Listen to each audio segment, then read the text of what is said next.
There's a fire in my heart, yeah, it burns for the game we play.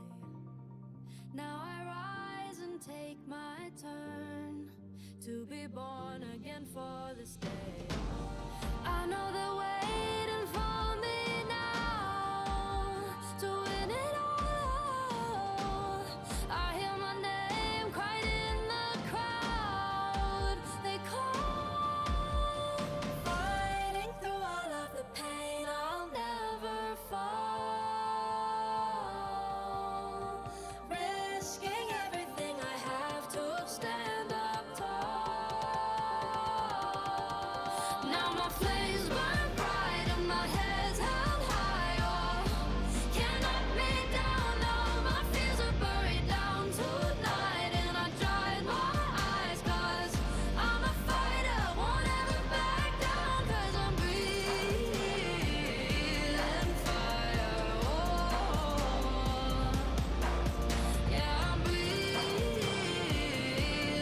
fire. Oh, now it's all their eyes on me. It's my time to make history. For my brothers I will bleed and bring home all the glory. I know they're waiting for me now to win it all. I hear my name cried in the crowd. They call, there is only one way I can survive.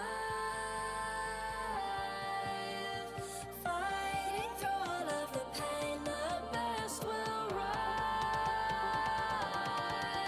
Now my flames burn bright and my head's held high. Oh, can't knock me down. No, my fears are buried down tonight, and I dried my eyes 'cause I'm a fighter, won't ever back down. Now I'm breathing fire.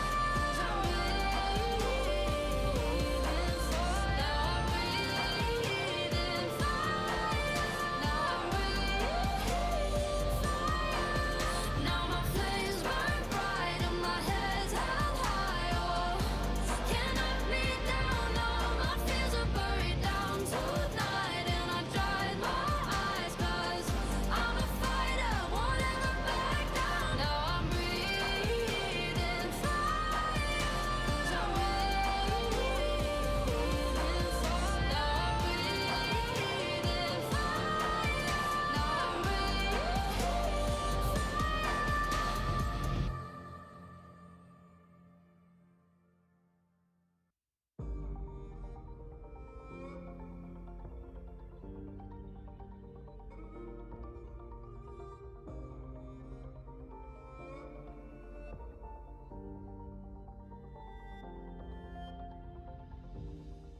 There's a fire in my heart, yeah, it burns for the game we play.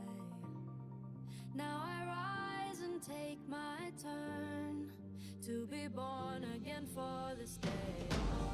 I know they're waiting for me now to win it all.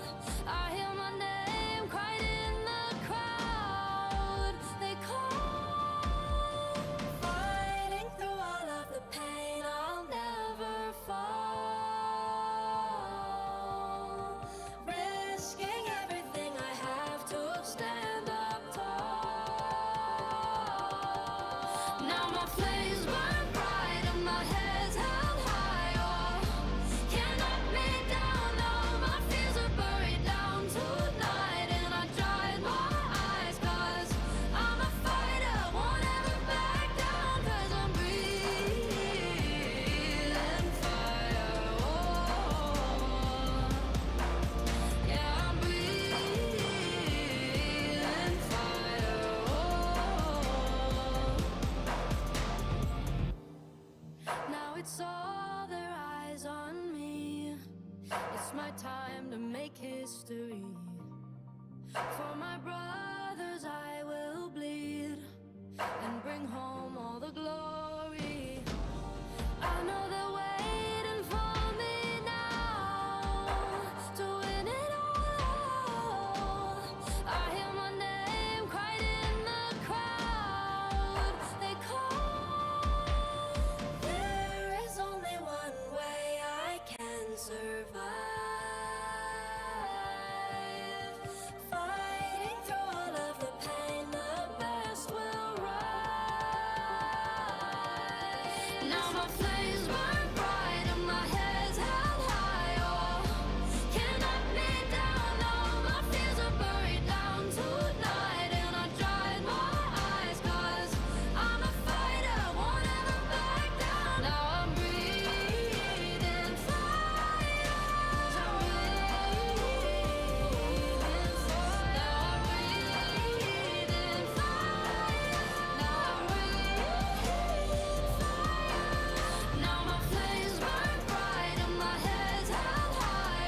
There's a fire in my heart, yeah, it burns for the game we play. Now I rise and take my turn to be born again for this day. I know they're waiting for me now to win it all. I hear my name cried in the crowd. They call, fighting through all of the pain. I'll never fall, risking everything I have to stand up tall.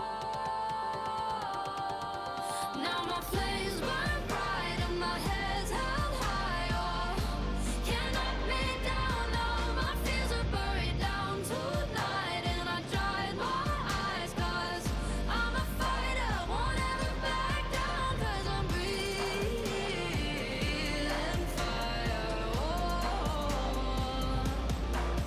yeah, I'm breathing fire.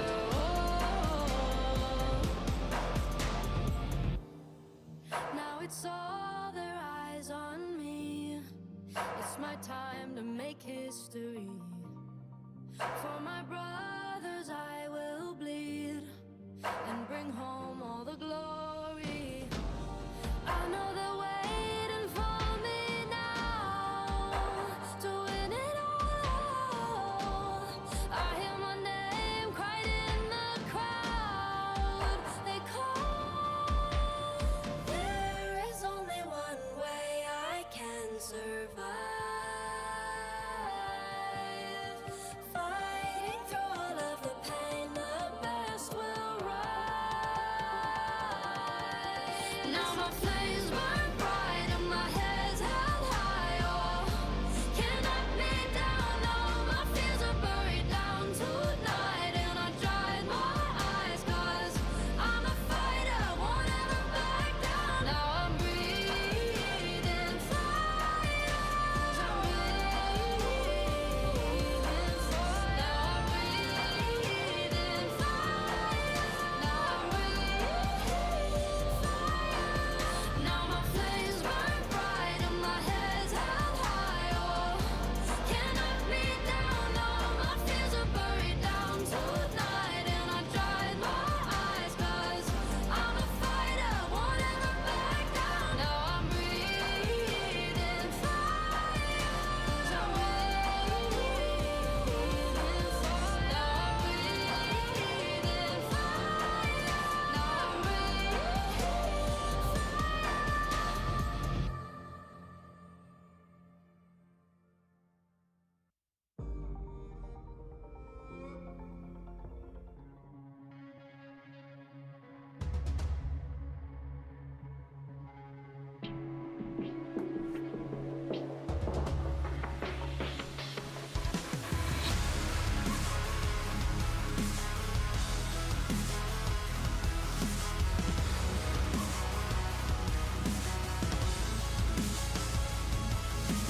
Load up, lock down, enter the fray. Locked in, drop down. Coming in my read, no time to wait. So don't hesitate. Keep fighting till they know your name. Falling, falling, plan of action. Win or lose, there's no abstraction. Take them on, it's all at stake. The time has come, so seal your fate. Painted scars of past mistakes. We stay strong and refuse to break. You know what is yours to take, and we will be the one. Time to take a stand. The world is in our hands, and you can feel the weight. The circle's closing in. Time to carry on, and we will be the one.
hunter or the hunted.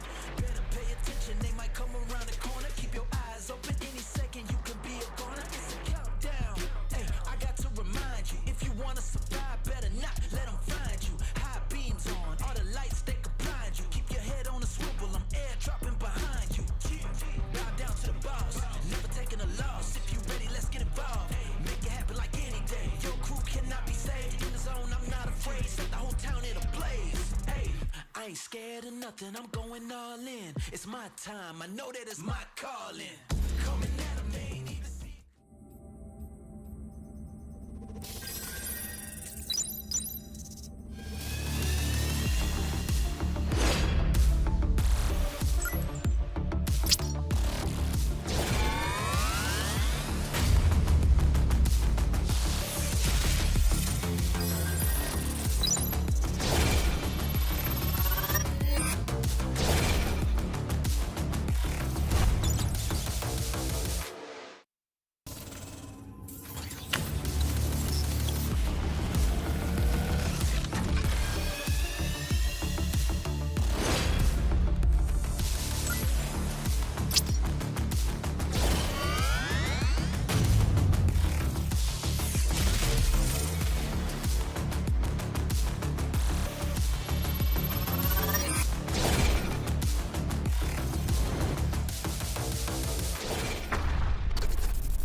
racing experience.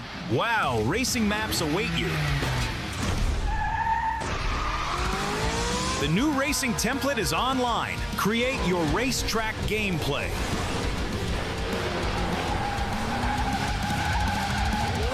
Navigate the forest racetrack. Unleash your racing passion. Surpass your opponents. Become the king of speed. Unlimited speed. Ignite your passion for speed.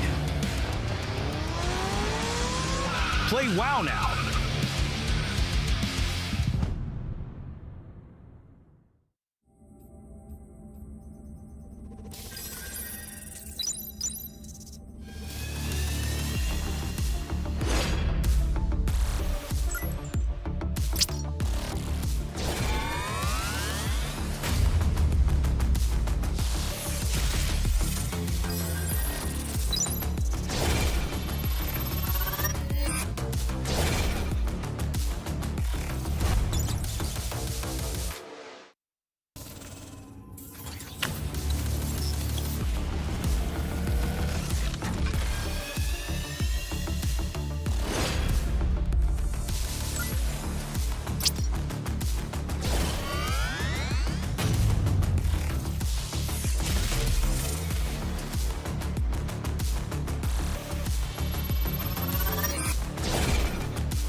racing experience.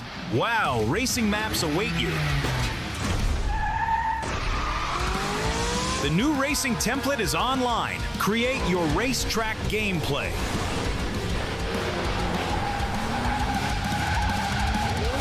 Navigate the forest racetrack. Unleash your racing passion. Surpass your opponents. Become the king of speed. Unlimited speed. Ignite your passion for speed. Play WoW now.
Boy, oh boy, day one gave us so many surprises. Thunder Talk finishing the day in first place. Ladies and gentlemen, welcome back to the PUBG Mobile Global Championship, coming to you live from Bangkok, Thailand. And we've been talking about surprises. How about we actually end up talking about Orangutan from India? This squad, first time at a global event, they end up finishing in fourth place with 43 points. And I want to get a chance to talk to Aru here, the mastermind, the silent assassin for this squad. Because Aru, what was the biggest lesson that you guys learned from day one?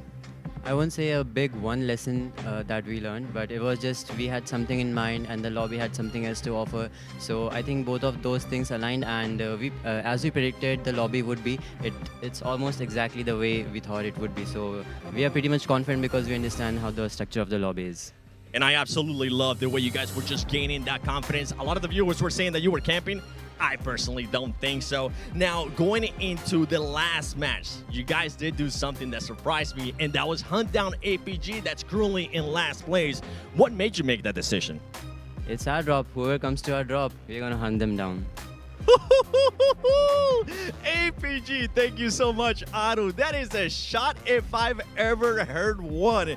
And now going to other surprises. We got Tulika Madbull. You saw me do an interview with him yesterday. We're gonna do another one. Tulika, your team was able to get together in July of this year. What has caused you guys to make such a great synergy in such a short time?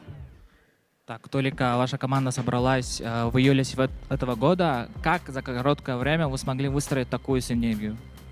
Мы очень много тренировались, работали над улучшением игры, работали над макро, над коммуникацией, чтобы показать хорошую игру. Тем более у нас нет организации, что дает дополнительную мотивацию показать, на что мы способны. We trained a lot. We worked on building our communication and our macro game, and since we don't have an organization behind us, it gives us more motivation to show a good performance. Well, you're definitely putting in a good performance, but let's rewind a little bit because yesterday in Rondo, that was one of your least performances. Very poor performance, I would say. 15 plays, 5 eliminations. What are you looking to change going into Rondo today? Что вы планируете сделать сегодня на карте Ронда, учитывая то, что ваши результаты были плохими, 15 место и 5 elimination? Постараемся сыграть как минимум не хуже. So we perform our best, no worse today. Okay, I expect a better than 15 plays, and more than 5 eliminations if that's the case, because ladies and gentlemen, this is day 2 of the Gauntlet.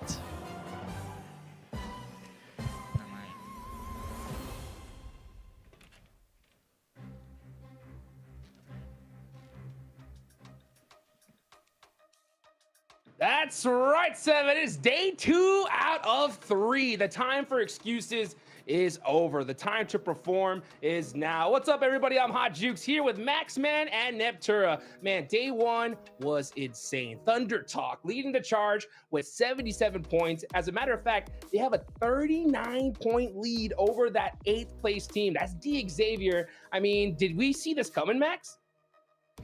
No, genuinely, when I look at the PL teams, Hot Jukes, I'm mainly looking at Weibo, right, with Order, with Sook, and I was like, Thunder Talk, the fragging potential, it's a little bit inconsistent, but yesterday, Sitting popping off, Jing popping off, King popping off, AJ popping off, they're all popping off here, Hot Jukes, and I wonder, can we see that continue entering in the second day? Because if they can do it again, chances are they're locking in their position for the top 7. Oh, yes, indeed. You can see right now that was the schedule. It's gone. This is the format that we got going on. The Gauntlet is here and now, guys. Yeah, so we're in day number 2. After this, we're going to be past that halfway point, right, Neptura? So just how important is it for these teams to perform? And which teams do you think desperately need to right here, right now?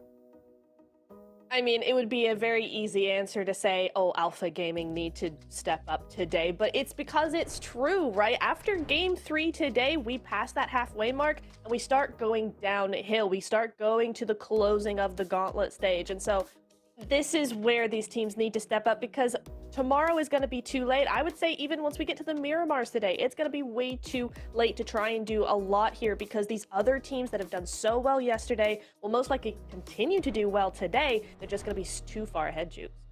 Yeah, $3 million is on the line right now, guys. And I'm telling you, there's all these crazy teams in this lobby right here. They do not want to go to the group stage, right, Max? So with 7 slots available, I think we definitely had some surprises. I do agree with Alpha needing to step up big time today. Who else do you think needs to step up?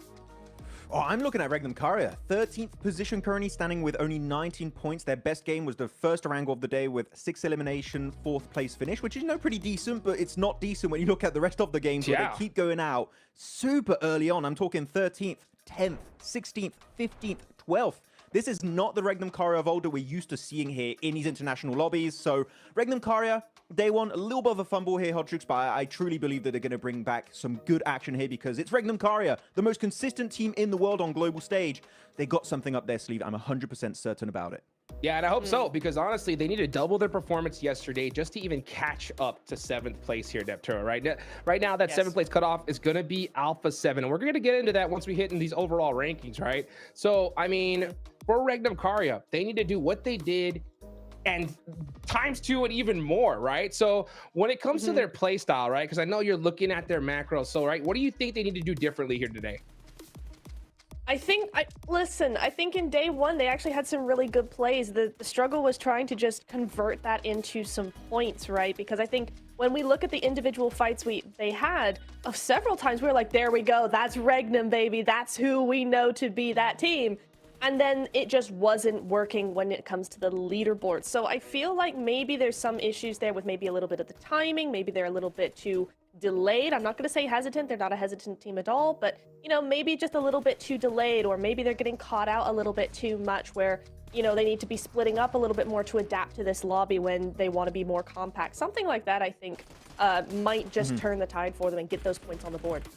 Yeah, it would be nice to see, but though looking at these replays, I'm actually looking at this replay here of the early fight in Rondo happening between R8 and Alpha 7. And when you're looking at day one here, one big key point to bring up is going to be how R8 were just so dominant from start to finish of day one, right? Because this is a team from MENA that were like, regionally, they do great alongside maybe Geek.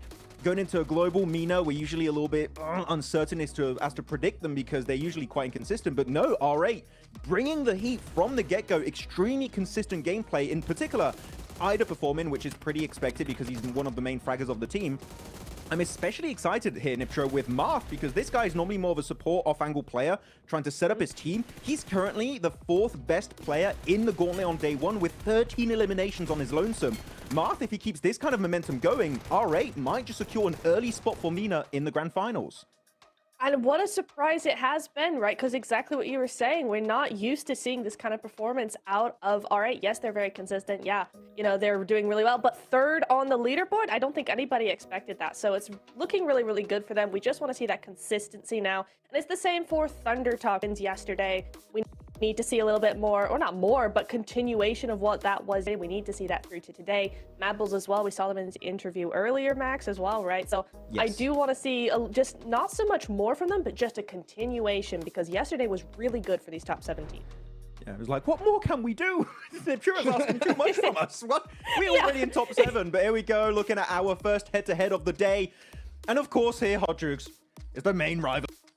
We were all expected to happen here. It's Orangutan versus APG, and well, the numbers speak for themselves, because if you're looking at the numbers, Orangutan are completely outperforming APG, especially with that hot drop in Miramar. I'm wondering, now that they got that confidence built up against APG, can we expect more hot drops to happen just to ruin APG's chances of going to the finals? And I hope we see some more hot drop action, because, I mean, we heard there from OG, right? They said, you know what, that's our drop spot, right? And they're going to claim it for themselves. They outperformed APG by a mile yesterday, right? The thing that we have to consider, though, right, is this is OG's first time here, right? We know what Alpha Gaming could do, Max, right? We know that the performance is pretty much imminent at this point.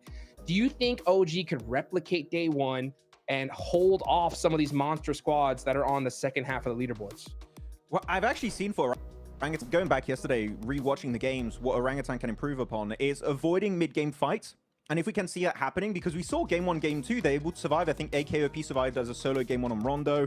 And then game 2, it was Aru surviving under the bridge as a solo. If they're able to maintain their players, their entire squad alive in those similar positions, chances are we might have had an Orangutan win in those particular games. So that would be a 1 point of improvement. If we do see that coming out from Orangutan, they're going to somewhat solidify a position in top 7. But again, bottom teams here, Niptura.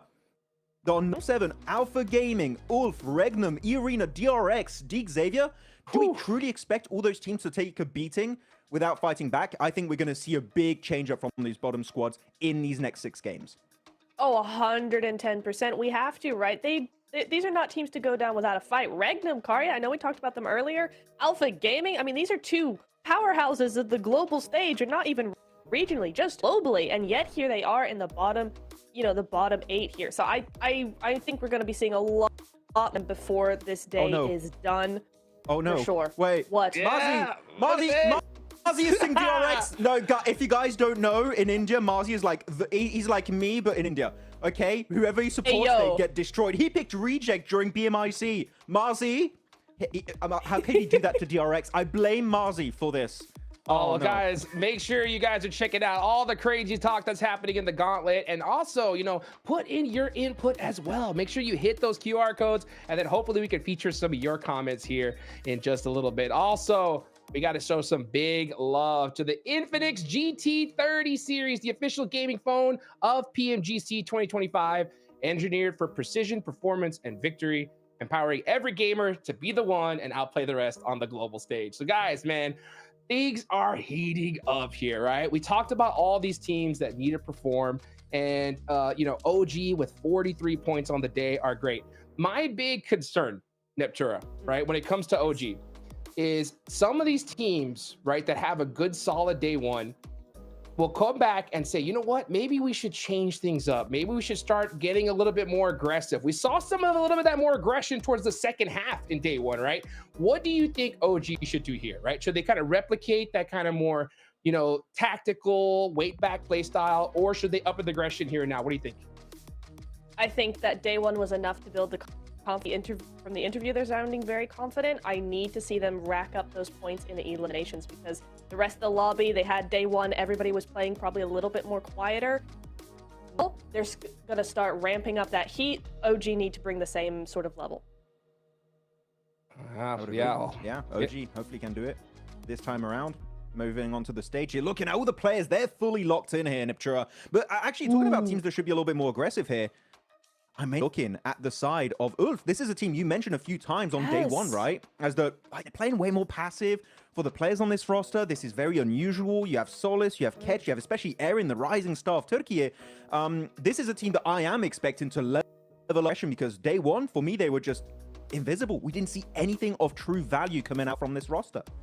Yeah, it's really, really strange. I mean, we've seen so much from them over this being very, very aggressive.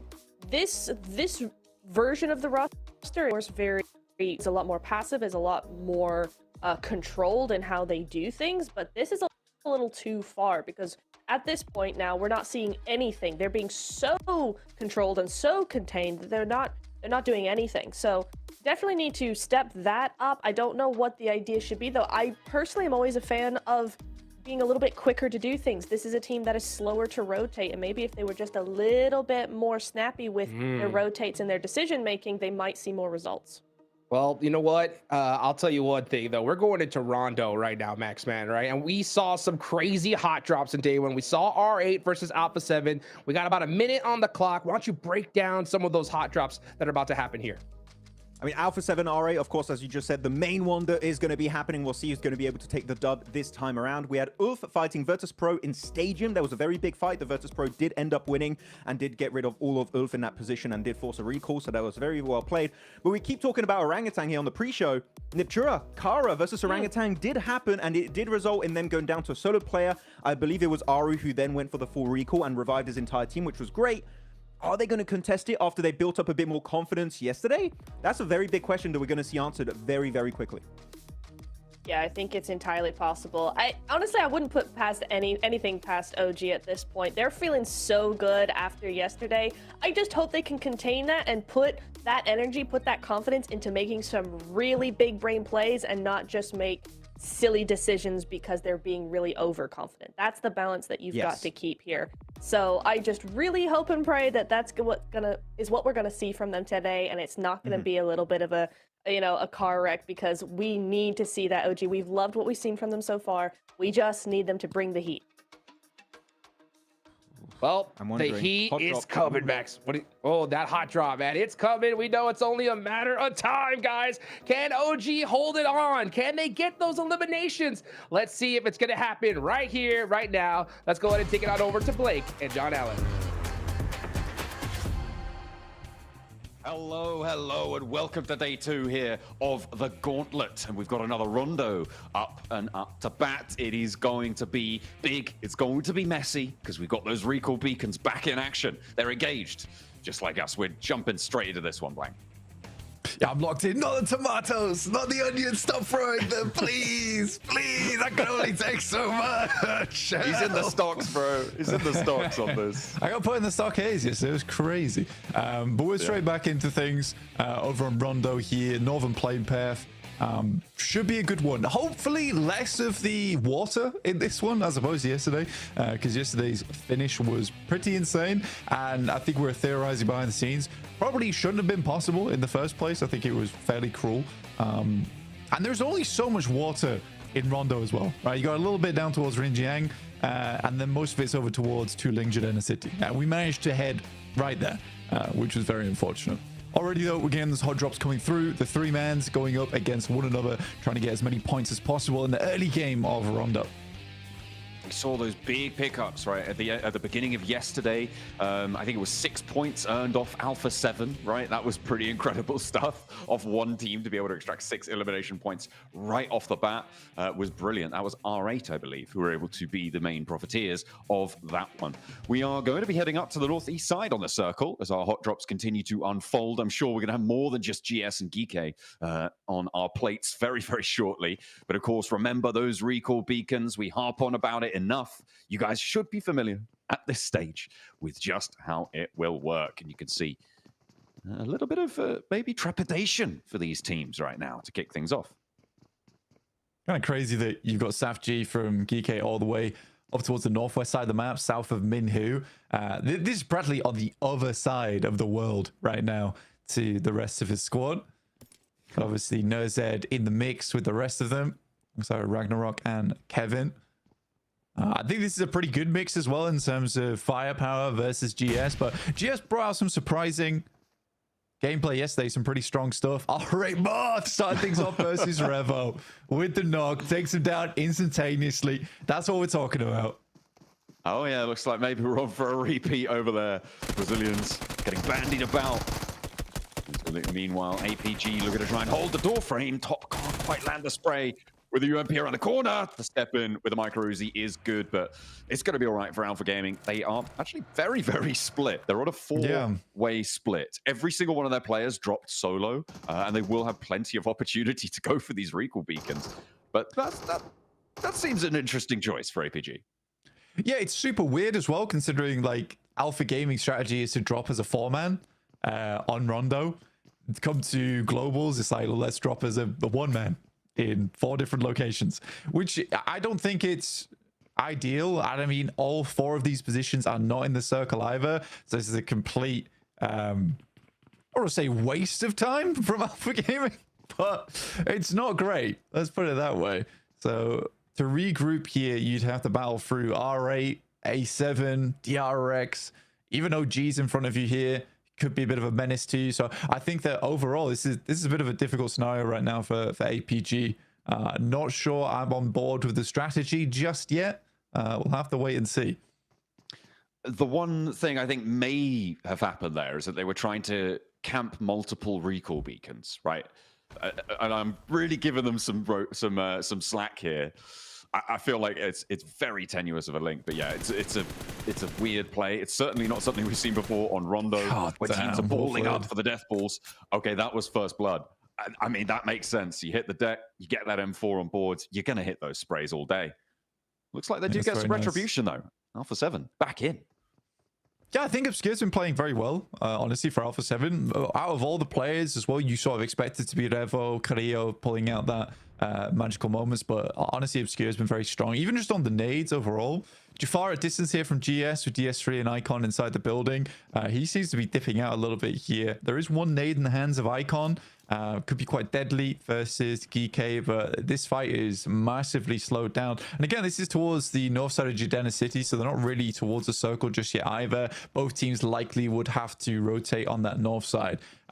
It is slightly weird for Geeky with SafG being over towards that northwest side, where the intention here is, I guess, not to lose the fight, but if they don't lose the fight, regrouping with SafG might be slightly rough. Let's put it that way, because they've got to push through Mad Balls. There's Xavier in front of them over towards Concierge as well. So yeah, I don't know how that happens. Reefus is down from Alpha Gaming.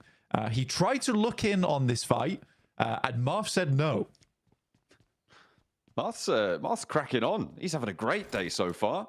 And R8, very happy to earn these points back. They do still need to get one of their teammates back into the fold. They did, of course, lose that one to Obscure. But Alpha 7 seem to have actually regrouped here now as well. They are all 4 players alive. He spotted an off angles there.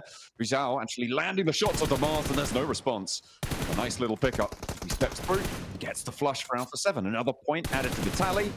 But is Amori going to find that answer? Doesn't look like it. He hits the deck in time. Yeah, it's a pretty aggressive push here coming through from Marth, honestly. And at least he does reveal the position from Guizhou as well as Carrillo, but that's about it. They do have the outpost and Prestige down towards Rinjiang, which is pretty far out from the circle, but they can pick their players up. I think right now, probably Prestige is just asking Amuri to see if he can get a knock, get a flush, and then just leave out of here. VP enters the scenario as well, as does Zjol from APG. It's a full 4-man squad now, back up and in position. All right, okay. Aragon moving into the corner here with Voston as well. Revel has oversight. He's warned his teammate. He's not going to be able to do too much more. Carrillo, though, able to find Aragon on the first. Step into the bathroom for a heal as well. Another APG player goes down, but it seems like that's just par for the course at this stage. They are just adding points to everyone else's tallies at the start of this game. Alpha 7 popping off, though, and keeping things going. Carrillo on the corner, an indomitable Fortress, keeping Virtus.pro's duo at bay. I think the thing is here is that at least Joel gets information there's two teams in this area, and then they all regroup down towards Yulin. So they could push north and hold out both these squads if they wanted to. Virtus.pro's got a similar situation where they got an outpost over towards Stadium that they can refresh their players from. But Alpha 7 definitely weathered the storm there. It was not easy versus R8 in particular, but R8 also back up to 4 players. And Murray, though, looking for a little bit more. Doesn't quite find it. Carrillo hits the deck, but will get rezzed fairly quickly afterwards. Let's take a look at what's happening over towards the circle on the northeast side. Great start from Thunder Talk on a 2-2 split, which they quickly regroup towards a central position. They're holding high ground with Sai Ting, as well as Sing towards the lower end of things, just providing scouting capabilities towards that southern side. That river that sits in the middle of this circle, Blank, has some really difficult crossing points. I mean, we saw just how treacherous those riverbanks can be yesterday on our Rondo game, but in general, there's not the easiest time where maybe on a map like Erangel, when you're crossing that central river, the riverbanks are a little bit more forgiving. I feel like there's a lot of verticality on the Rondo riverbanks. There are obviously some places where you can get across, and obviously those bridges will be an option, but it's going to be pretty tricky for teams who haven't already made it to go straight through. So I'm expecting quite a lot of wide wraps from teams on the southwest. Yeah, I think getting over towards Ryan is probably the best idea, and then you can wrap down towards DRX's position, potentially take some high ground for yourself. But it does depend on this next circle, right? Because if it does shift down towards the southwest here, like you're looking at Test Track, you're looking over towards that hillside in the west, but it doesn't happen. We head over towards Hua Sing. I think that this is actually fairly rough in terms of position to play. And GS, though, still going strong versus Geeke here. This fight has raged on for quite some time. It shows no signs of slowing either. D3S wants to hop out with the auto shot. Wow. Doesn't find the first. The second, not so lucky, but there is still that trade around corner. Actually, only one player now remaining for Geeke, I think. No, sorry, for GS. Just Jafar. He's been in these spots before. We saw it against APG down in the C block fight that we saw in match 2 yesterday. And now he needs to find Kevin on the corner. The recall beacon just outside is beckoning, but he needs to get through this hurdle first. Kevin's running low on ammo, but he has got the other weapon in the back pocket. Nice. Jafar handles him low, not even going to be able to loose a shot his way. Yeah, that was a fantastic play there from Jafar. Some great baiting as well. I mean, both players had 0 meds to work with, and they would have heard each other using them. So Jafar just baits out the scenario, waiting for that desperation play. He has a full sweep on the edge as well, where he can swing wide. So it's really, really smart maneuvers. Wolves here going up against Regnum Karya. Now, there's a lot of talk about Regnum Karya's day yesterday, which, as we all know, was pretty poor. I think losing a player pretty much in the early moments of the map each time definitely hurt them, right? They were playing as a 3-man, multiple maps, and they just couldn't get much done from there. But Regnum Karya usually uses that day 1 as a big study day, though I was a little disappointed in the performance that they put up. I thought they'd get a little bit more than 19 points overall, but already Rondo starts fairly decently in a strong central position as well. I'm liking the little pop-ups on the tower graphic on the right-hand side. I don't know if you've clocked it, guys at home, but if a recall does happen, we saw it just on the Wolves tab there. It will show who has been pulled back up and when it will happen. A little gold flash appears on the right-hand side of your screen. So if you're watching and we're not on board with your favorite team and they're looking to get a recall on board, that's how you can keep track of it. You'll see exactly when it happens, so you're nice and up-to-date with everything. Igor just going over towards E Arena right now. Joker was pulled out yesterday for NC2. Learned his lesson, apparently. Come back into today looking a lot more fresh. Getting the initial pick off there onto Wolves. I mean, E-Arena didn't play terribly yesterday. I just don't think that they had these massive moments. They were consistently towards like those later portions of the game, but I think it's mistakes like this, right? I think they get step 1, step 2 correct, and then step 3 is where they fall short.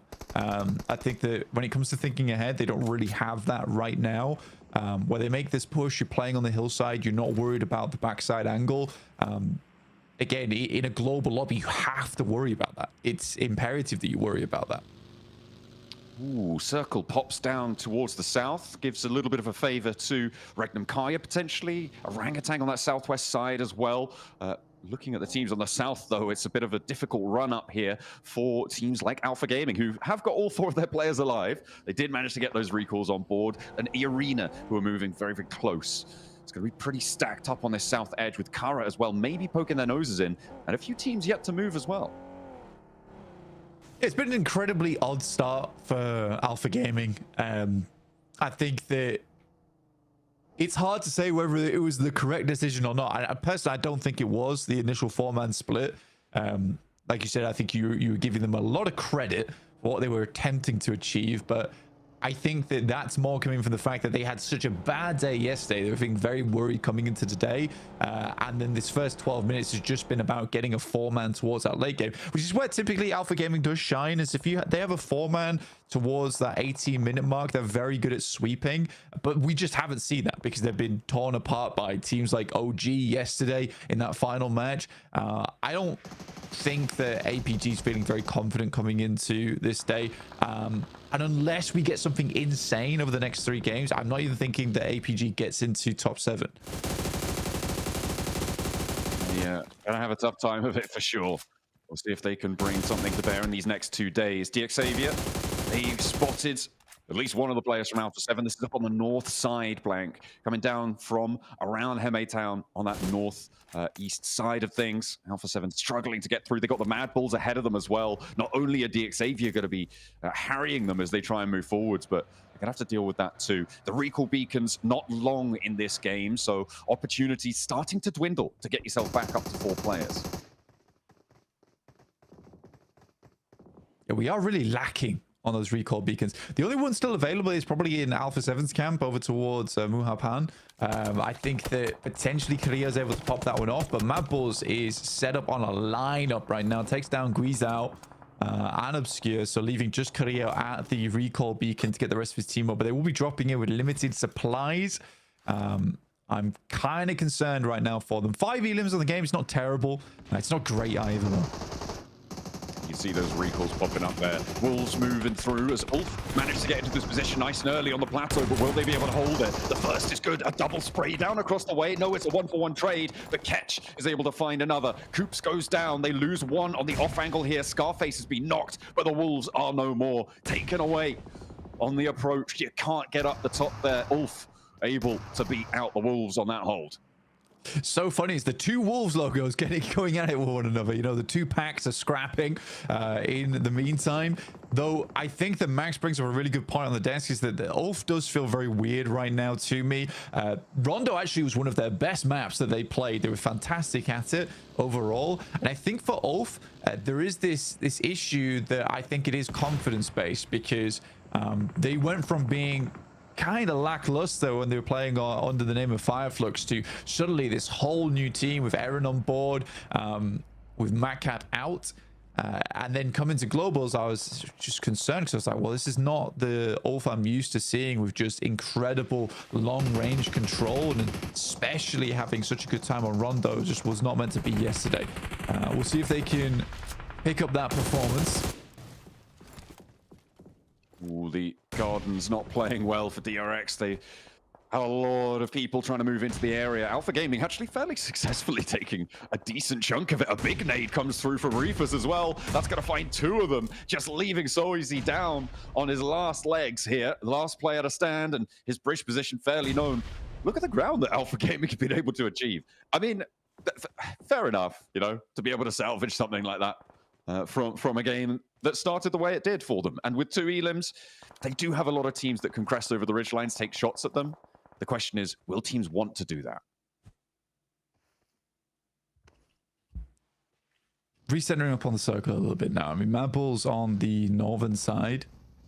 It's not a terrible spot for them, but they are a little bit exposed right now. Regnum Kari are playing things slightly slower over towards the western edge. You can see here already a nade goes through, able to find good damage over towards Tulika. Likely a knock and a flush comes through off the back of that one, but Tulika is just crawling backwards as fast as he possibly can. OG playing things out smart down towards the southwest side, just biding their time, and I think that's fair enough considering your VP ahead of you. They can try and cut out any control on the south side. There's no reason to move right now.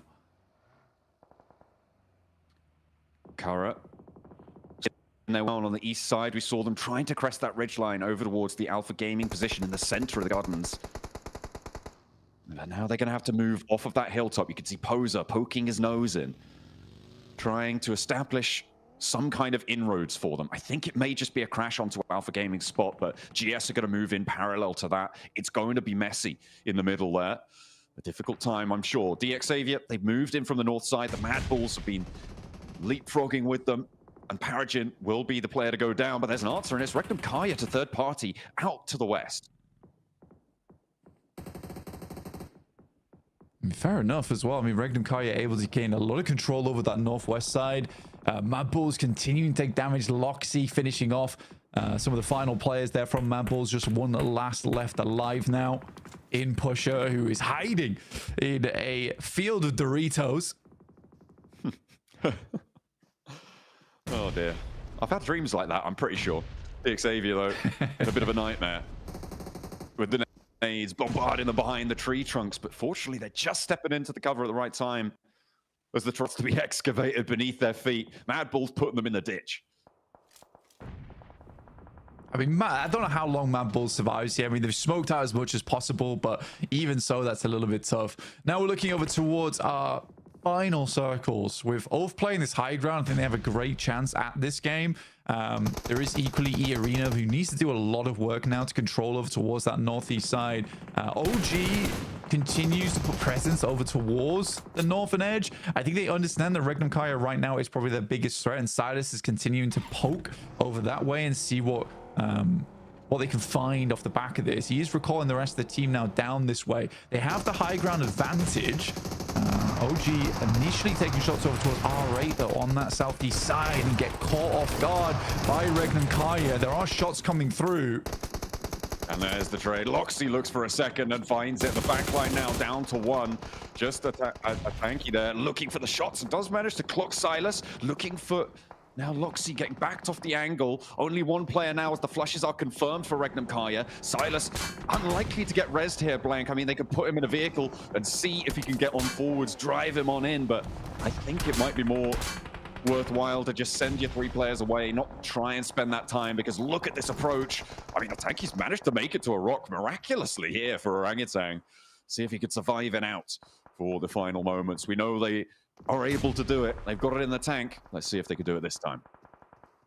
Yeah, trying to survive on that side of the map. Slightly underneath Ulf, though, so a little bit of a dangerous position for them, but I don't think Ulf is too preoccupied with that right now. They're looking over towards Mad Bulls and making sure they hold out VP in the process. So it's a good play from a tanky. It is a little bit of a risky one, but if it pays off, then he's able to get quite far into this game, which is nice to see. Regnum Kaya, though, that is a decent start for them. Up to 27 points now. So already 8 points on the game here on Rondo, which is massive news for Regnum Kaya. Starting to catch up to teams at the middle of the pack. And a nice start to the beginning of the day is really huge for a team that struggled yesterday. That's what you need to be able to find as well at this global level. Finding that resurgence after a bad day, very, very important.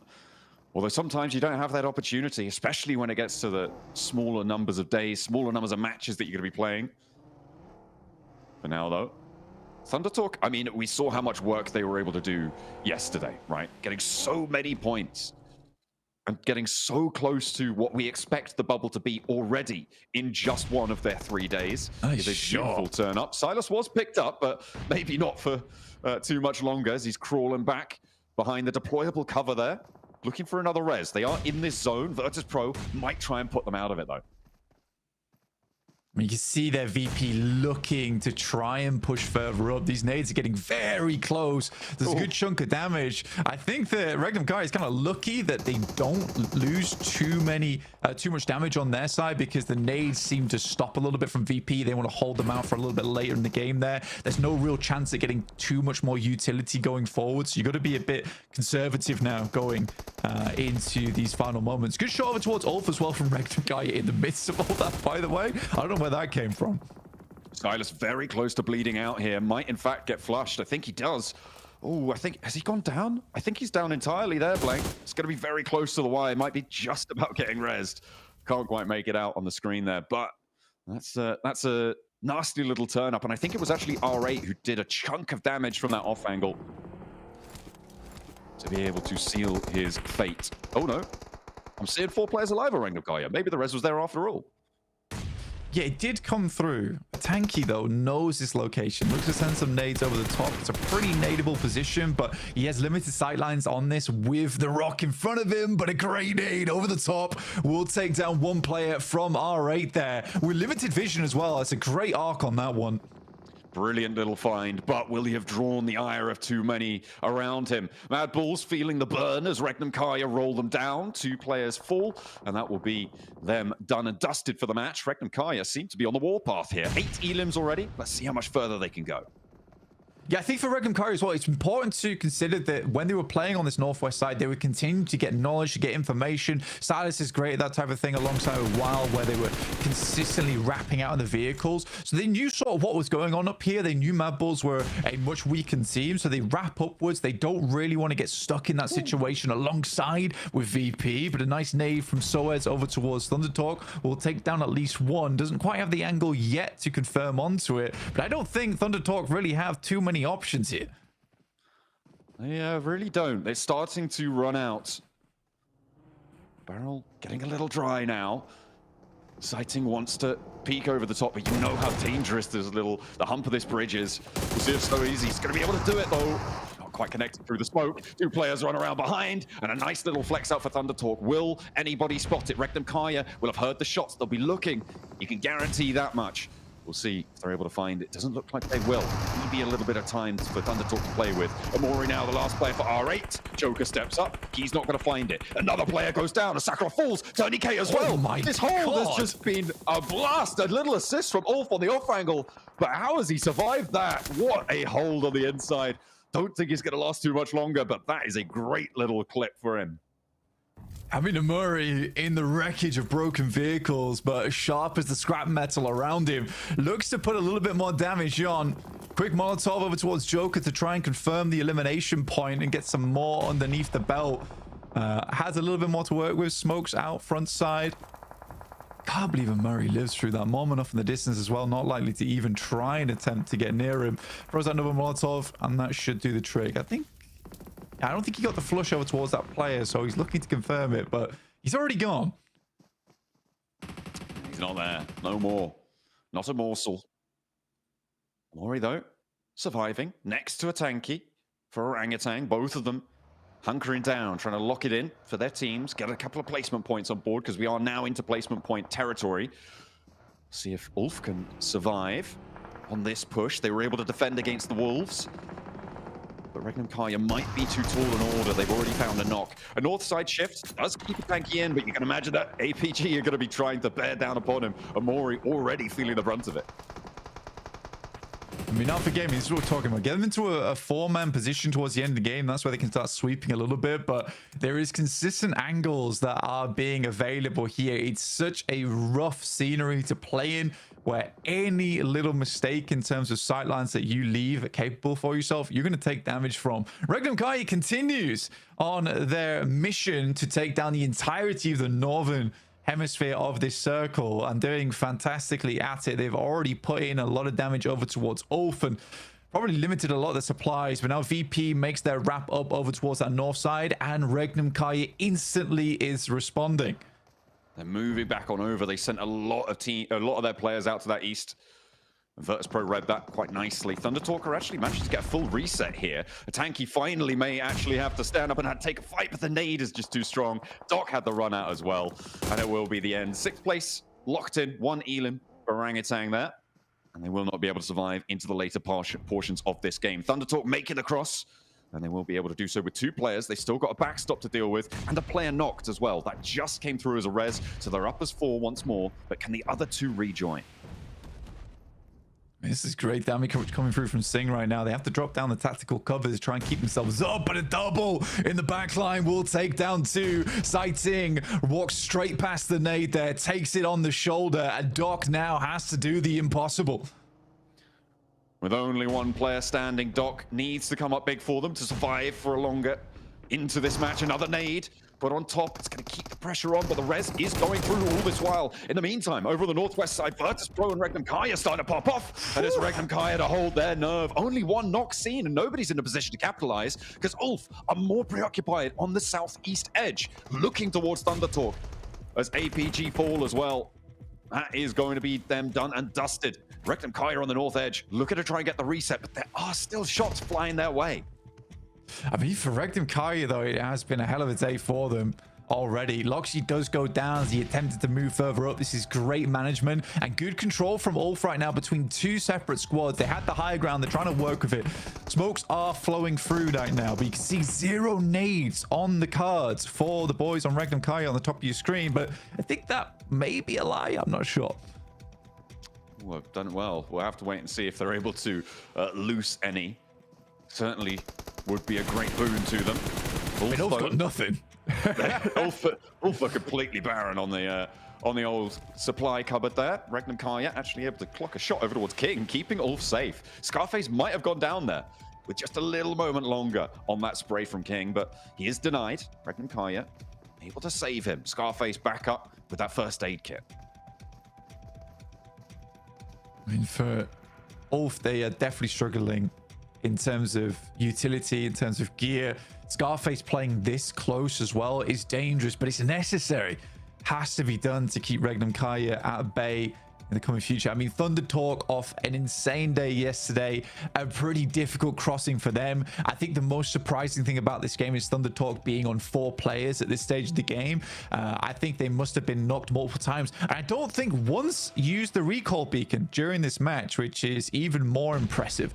So I think this has been fantastic from ThunderTalk. Now it's a question of whether they can actually close out the game, or will Regnum Kaya sweep through with their 3 players, because crossing this open ground is very difficult. But ThunderTalks have 13 nades to do it, but no smokes, which is the critical factor, which Regnum Kaya, they've got all of them. They've ignored them. It's all or nothing. Ulf have found a nade from somewhere. They've been able to pick one up from a box, but catch.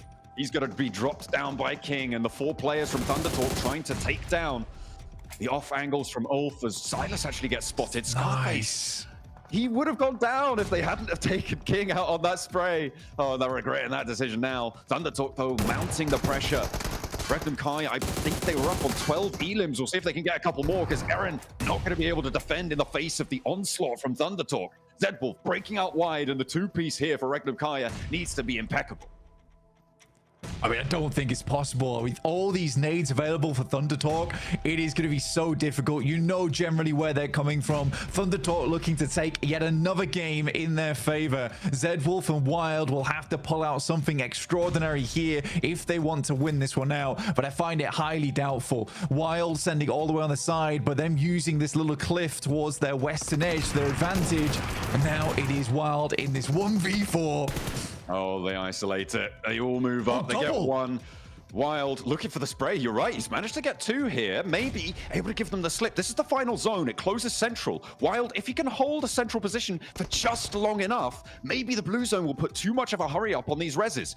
Zedwolf does get flushed away, but a 1v4, I just don't think so. Wild looks for more on the angle. King steps up for the challenge, and he's good for it. I thought he might have stepped a little bit too far there, but Regnum Kaya fall. It is ThunderTalk to get another chicken dinner. Blank, they're not satisfied with 1 day. They want 2 at the top of the tables. I mean, it was a crazy run out from Wild, but you got to respect that ThunderTalk already had sightlines down that way. Knew that Wild probably would be rotating to get the clean lineup angle down the edge of that hillside. So really, really well done. I think Regnum Kaya, you can be pretty pleased that game. Not quite getting the chicken dinner does feel slightly rough, but overall, I think that was way, way better than yesterday. Absolutely. I mean, a lot of elims for Regnum Kaya on that match as well. Able to do a lot of damage to the lobby, picking up plenty of points. They'll be happy. But Thunder Talk, I mean, that is going to put them really, really close. I mean, they're pretty close to breaking the 100-point barrier already, Blank. I mean, with the elims that they found. Yeah, I think they are done at this point. It's very unlikely they don't make it into the top 7 going forward. But I also think at this point, it's likely that they'll be making up towards first place if they keep playing like this. Let's head back over to the desk.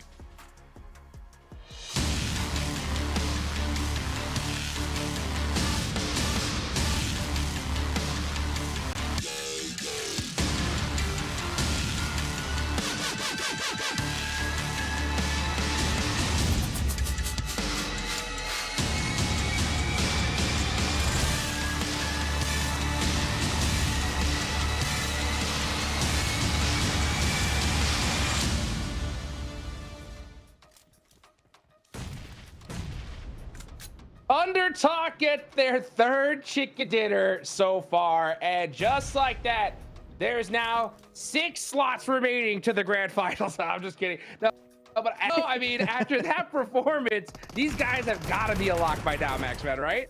Yeah, I mean, look how much of a clinic they set up at the end here. Thunder Talk have to rename officially Thunderclap. Because, oh my goodness, they're slapping the lobby around in these games. And Nipchura, you were saying it before we just came on camera here. This is a back-to-back win now we just got from Thunder Talk. And actually, on top of that, they've now officially got a win on every single battle. Got a win yesterday on Erangel, a win on Miramar on the last game, and now a Rondo chicken dinner. These guys are putting on a clinic on every one of these battlegrounds. And look at the player stats. Sitting 4 limbs, 5 limbs for King. AJ's gets 3. Jing putting up 1 elimination, still 500 damage, putting in the work, putting in the hours in this lobby. Not an easy game to Nipchura because they were fighting tooth and nail in the swamp. APG, there was DRX, there was Kara on the east, and you survive. They thrive. They keep every player alive, making the Weibo might not just be the best team at all.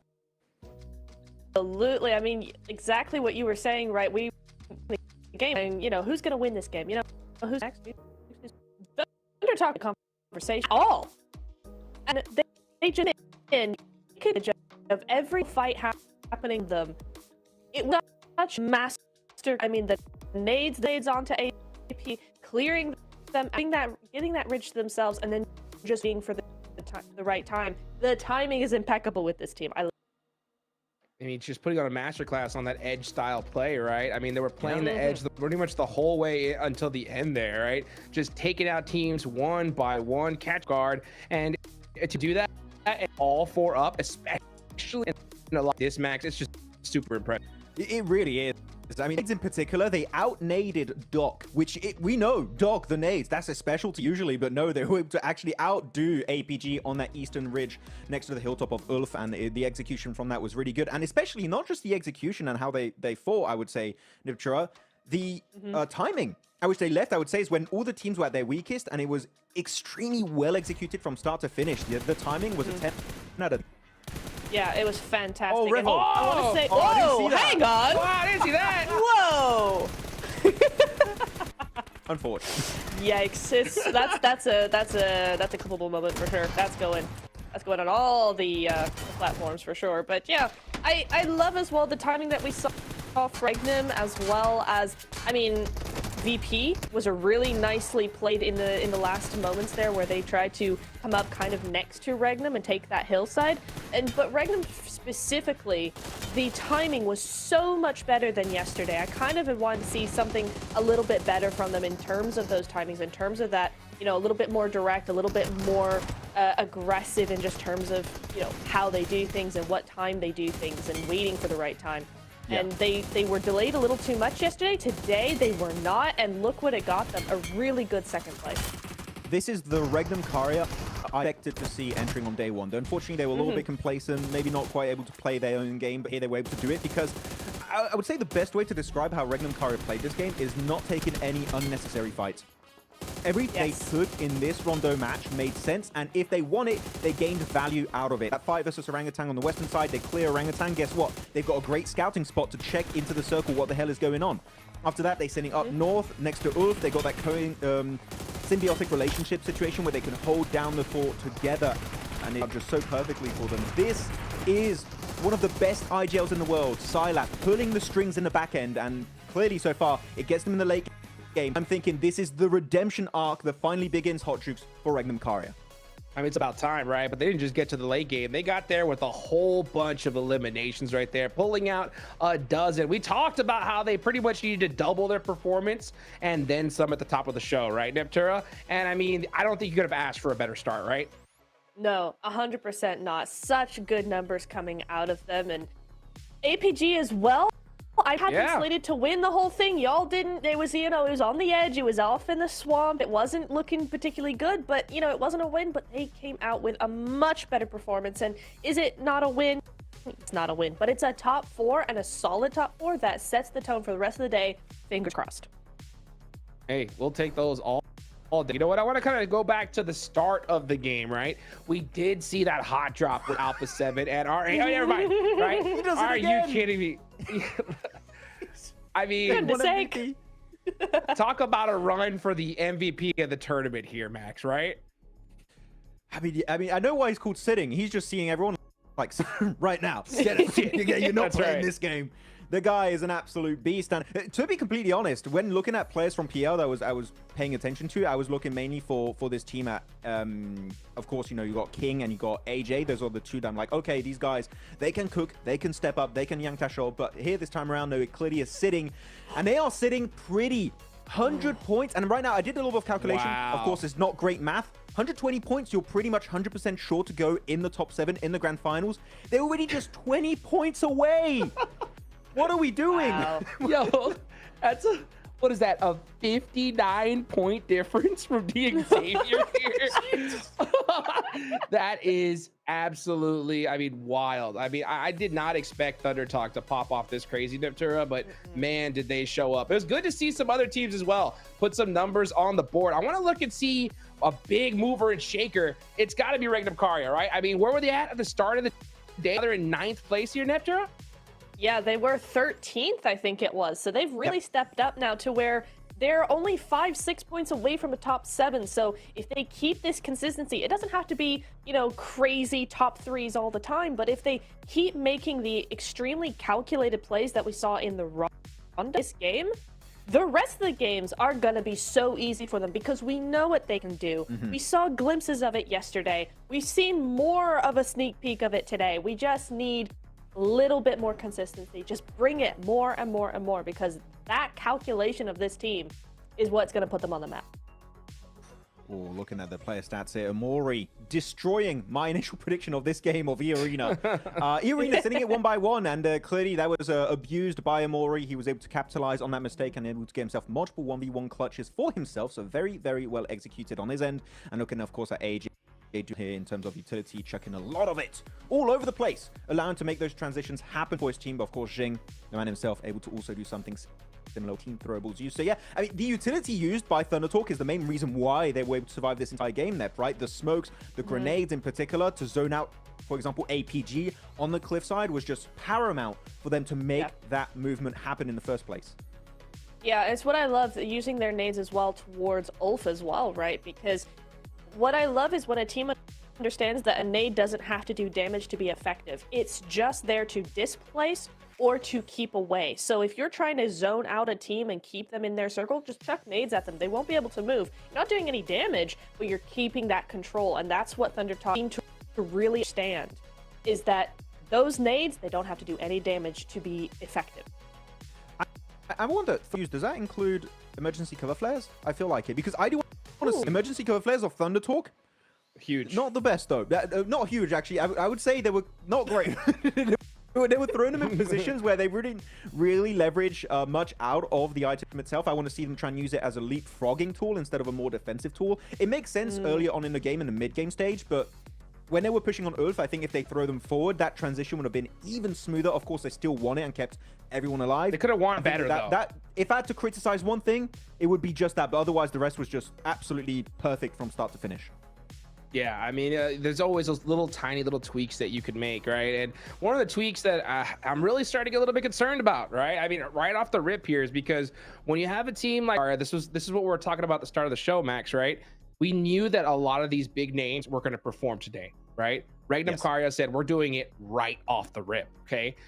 For a team like OG, right, which was playing very calculated, consistently putting up points on the board, right? I think we're gonna need to see at least a couple of big games from them if we want to see them in the top 7. Do you think that that's right, or what do you think OG needs to do here?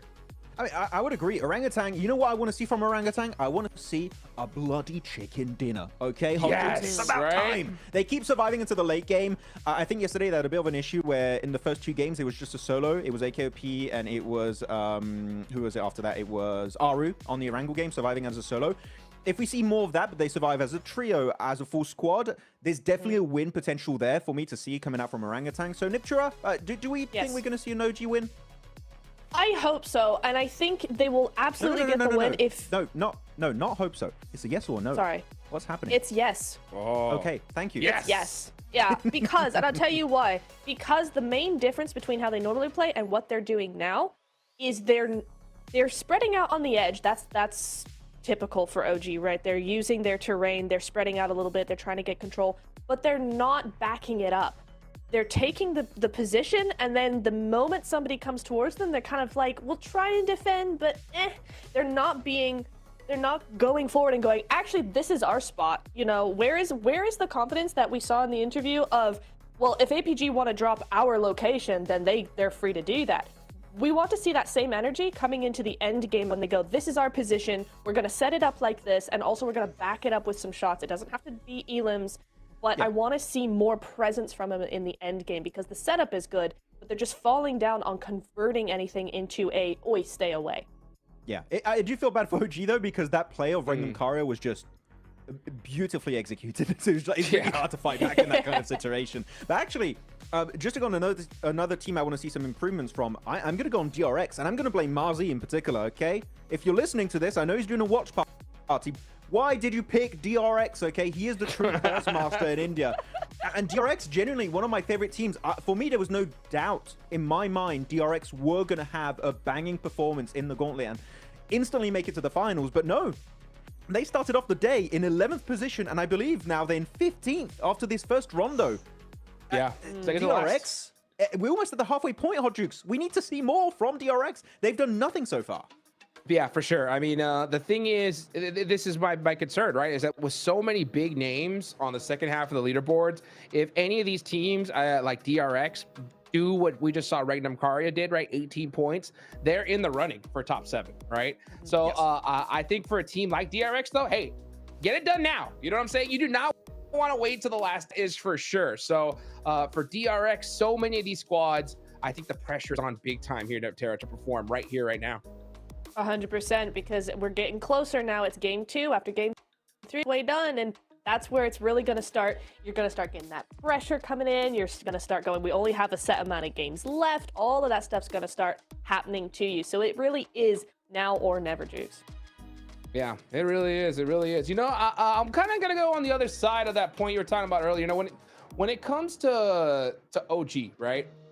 I think that their performance is very impressive for a squad that it's their first PMGC. You know, I think they've done a lot to be in the position they're in. You know, I think that getting a chicken dinner right now, from what I've seen so far, is going to really depend on them getting a circle position, right? If they're in a dominant hill spot, they get the zone locked, I think they're winning that game all day long, right? I think we're yet to see them be able to pull out a chicken dinner from what you're talking about, like from that edge style play, like we saw Thunder Talk do, right? Play edge, take out every single squad, right?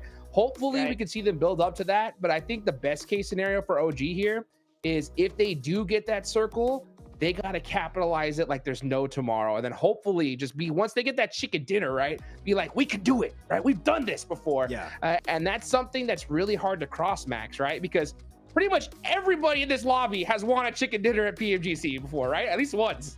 They're all very experienced for sure. But Orangutan dropping in shelter, actually, you got some pretty decent rotational paths. And by the way, we're looking at them right now. These jackets from OG, like, come, I want one. Can we get? I get one of those, want please? I want one of the jackets. But no, really, Please. Orangutan, the way they're playing, it's I'm having a Ratatouille moment where it's taking me back to the World League years and years ago. When Orange Rock were there, TSM Entity were there, popping off on the global stage. We're getting back. We're getting a taste of that once again at PMGC. So we'll see if they can perform once again. Though, I'm going to take this opportunity here, guys. The conversation onto a big talking point here. GS Team APG. It kept happening. No? Yeah. Going into Novo military, into Novka military base. Jafar in particular had a massive clutch at the end to wrap up versus APG. Are we going to see that continue if we have a Southern plane? Dude. Or are we going to see APG maybe change things up if they are going to be clashing versus GS? What are we thinking? Man, I hope so. I actually, no, I hope we don't, right? And the reason why is because, we saw GS hot drop right off the rip, game number 1 of Aaron Gale, right, Neptura? And then in 2 games, they didn't hot drop. And I think that was mostly to the fact that that plane path was heading more towards Severny for them, their secondary drop location. Do you think, Neptura, that because, it worked for them, right? I think GS did a lot better when they didn't have to do that hot drop, right? So I think maybe their coach or Neptura, you're the coach of GS, okay, right now.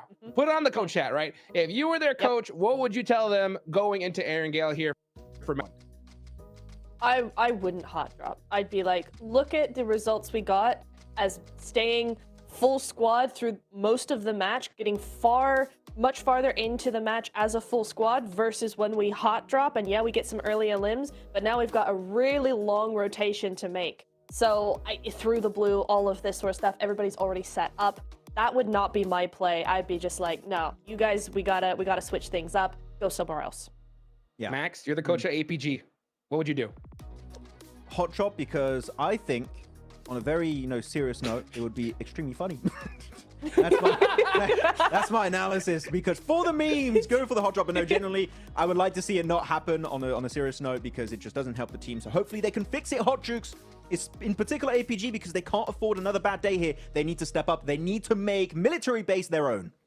Let's make it happen as we take it on over to John Allen and Blank for match number 2.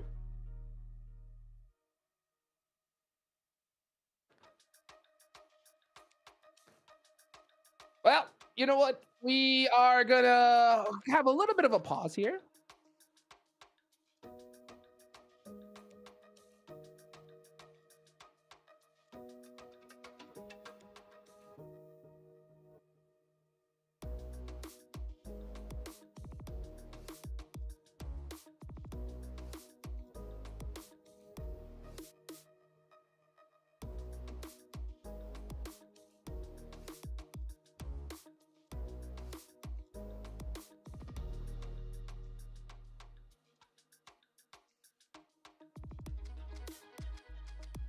Well, guys, it looks like we're going to wait a little bit longer here to get into the next game. So, you know what? That gives us a little bit more time, Max and Neptune, right, to get into this. I know John Allen and Blake are super excited to get this, and we will get to that next game, right? But I want to talk a little bit more about possibly some of the other hot drops we're going to deal with, Max, right? So what do you think is going to happen here in Erangel? I mean, really, except for the APG GS team, I think hot drops were pretty clean. Nothing really happened. So I think we're chilling on that front. I think we're okay. I'm actually going to be paying attention to Virtus Pro and A7. We know they have some drops in common. They have Northern George Pole, they have Lipovka, and also VP tend to drop into Milto, which could be a clash between themselves and DRX, depending on how the drops go and how the playing goes in particular. So I'm looking at them. But Alpha 7, Nipture, I'm looking back at yesterday's Erangel games. Their rotations were so pristine, were so quick. They would get in a circle before anyone else and in really good POIs typically. So are we going to see that same Alpha 7 in these Erangel games? Because if yes, I think they're really going to solidify a high rank in the top 7. I mean, I would love to see that for them. It's something that they're desperately needing, and I think they're going about it the right way. You're right. The timing has been pretty impeccable. They've been doing everything they need to do. They've been taking advantage of the teams they need to take advantage of. They're reading the lobby really, really well so far. That doesn't always translate into points, but what I always love seeing is a team that you can see what they're trying to do. You can see what they've got strategy. They're not just doing it randomly, and they've got ideas. And so for a team like Alpha 7, who are obviously a very good team, but have just been struggling lately. It's nice to see that we're actually seeing a team that is like, no, we're on the ball with these rotations. We're on the ball with this timing. It's very hopeful. What I'm really hopeful about is not just the rotational potential of this team, right? I mean, especially for you, Hodrix, covering Americas, but it's so cool seeing the rise of Guizhou and Obscure on this storied roster, on this storied org of Alpha 7.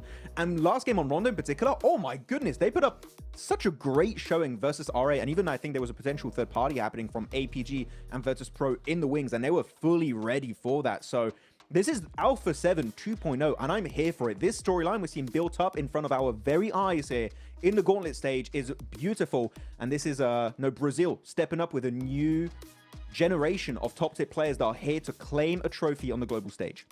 I mean, you heard Rebel say it himself in the interview with Seven, right? He was just like, you know what? I think they already surpassed me. And it's crazy to see just how well these other players are doing, right? Just kind of looking at some of the player stats, right? Obscure, yesterday, he got 10 eliminations, 12 knocks. The player below him, Guizhou, with 5 eliminations and 4 knocks, right? Carrillo had 4, Revel had 3 eliminations, right? So Obscure more than doubled that of his of the second teammate, and that's Guizhou, right, Max? So I mean, Alpha 7, we know what these guys are capable of. We saw it in Erangel, right? They love that rotating to the hard shift side, kind of what we just saw Regnum Karia do in this last match, right? They did that, ended up doing that twice, got a good game under their belts. So when it comes to Alpha 7, I just think it's about just waking up on that consistency. I want to see that a little bit more aggressive Alpha 7 here, Neptura, because I see them just kind of playing a little bit more calculated rather than that hyper aggressive Alpha 7 they're kind of known for. Exactly. And you know what? I want to extend that point to the rest of the lobby, actually, because if we look at each team individually, a lot of them, there's very few teams in this lobby that actually play compactly, that actually play very much together, you know, kind of off to their own. Many of these teams spread out and take control from the other teams. And I want to say that so far in the Gauntlet stage, we've not really seen that. None of them have been playing how I expected them to play. We're not seeing the A7 spread out into the end game, you know, 4 or 3 players and just, you know, eating up as much of that zone as possible and controlling it, taking it away from other teams. Kara are not doing it. OG are not doing it. Regnum, we only saw them kind of do it in this game. So I want to say some of that is due to everybody's kind of tiptoeing around each other just a little bit. They're still trying to get a feel for how the lobby is going to be played. But the other half is these zones. I don't feel like any of these zones have been particularly favorable to most of these teams, because even if a zone does go towards a certain team, normally it's one compound in the middle of a field and it's kind of very play. So I want to see maybe either, you know, kind of take these bad zones and run with it as much as possible, or just relax a little, just play how you normally play, because that is historically how you get a win. Yeah. Hey, you know what? Take me back to Raheem. We had a Pachinki circle finish. You know what? Dude, give me some of that spiciness. You know, that would be really fun if that happened. You're going to need Xavier to perform potentially. But yeah, circles have been a little bit very open-ended, I would say. They're not ending on any big POI. We didn't see that really happening yesterday, especially the one next to us ended in nothingness. And you could see the ring. I think you had Alpha 7 just like, there's literally no terrain to work with. How do we work with this kind of terrain at the end of the game? I'm hoping we do get some like more city or compound centric finishes. I think that's going to show a lot of rotational potential from teams. Who's going to get there first? Who's going to play defensively? Who's going to be trying to initiate those crashes? I want to see a bit more variety on a wrangle, because on day one, Hodrix, I would have to say, was a bit one note to me. So I want to see more variety from some of these teams, depending on, of course, how the circle tends to go. Yeah, I think we're going to definitely see that here in day 2. I think we did already in Rondo, right? We saw some of the squads that underperformed yesterday go nuts. So I'm expecting just absolute craziness here in Erangel, because every team knows kind of how the end of these tournaments go, right? There's going to be quite a few squads that are going to be so far down the leaderboards that they don't have any chance of making it to the top 7 here, Max, right? So when that happens, typically, the last few matches are not typical of what the whole tournament was like, right? The teams that know that they're not going to make it are playing super loose. Maybe they go crazy, start pushing everybody, or they're just like, hey, you know what? See you guys in the group stage. We'll make something happen from there, right?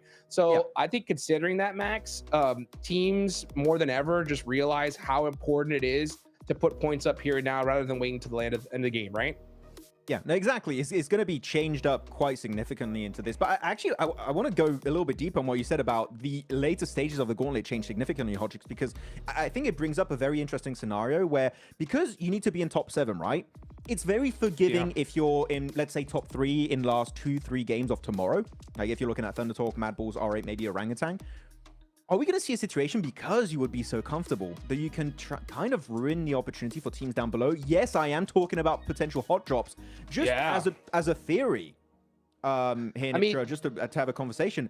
Orangutan, if they're very comfortable in top 7 heading into tomorrow's last few games, and Alpha Gaming are still struggling, do you get rid of them to clear up that position for the grand finals? Technically, that wouldn't be a bad shout. I don't think so. I don't think so, right? I mean, that's the thing. She's so silent. She fully agrees with my point. Thank you. Yeah, it's a hard one for me because I don't normally love that tactic.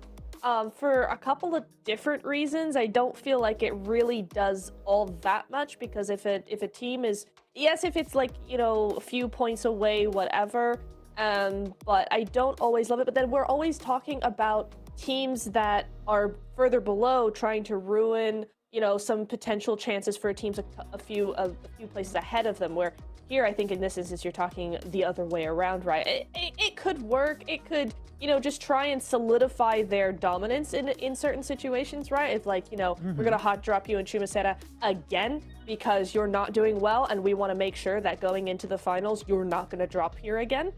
That could be something that might be worth the effort, because otherwise I just don't really see the point. Yeah, I'm mainly talking for the fact of clearing up a drop location for the finals. Yeah. I think there's definitely a long-term incentive to do it. For example, you can also, I brought up OG and APG because it's the funny meme one to bring up right now, right? But otherwise, GS Team, I think a lot of teams want to try and get rid of them, such as maybe APG if they're able to climb up the rankings a bit. Alpha 7, Wolves want to try and get rid of them. Maybe even GK because of their Rondo drop location.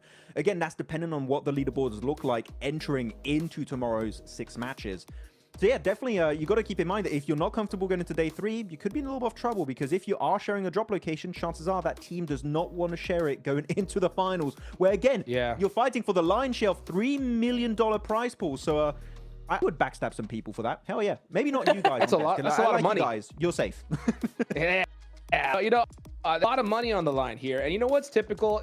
You know, I honestly, this is one of my biggest pet peeves about competitive PUBG Mobile, right? Is we don't normally see squads like do these crazy drops towards the end, right? Which is what I would do, because I'm like, hey, why not, right? We got such a huge lead. We could do whatever the heck we want. But for some reason, they continue to play the kind of like the same game they've been playing, right?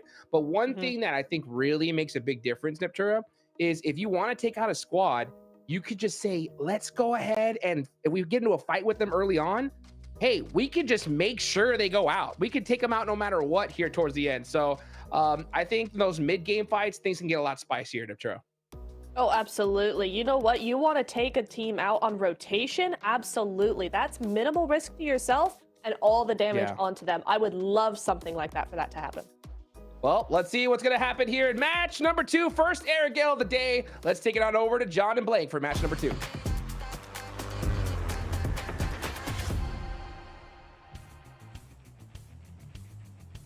And you know what that plane means. We are heading into match 8 of our 18-match set here.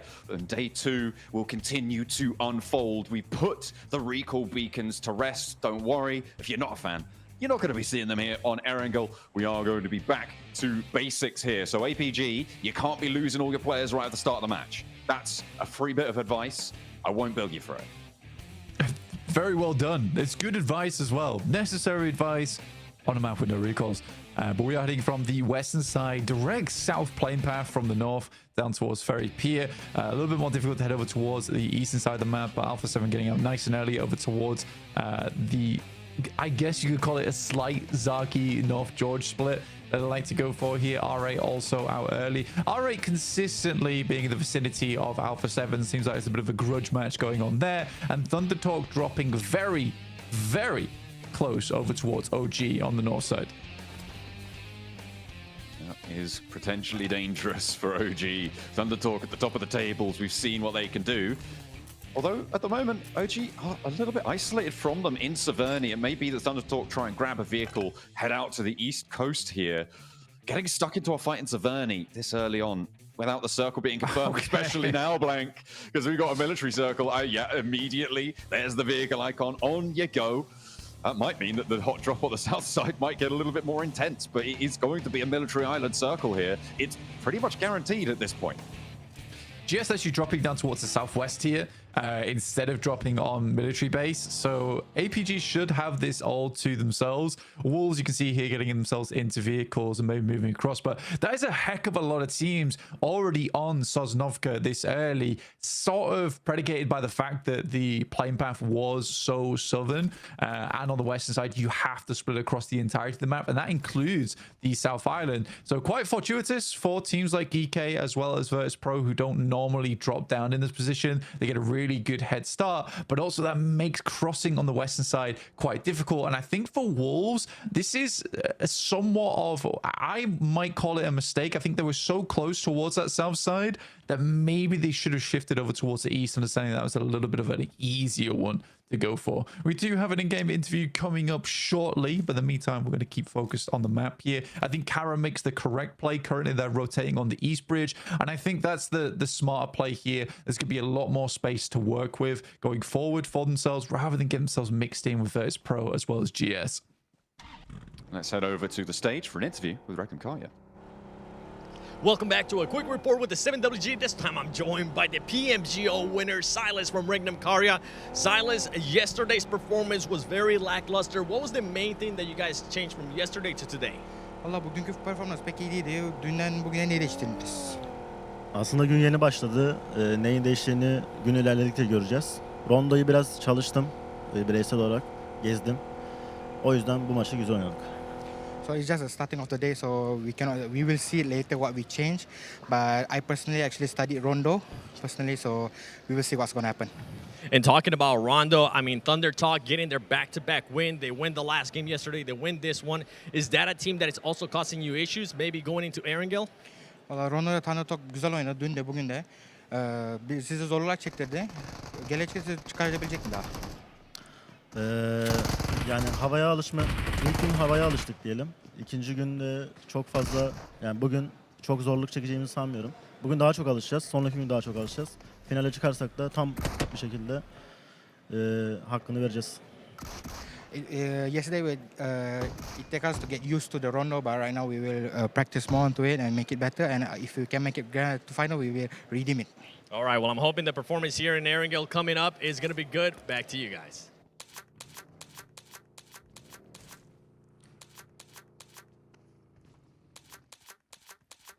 Well, there you go.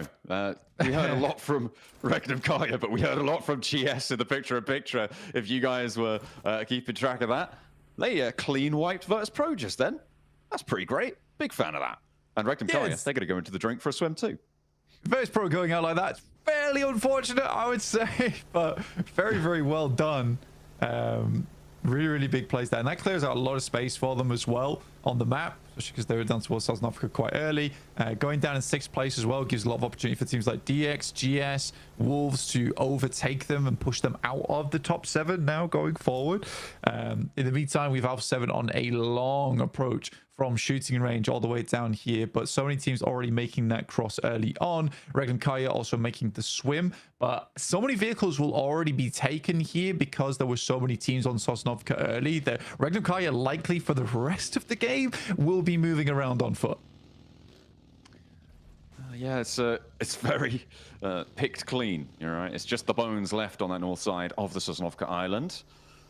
We'll see what they can do, though. They may be able to nab 1 or 2 if they're lucky. If they can get close enough, we'll have to wait and see. E-Arena, they're going for the bow take to the south side.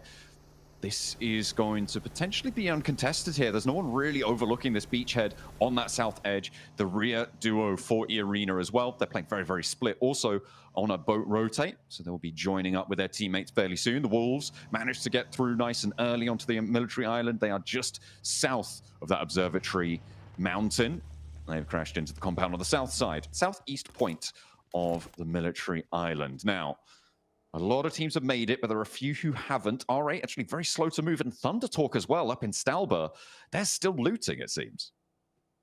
Yeah, I mean, go off, Kings, I guess. It's an interesting maneuver, and you can't really fault it too much at this point in time with how they're playing. I mean, I just need to wait and see. I personally think this is a little bit late. It's very late, in fact, from Thunder Talk. And with the amount of teams that are already down on the Southern Island, I mean, getting in there at that point is going to be very difficult. I think maybe the plan is just to get as looted as possible, as much utility as possible to make that bridge crossing doable. But I don't know. But you can see here, Regnum Kaya, as I said, no vehicles on foot, which is what we expected to happen, John, but it doesn't look fun at all. I mean, hearing a vehicle at any time and having to drop the deck here, this is some very sad gameplay where you pretty much have to hide it out as much as possible. I mean, you've got to feel real jealous as well of teams rotating past you in vehicles. You're like, oh, man, if only we had that. We could do super well this game. And Regnum Karya looking to convert on their last match as well would be a brilliant result. As we're looking over towards those bridges. Actually, the crossings so far have been basically uncontested, Blank. I mean, it's only Virtus Pro who have gone down, but that wasn't on a crossing position. That was on just a fight for a compound once the crossing had already happened. It was. Only 5 teams remain to cross. That's what they're looking for at the moment. Mad Bulls, R8 off in the distance up towards South George. Alpha 7 just passing Lepovka now. Orangutan as well, getting past Prison, past Shelter and Milter. The bridge on the east side currently, I mean, it's Geeke, right, who are going to be overlooking it from that observatory mountain. I think for Geeke, it's actually a really strong spot to be playing. We've seen multiple times multiple teams win from that position on the map. It does require you to get a bit of an eastern shift on the circle, but this is already quite eastern anyway. A lot of water off towards Novorabnoye, so it's likely this is going to cut back in towards the mainland. So there is a high chance that it ends up around Observatory in the end game. I don't mind Kara's position too much. I mean, what they're doing is essentially just holding out teams like Alpha 7 who are going to be coming in from that side. Still no sign of Thunder Talk just yet, by the way. It's still on the northern side of the map. Looks like they're bowing out this match, it seems. You know, they've been playing so much more than everybody else at this point. You know, they needed a little break. They're making their way down from Stalber. It is still stage 2, but those crossings, I mean, especially now, you've got to wonder if Thunder Talk are going to be able to make it. That southeast coast is going to be lined with landmines for them to step on if they try and make their way in there. Wolves now in for a fight with GS potentially. GS were able to win it out against Virtus Pro. Will the Wolves, who are just behind them on the tables, be able to do what Virtus Pro could not? I mean, for Wolves, there's, again, I think they have a similar issue to Virtus Pro where we're not seeing them respect a lot of sidelines in these matches. That's the thing that worries me is that, yes, the gameplay is not too bad. The rotations aren't too bad, but there's a lot of these moments where they're making some careless maneuvers, which I would like to see improved overall from quite a few different teams. I mean, Alpha Gaming even falls prey to this as well, where I don't think they're respecting other teams very much at all in these matches. And I think that's what is coming back to bite them.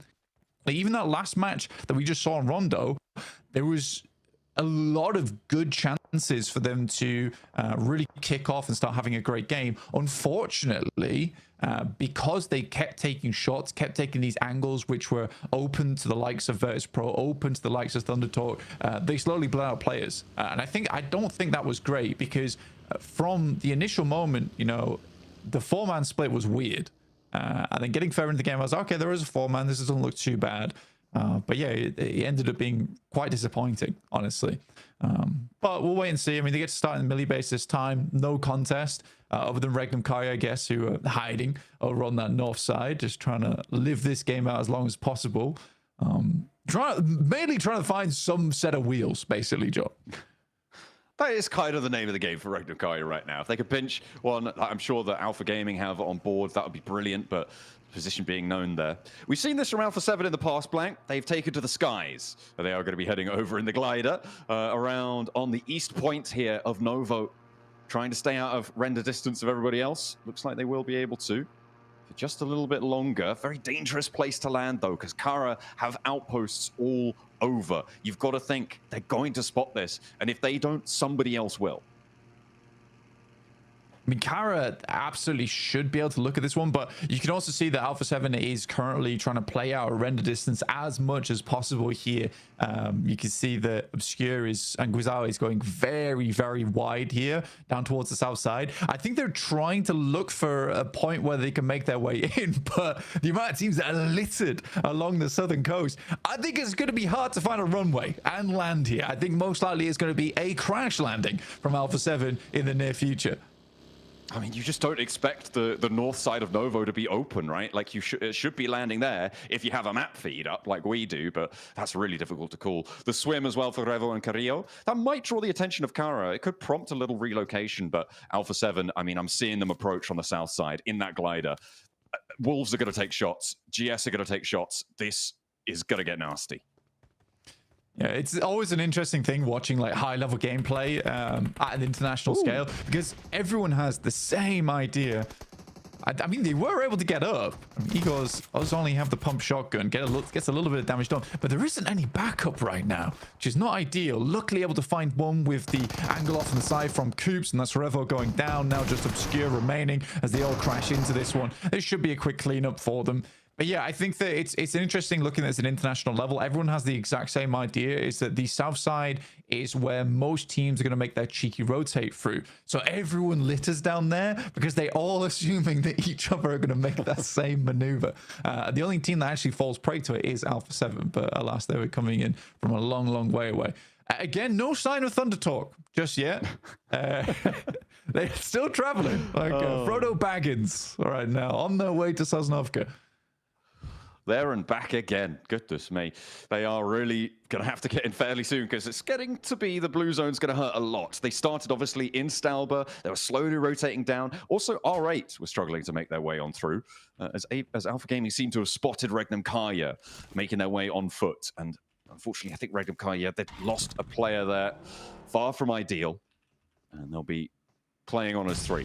Still fairly split and still very, very slow. Yeah, I think for Regnum Kai, it's a rough one. I mean, I think what you have to do there is commit a little bit earlier to an eastern crossing. I don't think that the swim is that bad, but under the assumption the circle is so far off towards that east side that it's likely going to center up on observatory, which it is currently doing, by the way. So we were correct in that assessment. I think that you have to risk the eastern crossing as opposed to trying to play on the beachhead and the three building compounds around that area. I think that's what Regnum Kari are trying to go for. It's a very European approach, I'll say it that way. But I think in this instance, it's not correct. Yeah, maybe different decisions to be made in the future, but military circles always fun. Oh my god! GK getting the shift. Oh, there they are. I think I've spotted what you've noticed. They're on the map blank. It's Thunder Talk on the North Bridge, and Orangutan are going to be holding them out. The circle goes still towards GK's favor on that observatory mountain. But let's take a look at this bridge camp, because the health bars on Thunder Talk are going to be low here. They step out, and immediately the first goes. The next as well, looking for the spray down. The backup from across the way as well is good. 2 players now stand for Thunder Talk, and the blue zone is hurting. I think the craziest thing about this is that OG expects the team to be rotating at stage 4 into the circle on the eastern side. I mean, it's a great pickup. It really, really is. But fantastically done. I mean, Aru's on the ball here, waiting for Thunder Talk to approach, and that is the top squad going down to 1 player from OG. Very, very well played. And now they can figure out how they want to move down, because you'd assume at this point for OG that there isn't going to be another team tailing Thunder Talk. If they were, it's likely Thunder Talk would have had to have fought a little bit earlier out on the coastal side, in which case OG would have heard it. So this is great in terms for OG for clearing that northern edge, understanding that now they can push south without worrying about their 180. So very smart. They managed to take 2 players down, but there is still a little bit of life in Thunder Talk, and you can't count them out. A big flex out came through from Orangutan, from OG, both sides, WizGod and Atanki, moving into position to try and pick up the scraps on the last 2 players. They couldn't find the angle. Thunder Talk able to keep it under control for their final 2 players. And this is so open because of all of the teams moving to that south side. It's what you were talking about earlier. Because of the teams all putting pressure down south, that ability to move is what OG have capitalized on there well on that north side. Now, on the south side, though, it's going to get mucky because the Wolves have to leave the cliffside. They're moving off, and they've already been slowed down. They've lost Batten. Doran needs a res. Coops is pulling him back to his feet, and you can't spend too long out here. The blue zone really starting to hurt now. Yeah, basically instantly have to get that bandage off. And I think for Wolves, it's pretty much over. I think Kara set up a really, really nice lineup here across the hillside. I think that Wolves is pretty much gone. Egos is likely to go down as well. At this point, Kaido, it's one of the situations where do you just deny the point? Lewis picks up Doran. And now Thunder Talk with their two players look to put a little bit more hurt over towards OG. But I don't think that's happening. Ooh, spray down, King spotted.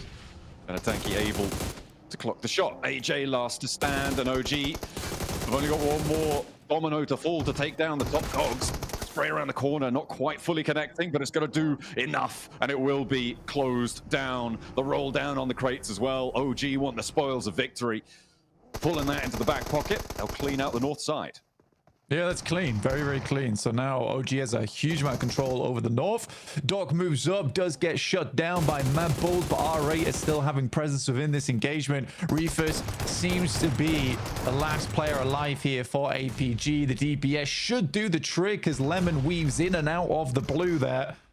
But now R8 look to weave a very different picture for Mad Bulls, one of dread and ruin as they move over the hillside. Trying to push in on the western edge. The route out of that military base is treacherous. R8, they're going to fold back, look to res Marth. Mad Bulls disengage. They're sending across, heading towards DRX and the remnants of DX Savior as well, closer towards the middle. We're not going towards the mountaintop this time around, Blank, though. It is going to go down south towards GS and towards this ridgeline that we're seeing being fought over fraughtly by Kara, who are keeping their nerves together here. 7 elims already. It's definitely not easy for Kara, the movements they've had to make, the decisions they've had to go through, but they've done well. I mean, Ulf is definitely their biggest target in the future over on that eastern side, but even they are sort of held out by the angles from Geeke. Now, the circle does move away from Geeke on that observatory, so they need to find as much information as possible, decide where they're going to end up in the future, because they have to move now, and it's always difficult getting off from the top of observatory. Mad Bulls somehow stay alive with their two players, get to the south side of this compound that currently DRX are holding, and I think for DRX, a lot of fans are hoping they do well in this game because it has been a pretty abysmal start from yesterday for DRX. A lot of games where they're just not able to get through that mid game whatsoever, and I think that has been the most worrying thing from watching them is that mid game. It's just a lack of life from that squad. Getting through that mid game, always treacherous, and it's where you earn the majority of your points on the tables, right? It's getting past those mid game situations that starts to earn you those incremental 4-5 extra points that you need per match to really sit up and amongst the top dogs. DX Xavier trying to hold a sliver of a ridgeline. You can see there's players above them as well from Ulf. That is a really tough spot, but I think DX Xavier are going to be safe for quite a while. Geeke actually more likely to pull the trigger on a fight here. I mean, Geeke needs to find something. I mean, down towards Ulf is likely their best bet, right? They can still play high ground angle and then try and sweep down towards that south side. OG has met little resistance, and DRX actually moves off from that northern position on the compound as OG appears. So this is a very, very sneaky moment from OG to be able to get into the circle and then find themselves a strong position off the back of that as well. The question is whether R8's been watching this rotate and if they'll be able to find some shots over towards them. But again, so far it has been some fairly well calculated decisions from OG. I wonder if Ragnarok thinks he's cleared that angle there against Sakura. Did have a good old look there, spotted the horse, but didn't see a leg, didn't see an ankle or anything peeking out. Geeke, they got to take shots over towards Ulf and back them off the angle. Actually, Ulf putting more pressure in towards the middle. Nice stuff, nice find, but that could all come a cropper if GS takes shots out of their way, if Ragnarok has his say as well. I'm very impressed that it's actually not R8 that takes shots over towards OG. It's OG taking shots to R8, actually finding a Mori here. And they don't have a lot of time to pick him up because the circle is in closing. Now R8's put in a very, very difficult position where OG knows at least 2 players are on that northwest side. Rotate out. Wiz got it. Oh, I thought he was sending it there. I think he was breaking out. Two of them trying to flex through. R8 looking for that regroup, and they find it. They manage to pull themselves back up, grab in the vehicle, not go for the res out wide. Instead, use that little defilade that they've now been able to claim. Prestige backing out as well. Back up to that high ground. Wants the long range oversight, but will have to move back in with this circle shift. Ulf as well, putting pressure in. A potential scout towards GS. Ketch will get that info back to his team. And for Regnum Kari, you've been able to get quite far into this match. I mean, only have one player left remaining, and that's Wild, but Wild is typically the lone survivor for the squad. OG really taking good use of this hovercraft. No one's really looked at them, so they're having this hovercraft far into the late game is really quite a big deal. Nade's starting to pour out over the top now. A little bit of damage surely should be done, but the nades just bounce a little bit too far. Nade swings back down the top side, dribbles down just a little bit. Another one goes through. More damage on towards OG now. One player fairly low in Aru. And R8 can maybe leverage this, but a good off angle right now from OG is keeping them at bay. Oh, another nade, another knock. There's no punishment really being seen. A return. Finally, Marth goes down. There was a third party as well, I think, from Geeke on the high ground to take a shot over towards one of the players from OG who has now been flushed away. Trying to flex out. This is where the off angle from Prestige really needs to come in clutch. Stopping this fight. The smoke's over the ridgeline. They want to keep this momentum going, but R8 back off the angle. The nade's not quite connecting where they need to. Marth potentially? No, it goes too long. The cook not quite right there, but that one's good. A tanky sends it back his way. And Aru again, so low, but not going down just yet. That is a cracking grenade from Amori over the top towards WizGod, who's trying to get that off angle towards them. They've laid the smokes down, trying to keep R8 back at this point in time, give them the heavy hand. But right now, it's just not working out. WizGod likely to go down. Finally, Prestige enters the fray.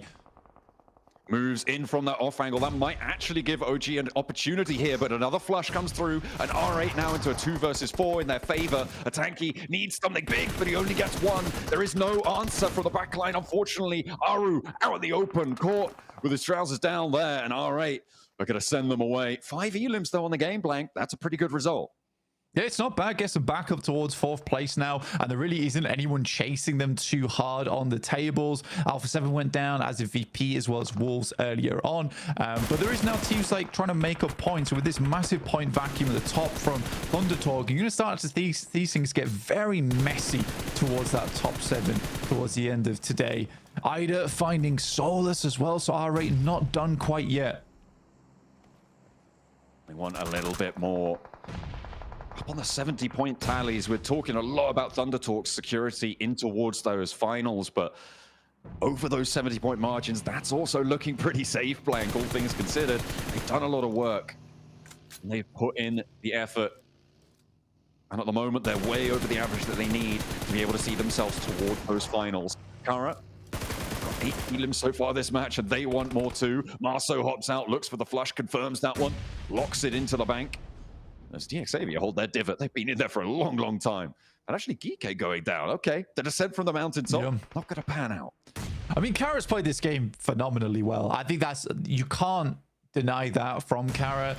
From their initial hold towards Nova Abnoya and then the slow sweep down towards the south side. It has been a real patience game for them and at times really tough, but they've done well off the back of it. Lewis finding catch now as well from Ulf as R8 looks to assault that position. They really only have one option here, which is to try and send down to the rocky outcrop on this south side before they head over towards DRX.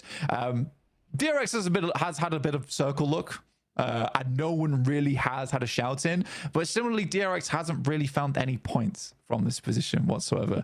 Likely the thing is that if they go down in 2nd place, this game will not be as profitable as most would think. They sort of need to finish this game out with a chicken dinner if they want to have a decent performance off the back of this one. Otherwise it is just sort of another meh game back in their pocket. I mean, he's got 3 more nades, but finally someone takes a look out his way. And that is going to be the shutdown. And DXavier will fall finally. 5 teams now remaining, Blank. And DRX with this center position. Kara, they've moved 2 players up here. They'll need to regroup back down to their bottom side too. And push in a little bit closer. They might be able to hold the top of the rock for a little bit longer, though. And maybe they'll be able to farm some more eliminations along the way. I mean, Kara being at, what is it, 14 eliminations now is very impressive. I think the R8 likely are our utility because they had to throw everything in the kitchen sink to take down OG. They were very resilient during that engagement.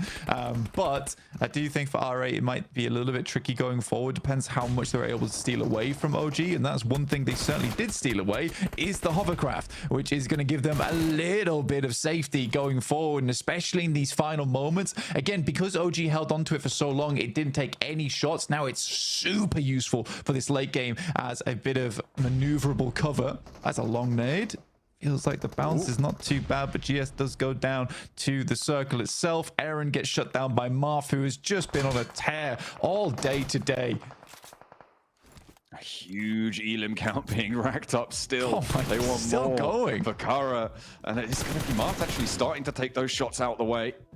See if he can take them down, but R8 lost a player crucially. Amori got flushed out on that situation, could not make it any further. I'm surprised there's still nades in the pockets for R8, but they've got at least one more here.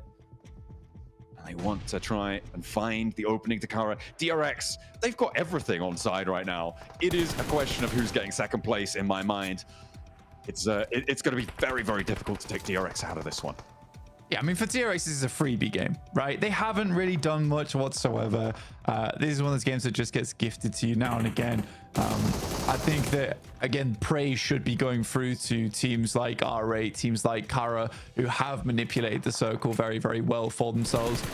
Maybe even I'd go ahead and say OG on that north side. I think that there's like those three positions of Kara down on the east, R8 coming through the west, and OG on the north. But for DRX, yeah, there's not much to be said about that squad. I'm surprised that they haven't moved anyone up to the wall yet or moved out a little bit. They're kind of allowing ground here. A little bit. Maybe. Timid.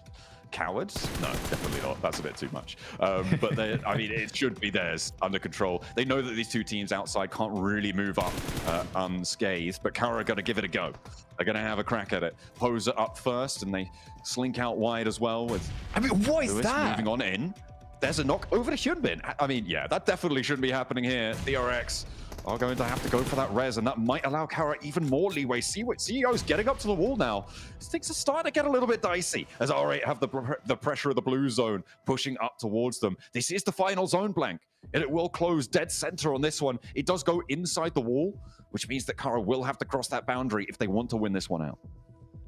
Yeah, I think that they hope during that knock, I mean, 2 angles is all that DRX has there because one's taken up on the res, that they could finish out this fight as quickly as possible. The blues being a big issue. CEO able to hit a nasty nade again. I think this is a massive game for Kara going forward. Another nade goes slightly far, bobbles just a little bit too much. That's a wild nade coming through, goes straight out to the outer edge of the zone, but smokes is all that's in the way between Kara and R8 in this moment. And finally, DRX starts to make a move. Kaisei flexes out to the wall there. The angle spotted though, and a nade immediately put towards his feet, and he has to dance out the way. DRX starting to get low on nades. They've only got 7 left. R8 are up to the wall as well. They've allowed the entrance to move on in. R8 will go down, but it's Kara to do the dirty, and they will find 2 more eliminations on their tally. A big nade from CEO. Will there be an answer from DRX? They're allowing this to go through, and the smokes there covering so much of their sightline.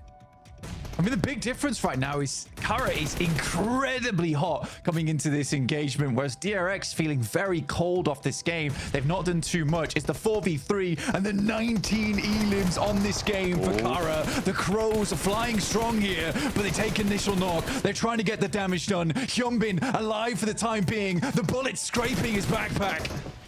Not quite able to finish the job though. They swap over to the next vehicle, and it leaves Poser as a solo. DRX finally able to keep themselves standing. Hyunbin gets the res. 1 knock is all they'll find, and Kara denied the 20-point Elim game. They will go down in second place. DRX able to hold their nerve right at the end. Every single buckle blown off the back of that backpack in those final moments for Hyunbin. But the fact that he stays alive actually is the thing that gives him the chance, because so much time was wasted there for Kara versus Hyunbin. I think if they get that knock, there's a potential for a 3v4. I think Kara is really feeling that game, but still 19 points. That's a 25-point game coming through from Kara. Incredible scenes here at the Gauntlet. A massive jump up for Kara. That has got to feel real good to be able to leapfrog all the way up the tables as they have just done. We've been waiting for it. We've seen some stuff from them previously in their regional positions, but up until now, sort of a little bit lacking. They did have a third place towards the end of yesterday, but it is good to see them finding a little bit more power into these situations. Absolutely. And I think for Kara, again, they played it well. They have strong players on side. They're not the most well-known players in the world from their particular region, but they have all played for multiple years and are all veterans of the game, which is very good to see. But again, I think for DRX, it is just a little bit lackluster win. In the meantime, we'll see what the desk had to say about that match.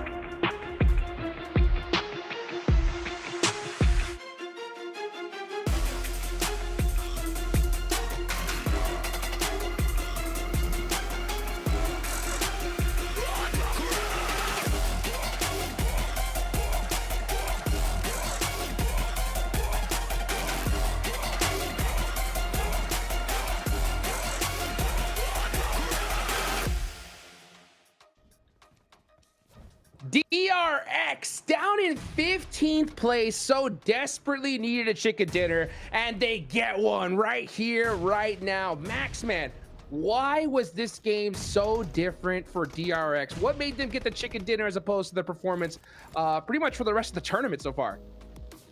Oh, I was hoping you wouldn't ask me that question. They got circle gifted. Okay, you want me?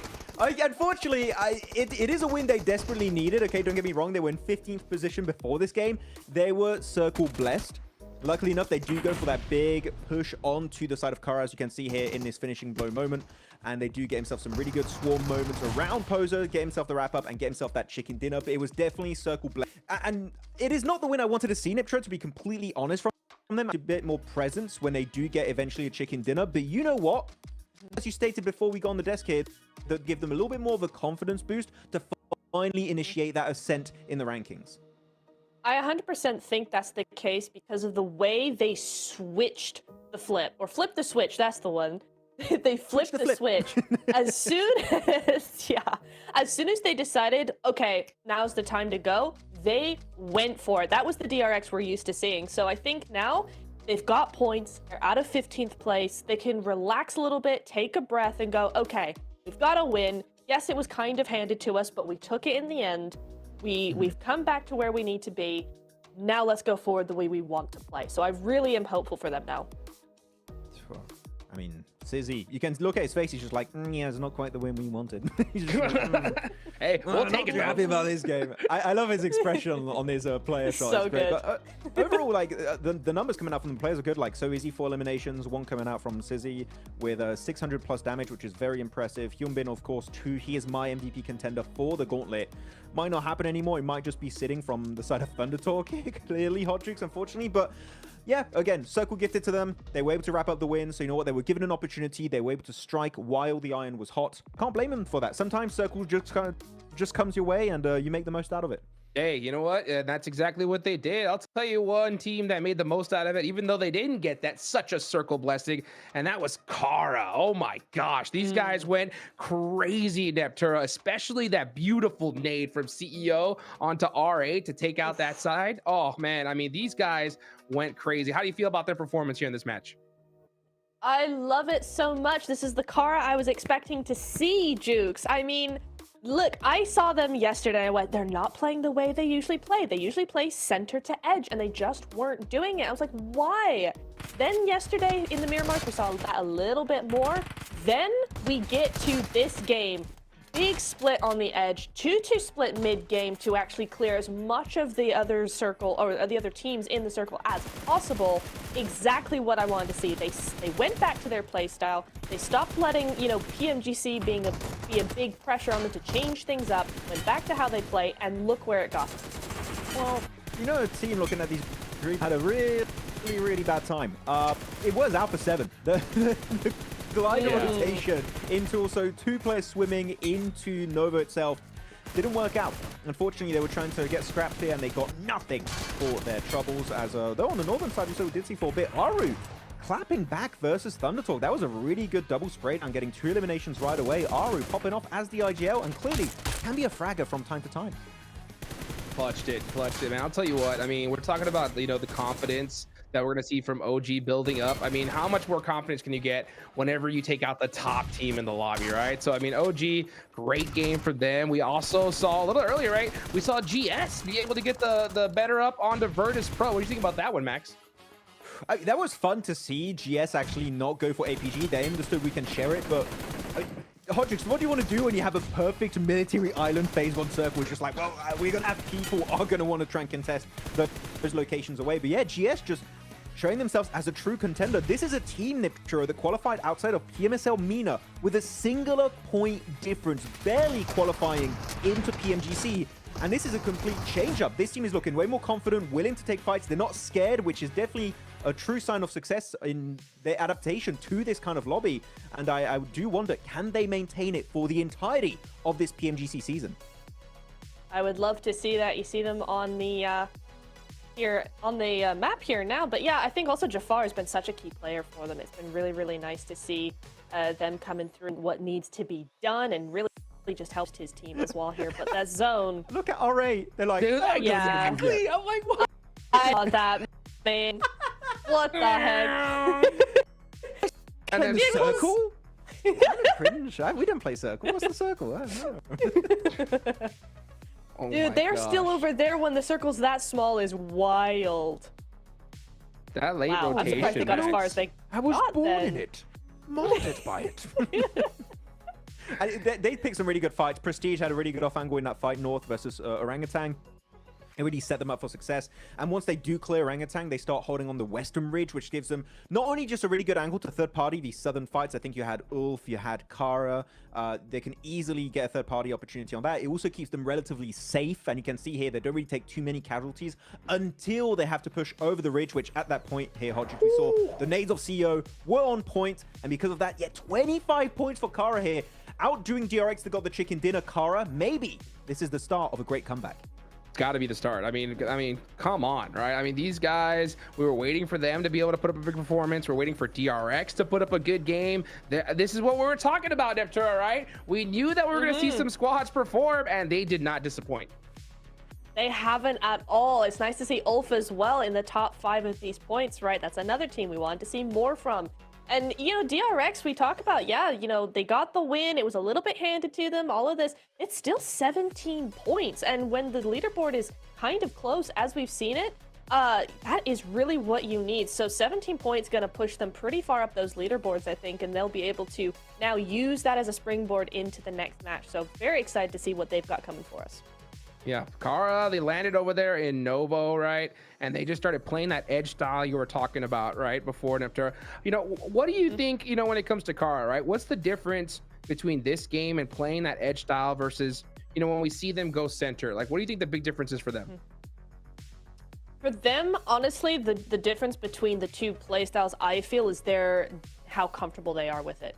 Because they play center early on in the game and then switch to edge. And what we were seeing them do is play edge from the very beginning. And that only meant that they were getting left behind by all these other teams. So I really think that that's where they're going, oh, okay, wait, let's switch back. Let's do what we normally do. They're more comfortable and they can be more creative with it now. As so easy. It's not, hey, it's not Siting. For once, it's not Siting being the MVP of match 2. Look at this pentagram. It's like healing 0, and then you just have a line 29 minutes survival time. You can barely see it, and then 0 assist. This is the weirdest pentagram graphic I think I've ever seen in PMG's PUBG Mobile Esport history. This is an odd looking one, but 0 healing again, showing that they were circle blessed. They didn't take any unnecessary fights. They weren't over peaking to like take fights that just didn't make sense. They're just like, we're given a free tick into the late game. Let's use it here, and it worked out. Yeah, man, oh boy, did it. Look at that. DRX now in 11th place, 37 points. So that's at 9 away from that 7th place position. By the way, guys, if you don't know already, it's 7 spots that are going straight to the grand finals. Everybody else is going to be going to that group stage, right? So looking at these leaderboards, Max, okay, we're about to hit that halfway mark, right? You got GK all the way at the bottom. What is it going to take for these guys to finally wake up? points. I mean, yeah. Games? Good. I mean, yeah. I mean, for Geek in particular, I was That's a fact. quite disappointed because they were playing Observatory this game. They didn't do much with it. They were very hesitant, very slow, and Kara just saw an opportunity to kind of do what Geek should have been doing this game. So Geek need to see a step up, a little bit more confidence being displayed here in these lobbies. And same for any of the bottom teams. APG also, I didn't even do much this game. Niptura, we need to see the APG comeback, and as of right now, it's almost a halfway point. As Hodjuk said, it's getting a little bit late to initiate that comeback. I know it is, isn't it? And, you know, even as we look at those leaderboards earlier, right, like even a win like from DRX is going 15th to 11th. So APG need to have a lot bigger of a game than even DRX did or Kara. I mean, they really need to shape their next game more like Kara, because Kara went from 11th all the way up to 4th place. 4th. Wow. In one game. That's crazy.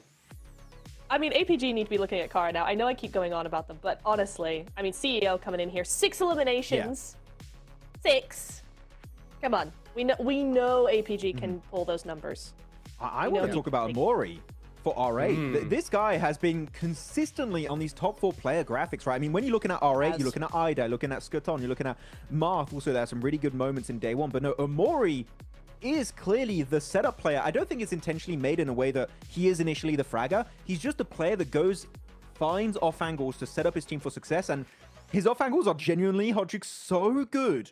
He just gets 3 points, 3 eliminations every single time. So Amori is genuinely a genius when it comes to the off angle plays, and so far it's been really paying dividends in these matches. Well, you know, that's an interesting point here, right? Because Amori, he is definitely finding those off angles. You know, we saw in that later fight, though, one off angle that was from Prestige, right? Prestige was holding that huge off angle. I think that really set up that fight for them, right? What do you think about Prestige holding that off angle for so long? And then he finally grouped up with his team towards the end, right? But do you think that he should have held that there back a little bit longer, or do you think he joined up right on time with his team? I think it was used perfectly, actually, in that fight there, Hodjuk. The way he was playing it, relatively passive, I would say. He was just trying to keep Orangutan in check and stop Orangutan from bleeding over that ridge. If Prestige is not in that position, I think Orangutan keep hitting some of those great nades they had in that fight, and they just completely overwhelm R8. Prestige's off angle is the only thing that kept Orangutan in check. So Niptura looking at R8, everyone, it feels like, on the team can pull off angles. I know Marth can do it since spring of this year, so they're just all off angle players. maybe that's the strat. Honestly, it is kind of the strat. I mean, you see time and time again when you look at fights, very rarely is a fight won by 4v4 just right in front of each other. It's always a sneaky little off angle. It's always somebody wide wrapping that just provides that cover, you know, pushes a team into a corner and stops them from doing what they need to do to defend themselves well. So, you know, it is, if you have a team of all off-angle players, honestly, I find that that's probably like one of the best strats you can possibly have, just because it gives you that flexibility to do whatever you want and surprise them however you can. Yeah, definitely. Though, looking at this graphic of the top 4 players, we've been on this one for a while. I kind of like how CEO is grabbing his logo. I don't know, it's just... That had to be intentional, right? Yeah. I mean, you look at this performance of CEO, it makes sense why he was on S2G. If you guys don't know, by the way, a little history lesson for CEO. He was on S2G. He was part of the biggest org in Turkey. That shows how much potential this guy actually has. He was part of the rising older generation of PUBG Mobile eSport, and he's still putting up numbers. So CEO, I wouldn't be surprised if he's able to, again, put up the numbers and contest the likes of maybe Regnum Kara moving forward. Yeah, I mean, they already passed them up, so they're feeling pretty dang good going into these final matches. I'm looking right now at the leaderboards, right? Because with this next match, we're going to hit our halfway point here, right? So 7th place is that cutoff, Niptura. Looking on down, it's pretty close, right? I mean, we can see pretty much, I mean, even Alpha Gaming, they're all the way down there in 14th place with 27 points. That cutoff right now is GS with 46, right? So, you know, how many more games do you think Alpha Gaming have to kind of breathe here, you know, before they need a chicken dinner? Or do you think, like, this Erangel match, it's time for them to put up some points? What do you think? I honestly want to say, like, maybe one more game, but the way that the rest of the teams have been playing, I feel like We're starting to see some teams step up that haven't been stepping up so far. They're starting to come alive. They're starting to do what they need to do. So maybe one game is too late. I'm not entirely sure. I think it really does depend on how this next game goes. So yeah, maybe they do have one game. Maybe, I think. Because Regnum's starting to do stuff. Ulf are starting to do stuff. DRX, Wolves, they're all doing it. So APG, like one max. Okay, one for Breathing Room, Max. Do you agree? I would agree. I think that's a decent sample size to have for them to try and do a little bit of a jump up in the leaderboards. I mean, everyone's looking at APG, of course, trying to initiate that comeback. I'm looking at E-Arena. I'm going to look at the team that's below them right now. Yeah. They're in 15th position. They're just 1 point behind APG with 26 points for themselves. It's not impossible for them to catch up to top, but I was very impressed with how E-Arena, the players individually especially, were playing back at PMWC. They dominated this most recent PMSL SEA season, and I was very how they were going to play here, and unfortunately, they've just not been able to follow through with those initial promises we had earlier this year. I'm hoping E-Arena can make it because it would fit. Already, we don't have Bigatron, by the way, from SEA, which that alone feels weird.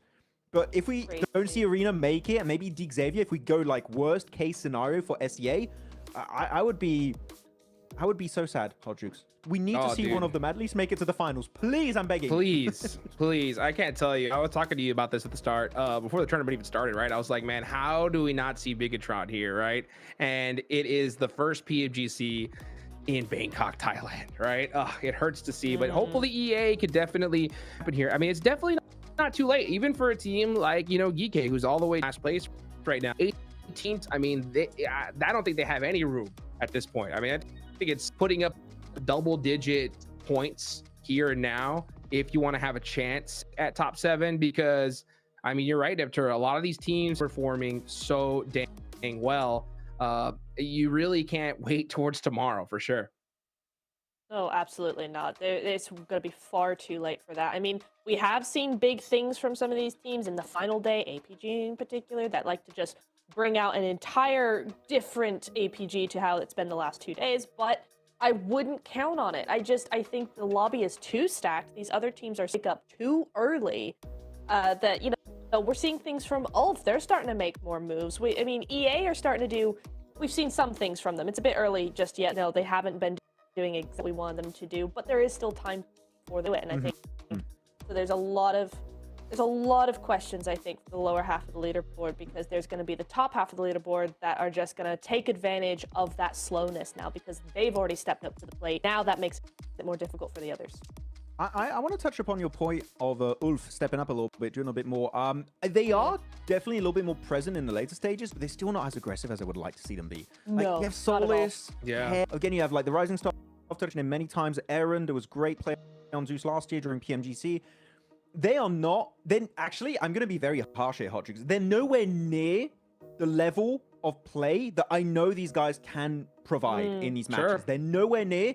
I want to see a big change up, because at this current pace, I don't think they deserve to be in the finals. So I need to see them at least attempt to take fights, and that alone would give me a little bit more hope that Ulf maybe could make it to the next step and reach the finals. Well, that's totally fair. We've seen a lot of teams on that second page do it. Will Ulf be able to do it right here, right now? Let's see if it's going to happen. Let's go ahead and take it on over to John and Blank to wrap up the first half of the Gauntlet.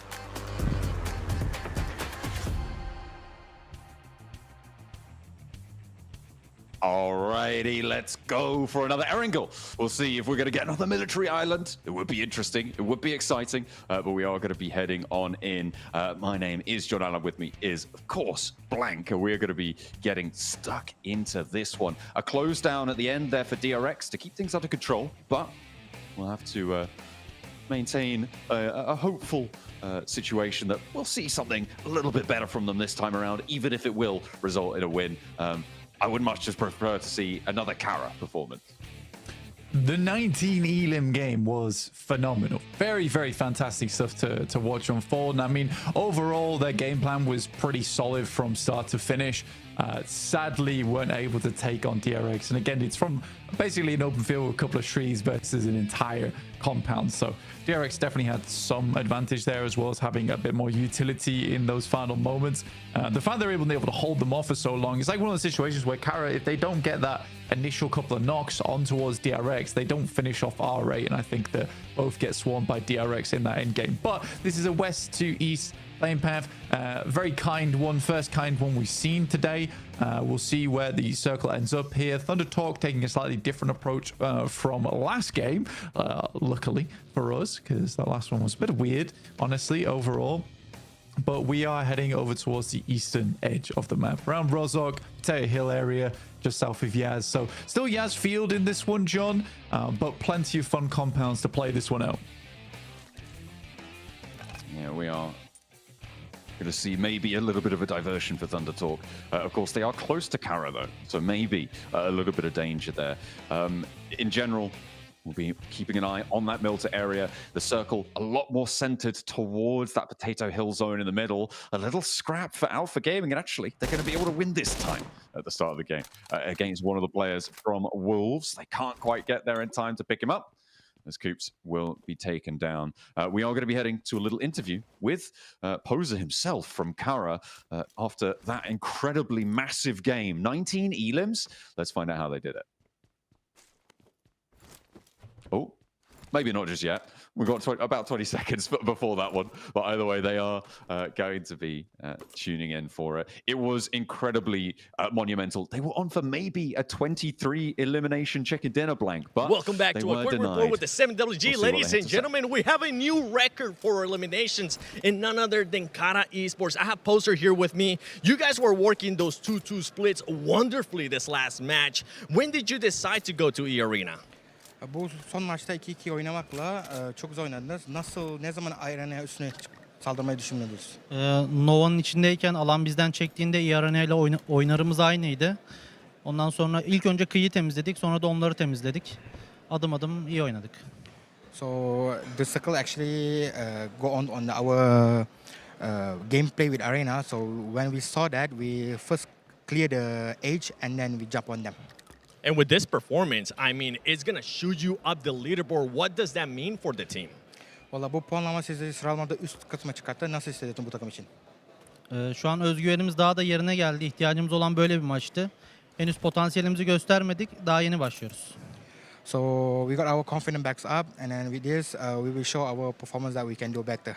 Hey, I'm hoping it continues on. 19 eliminations. I know the Turkish crowd is going to be hyped. Back to you guys. Absolutely. It would be brilliant to see if they can carry that forwards. It is, however, very rare to see teams have two performances like that in a tournament. It would be something special, but we can always hope. Thunder Talk, though, they've definitely had more than one of those performances. It is a rarity. Thunder Talk definitely a rarity in our games overall. 100 points, hit the century. Weren't able to get anything done on the last match, but again, they hit triple digits and thought themselves, let's take a short break. And we'll get right back to it over on the next angle here. Let's take a look at the leaderboards right now. There is that big jump off from third place down to fourth, with Mad Bulls in third place dropping down towards Kara with 55 and OG at 51. But as you can see, it's around 10th place where we see our next real big fall off from 44 to 37. So there is a lot of teams battling out for this top 7 here. And it should make for an incredibly fun final day tomorrow, where all the teams could be dipping in and out from that top 7. We get a little replay on Doc, getting the spray down onto Coops. They couldn't quite get away unscathed with the vehicle.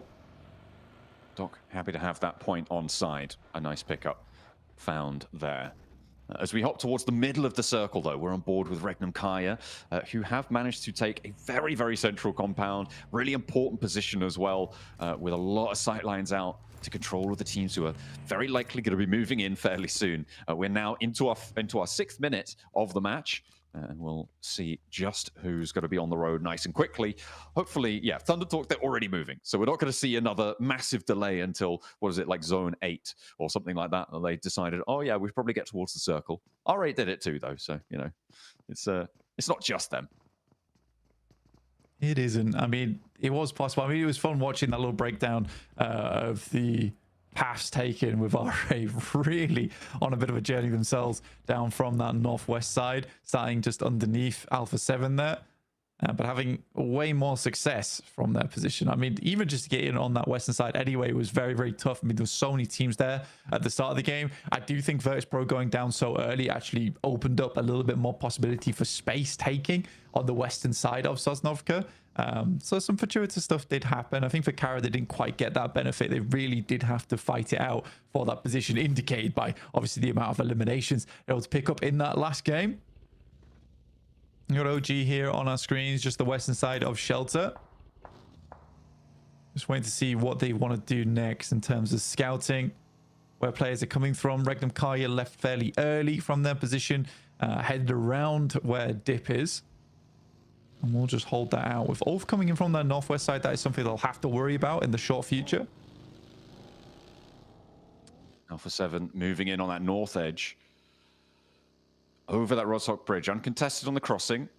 A little bit more treacherous down towards the south. R8 moving out now from South George. They're moving around the foothills of Everest, trying to head out east. Behind the Mad Bulls, though, they will, if they want to go over the north side of Pachinki, they'll have to go through the Mad Bulls there, or try and find another way around to try and get into this one unscathed.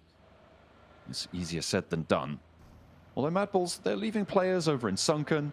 They wanted to control that bridge crossing to the north, I suppose. Get a little bit of info, a little bit of scouting from Tulika on the Mad Bulls. As GS move over the north, they're heading over the north of the Yaz Lake. I mean, I think for E-Arena, heading down this way is not too bad. But again, we haven't really seen that early game prowess from E-Arena so far. I mean, round Geekay as well. Yasnaya is easily shared. But with only 2 players there, I am slightly worried for them slightly. I think the rest of the team needs to get back in action soon. The Mad Bulls, though, like you're saying, over on that western Rozhok side, coming through past school towards Chopsticks. This is always such a weird starting circle for a lot of our squads, just purely because what they're struggling with right now is deciding where they want to play going forward. Because as we head into zone 2, like, there's plenty of positions which are very, very valuable, but just not quite yet, because we don't know where it's centering up. Now we know that you kind of want to take some of these farm compounds nice and early, potentially even some of these positions underneath Potato Hill. Even playing over towards the southern side of the coast is not bad here. I mean, it makes the decision-making process a little bit easier. The execution phase, though, a lot more tricky for our IGLs, for our teams to try and enact their plans now. Everybody on a mad dash south, trying to get into a very limited set of positions. Ulf got to be charging in from that north side, a little bit split. They've got a backstop there for Solus, trying to regroup. Regnum Kaya clashing with DRX on the inside of a compound. But you've got Ulf putting pressure on the north. You can't afford to go for a crash, as well as on the south coast entirely in the warehouses. DX Xavier, Wolves going back and forth here. Lamborn needs a pickup now. Paragin has to put the pin back in to save his teammate. Will be able to start that one. And Nate moves forward, securing it. They are on the inside. They should be fairly safe, but will they be allowed to get this res? Because there's more threat from the Wolves around the corner. And that's going to be Levi's taken out in the midst of it all. DX Xavier having a tough time on this pro. With Paragin going down, Lambo going down there is very, very tough for DXA because they wanted a lot more speed on that one. And Levi's expected some backup on the side there. That wasn't meant to be a 1v1. That was meant to be a 2v1. Paragin getting taken out by Top. And Gara immediately picking up the elimination point for that. Goodness me. DXA and Wolves now just bottom of the pecking order right now. That's unfortunate. I think DXA can't really leave from this building either with the 2 sightlines that are set up here, John. And they only got 2 elims for it as well, Blank. They weren't able to extract the full 4. They weren't able to do any more than that, which is unfortunate. You could excuse it maybe, you know, if you're able to get up to 4 points, right? And then, no matter what, it's an okay game. You will keep yourselves in the conversation for 7th place, where DX Xavier currently sits right now. And they need every match they can get. We know how volatile the middle of these tables are going to be with the number of points that Thunder Talk are earning. And Kara having that oversight, they'll be all too happy to snaffle away any points that dare to step out of line. So, I mean, the center of the circle is pretty packed right now. You got Kara and the Regnum Kari just above them, and the DRX holding quite central, but in the open zone. Mapple spots the team crossing along the way. It is GS, and they're happy to chase this one down with a mobile turret in the vehicle. It's 3 players in 3 cars, so I think they're assuming they can take those shots quite frequently, but they decide to back it off. They don't want to deal with that angle for too much longer, and a building gets taken up by GS. It is on the northern side of the zone, though, so it is not massively likely it's going to end up there, but it will give GS a little bit of a long breath, right? A bit of relief in this match. That is enough. a Doran goes down. nade. What a post through the letterbox there on the nade. Beautiful stuff. Didn't even need a stamp. CEO able to hand deliver that one. Lovely stuff. Able to pick up the pieces as well. Now they're going to have to move a little bit further west, potentially. I mean, Kara should be able to hold this angle. We'll see if they're able to do so against Thundertalk, who are moving in on that coast side too. It's hard to make the correct decision on this one because as we head further down towards the south side of the map, it slopes downwards, right? So you don't really want to play those positions. I think Alpha Gaming actually has a very good chance from their spot. They have a lot of high ground oversight here. The issue is they're going to have to play that late game a little bit more aggressively as the circle probably will move away from them. I think R8 has one of the more fixed positions inside of the circle. It's a lovely compound to play around with. Leaving it is slightly difficult because you do need to wrap around towards that northwest side. But in this instance, it's really good because I don't think they're imagining that it's going to be a hard west shift on the circle. So this just gives them nice 180 oversight towards their eastern edge. And that's a lot of information to be gained off the back of that one. OG making a mad dash along the way over towards a small building they can potentially play the rest of the game in. Actually diverting one out to the shack as well. So they have got multiple angles. A run-up made a little bit harder because of that. With 4 players alive, I'm only seeing 3 in the middle there. Or maybe they are all 4 packed in. We'll have to wait and see just how they can hold the dead center here. They're in a little bit of a valley blank. So it is very much a standoff. They are committing to this location. It will be very, very difficult, if not impossible, to leave it. So they need to get the value in the mid-game here with Elims. Yeah, I think it's a risky play, but it's high value reward if this does continue to center up because it's very much open ground around them. Like you say, leaving through the open ground is treacherous, but if they have to deal with teams walking up towards them, it should be a fairly easy hold. So I think for OG, it's a case where you play this position and like you say, you are just committed to it now. But it is fairly central. They had no real other options other than playing sweep on the edge. And I think they're more comfortable playing this anyway. They're quite decent when it comes to holds. So we'll see what OG can do from this spot. It's a slightly early commit though at stage 3. But because it is so dead central and in a compound, I think you make that call here and now. Jafar angles over towards Virtus Pro, the rest of GS as well. They moved out to the north side to try and have a breather, but they're being crushed down a little bit here. Virtus Pro have to turn around. They don't want to get stuck into that anymore. Little sweet drift there for Virtus Pro. Maybe they're reorienting. Maybe they do want to get stuck in. Okay, no, they're just biding their time and leaving tire marks on the grass. Someone's got to look after that. That's very inconsiderate to the groundskeepers. It is indeed. Thundertalk playing down towards the southern docks as all 4 players. There is a chance it does go down towards that south side. It's not always the greatest and latest of positions, but with a little cover and the little positions available in that spot, docks is not that bad. The question is how well you can hold it as a solo team. It does get to those points later on where you end up sharing that position on the east and the western side of it, often leaving the warehouse open as it's a bit easier to nade out. But I think that for Thundertalks, this is a good spot to play in going forward. Now, OG has an option now because most teams are going to have to wrap around on the east and the west side, is whether they want to move a little bit close to the circle, play out in the open with some vehicles, or just stick to their guns. Refus on the inside, not going to win that one. The Arena able to find it in an immediate shutdown. Alpha Gaming not in a position to go for the backup there, and Zyol caught out in the open by R8 across the way. That's a couple of 100 meters out there. A long shot coming on through. In the meantime, Gike, Regnum Karya clashing on the inside here. You've got DRX on the north of this fight too. Those nades are coming on through, but it is Regnum Karya to draw first blood. However, it's traded off. Flushes need to come through now, and Saf G will be able to find it.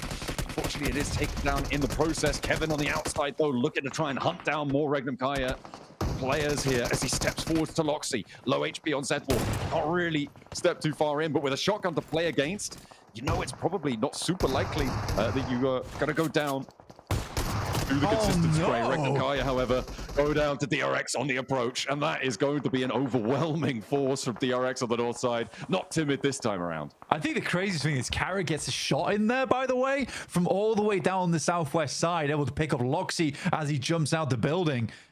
Regnum Kaya just melted under the pressure there, and DRX actually pick up a fairly decent spot for themselves, all in that short moment of time. I think they'll be very pleased with how that one turns out. In comes Ulf over towards ThunderTalk's position. Again, like I said, this is a large area, difficult to hold as 4 players, and they're trying to gauge where exactly the ThunderTalk players are currently. Luckily for ThunderTalk, they always have this angle up top side. APG doing a good job to protect them from any target that comes towards them, and some fantastic nades are being lobbed up their way to secure some more points. Goodness me, Ulf, they try and move into the hills on the north side of this compound, but they're denied entry. Everybody with the third-party angles. Aaron, though, has actually managed to make it for the south side, so a last player alive for Ulf. In the meantime, Doc now has more arena players to worry about. 3 players actually taking shots out his way. You can see the rest of them trying to move through. He's forced out wide and taken down as soon as he moves. Sakura clocks him. And now Top has to try and find something in response because Doc is not getting back up. Yeah, it's a good third party coming through from E-Arena. They noticed there was fighting going down on this side, but it seemed to be only one player. But RA currently in an engagement between them and VP. One player left alive for RA and nowhere near this engagement. It's Prestige. Looks to send some Molotovs in. It's a good position to throw them out, but VP immediately moving forward. Amori in the backlines in the shack, priming a nade of his own. It's a long toss on it. A big gamble, but doesn't hit on target. Prestige down in the smoke has been spotted now. Voston keeps his head on the swivel, spots the player down in the dirt, and leaves Amori the last to stand for R8 across the road. And actually, OG are moving in on that north side, so that could be a big problem in their very near future. I think Alpha Gaming did just go down. E-Arena able to finish the job as the circle goes back towards the center of this one, leaving those cliff tops out of it. Yeah, I mean, OG can continue to play on this north side, but again, it's this question of where do they go next? I mean, luckily, because they cut out so much their position on that northern edge, they don't really have too many teams watching in of where they're going to be maneuvering next to.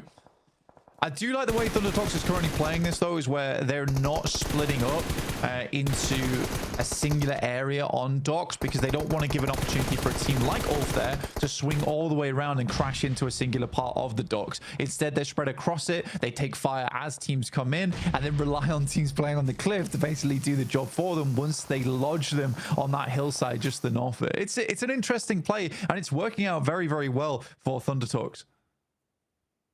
E-Arena going to have to make a move, and maybe ThunderTalk will take some shots out their way, but I think Virtus Pro are going to be more preoccupied with holding them out. Maybe a drop down the cliff face. Maybe go for a swim here for E-Arena. Tourniquet certainly taking that option.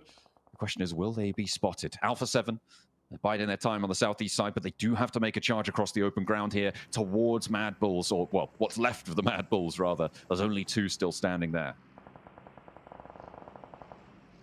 Game's going to slow down a lot, but Kara actually has a very strong spot to work with. There are 4 players as well looking for another huge game for themselves. They also have been consistently taking pot shots at teams, so they've been very proactive from their position. Even if there is a squad 200, 300 meters out, they've been very aware and been taking shots that way. And the more casualties that they can cause within this lobby, the easier their end game is going to become, because again, as teams start to get crunched towards the center here, more and more fights are going to be taking place out in the open, and these are not fights where it's likely you're going to live with 4 of your players. You're likely going to have to sacrifice 1 or 2 just to win an engagement. We saw Singh there actually stepping out onto the docks for ThunderTalk, and Aaron laying low, not wanting to get involved. May have sightlines on it. The question is, does he want to pull the trigger here, expose his position, let them know he's there? Tourniquet moving up to the pontoon there. Trying to hold it down. I have no doubt that Aaron knows exactly what's going on here, and he is opting not to take these shots. You just can't confirm the point.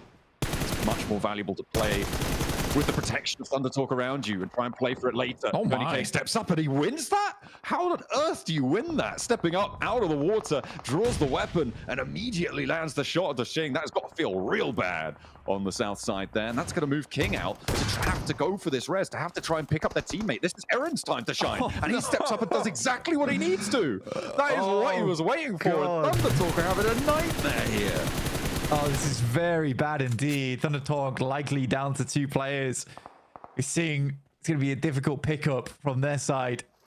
Completely lost track of Tony K as well. That's one of those things where you only send out 1 player. You know he's in the water, so you look to just finish him off, but you do not expect the 4th player from Ulf to still be alive on the other edge. Dear me, we are surfing here over on the docks. And Thunder Talk are currently dealing with the tsunami. Okay. Side shift. They have to push out, so they're going to have to leave here as well. This does mean that they can just fully disengage and look to leave these solos to their own devices, but that's going to be difficult because you've got Virtus.pro and Kara who are going to know all about what's happening here. Quick knock from OG down towards Virtus.pro. I mean, it's a good time to be doing it as the circle starts to close inwards, but Voston with an immediate response over towards that top side gets a good shot over towards the tanky, leaving just him and Aru there. And the question is whether Virtus.pro even want to go for a wraparound on that side. I mean, OG has to call for some slight reinforcements here. I mean, it is good news, I think, on the north side for OG. And they've got enough to play with. That cover, that re-knock over towards Virtus.pro. They didn't need to get the flush there. They just needed to slow Virtus.pro down, force them into an unfavorable fight. Tony K may have bit the dust, and he will indeed go down to the nade from AJ. Only the 1 player to go down from Thunder Talk, and it could have been worse. But Aaron really bided his time well there. He played the time perfectly, and actually maybe afforded an opportunity to have a chance to get another point or 2. Yeah, currently we're in the top 10, so 3 more teams would have to go down before we start hitting placement points. DRX holding on to their position quite nicely as GS attempted to assault their position. Hyunbin on the top stairs looking for Icon right now. In the meantime, the roll-up for Virtus.pro is dismantled on that northwest side. Unfortunately, there is a knock sent back over towards them. GS finally going down there, but it is going to be OG holding quite well. The reses, though, are starting to come through. There's the first flush coming in, and there is, unfortunately, the re-knocks coming in from Virtus.pro. They stop, though. They move sideways, move laterally on the fight, and OG not going to be able to connect these nades if they haven't spotted it. Will they put them in the right place here as the nades bob forwards? Not quite on the target. Haven't seen the retreat here, but AJ, Thunder Talk, they're all sailing on in. Virtus.pro now have another team, and the vehicles swinging around wildly. What is going on? OG, move in, get these knocks, get these points here, because Thunder Talk are moving the slivers of HP. Going down? Virtus.pro go down, and 3 players from Thunder Talk still stand tall, but OG, they've taken a knock. What have Thunder Talk just done? What? I mean, DRX were taking shots across the way at OG whilst that all was unfolding. I don't know how Thunder Talk gets away with it, but they absolutely do. AJ with the run down the vehicle, smearing VP across the fields. And now AKOP trying to get his HP bar back up again. A nade sent across towards the tree, slightly lagging behind the rest of the team. A nade sent along the edge of the blue here could be devastating. And it is close, but not close enough. Going to be able to find it there, stepping out towards the blue. Thunder Talk get back in the vehicles, playing true chaos strategy there on the roll up to VP. There was nothing they could do, it seemed. He's going to be running out of ordnance fairly soon. Drops the last, covers his retreat with that flash. That's going to allow Thunder Talk to disengage. Play on as 3 from here, which is crazy. Kara, I don't think they're going to be able to do the same thing, but I don't think they need to. With the circle as it sits, they keep in on the south side, and they may be able to find a chicken dinner this time around where they couldn't quite before.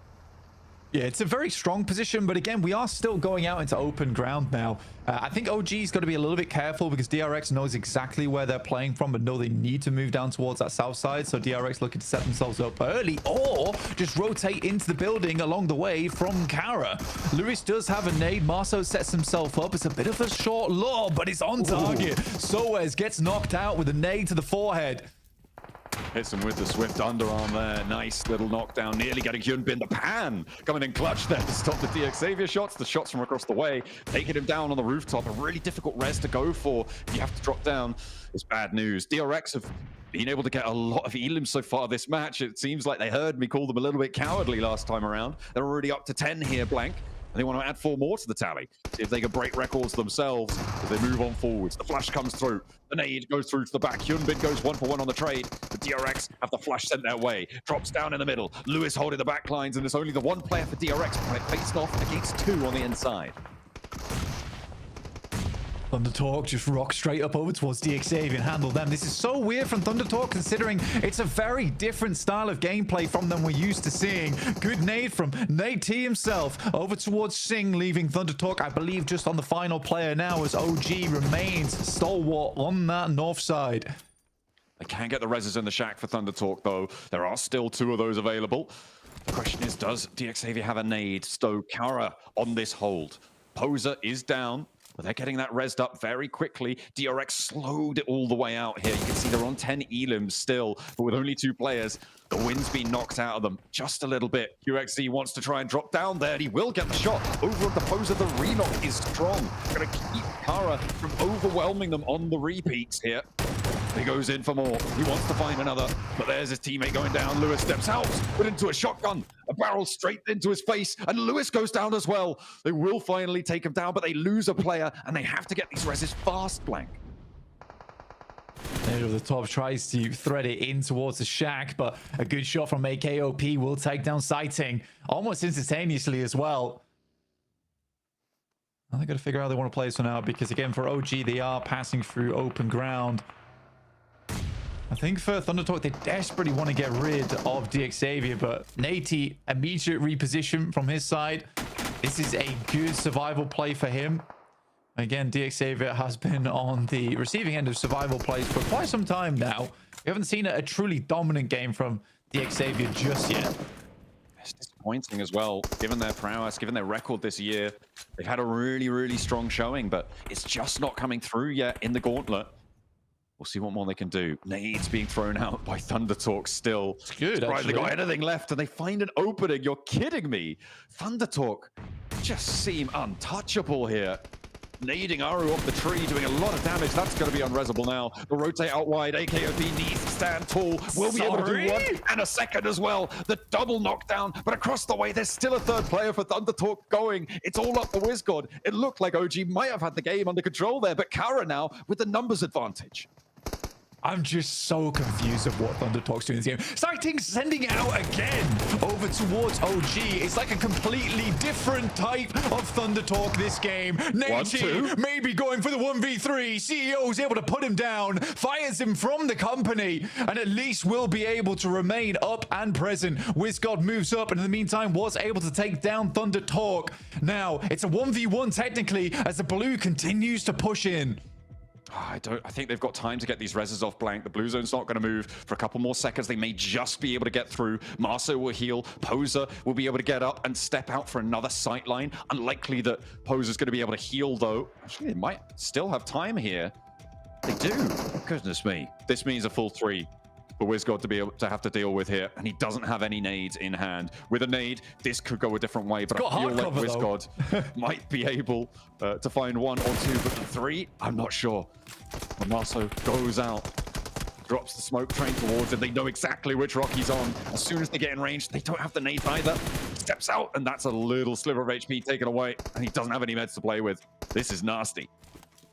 Big stun grenade. WizGod just has to hide it out for the time being, but it's looking close. Can WizGod close this down? It's looking slightly unlikely. Regardless, he has been through the war zone this game and will go out valiantly, but it will be Kara to come off from a 2nd place and 19 points into a chicken dinner. What a sweep from these guys. With 11 elims, they find another game really, really strong. It felt like they were the winners in that last match. This time, it rings true. That south side shift playing well to their compound. And Kara are on a massive resurgence here. It's what Neptura said she wanted to see from them over on the desk, while she's being treated to a repeat there. Orangutan as well, playing very well on that northern side, doing a lot to control. It was just so unfortunate that Thundertalk somehow are able to apparate wherever they want to within the circle. That was some crazy rotates coming in. Oh, bro, I just couldn't believe we were just watching Thundertalk just go alpha lever in the vehicles. It made absolutely no sense to me, John. It was like watching them go from tactical gameplay to suddenly, you know what? We're just going to give it our all here. Get in the vehicle, put the metal to the pedal, and just get things going. Yeah, it's really quite impressive how they were able to do it.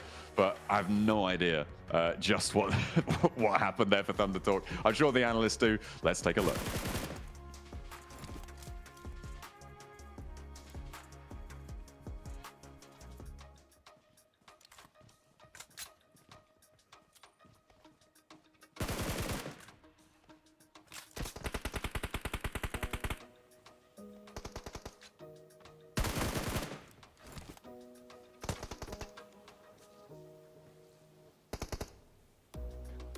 Okay, man, what a game. Are you kidding me? This game had it all. We saw the crazy push from Thundertalk onto Virtus Pro. I mean, these guys are flexing themselves out, but Kara with the back-to-back chicken dinner. Max, man, what we've been waiting for.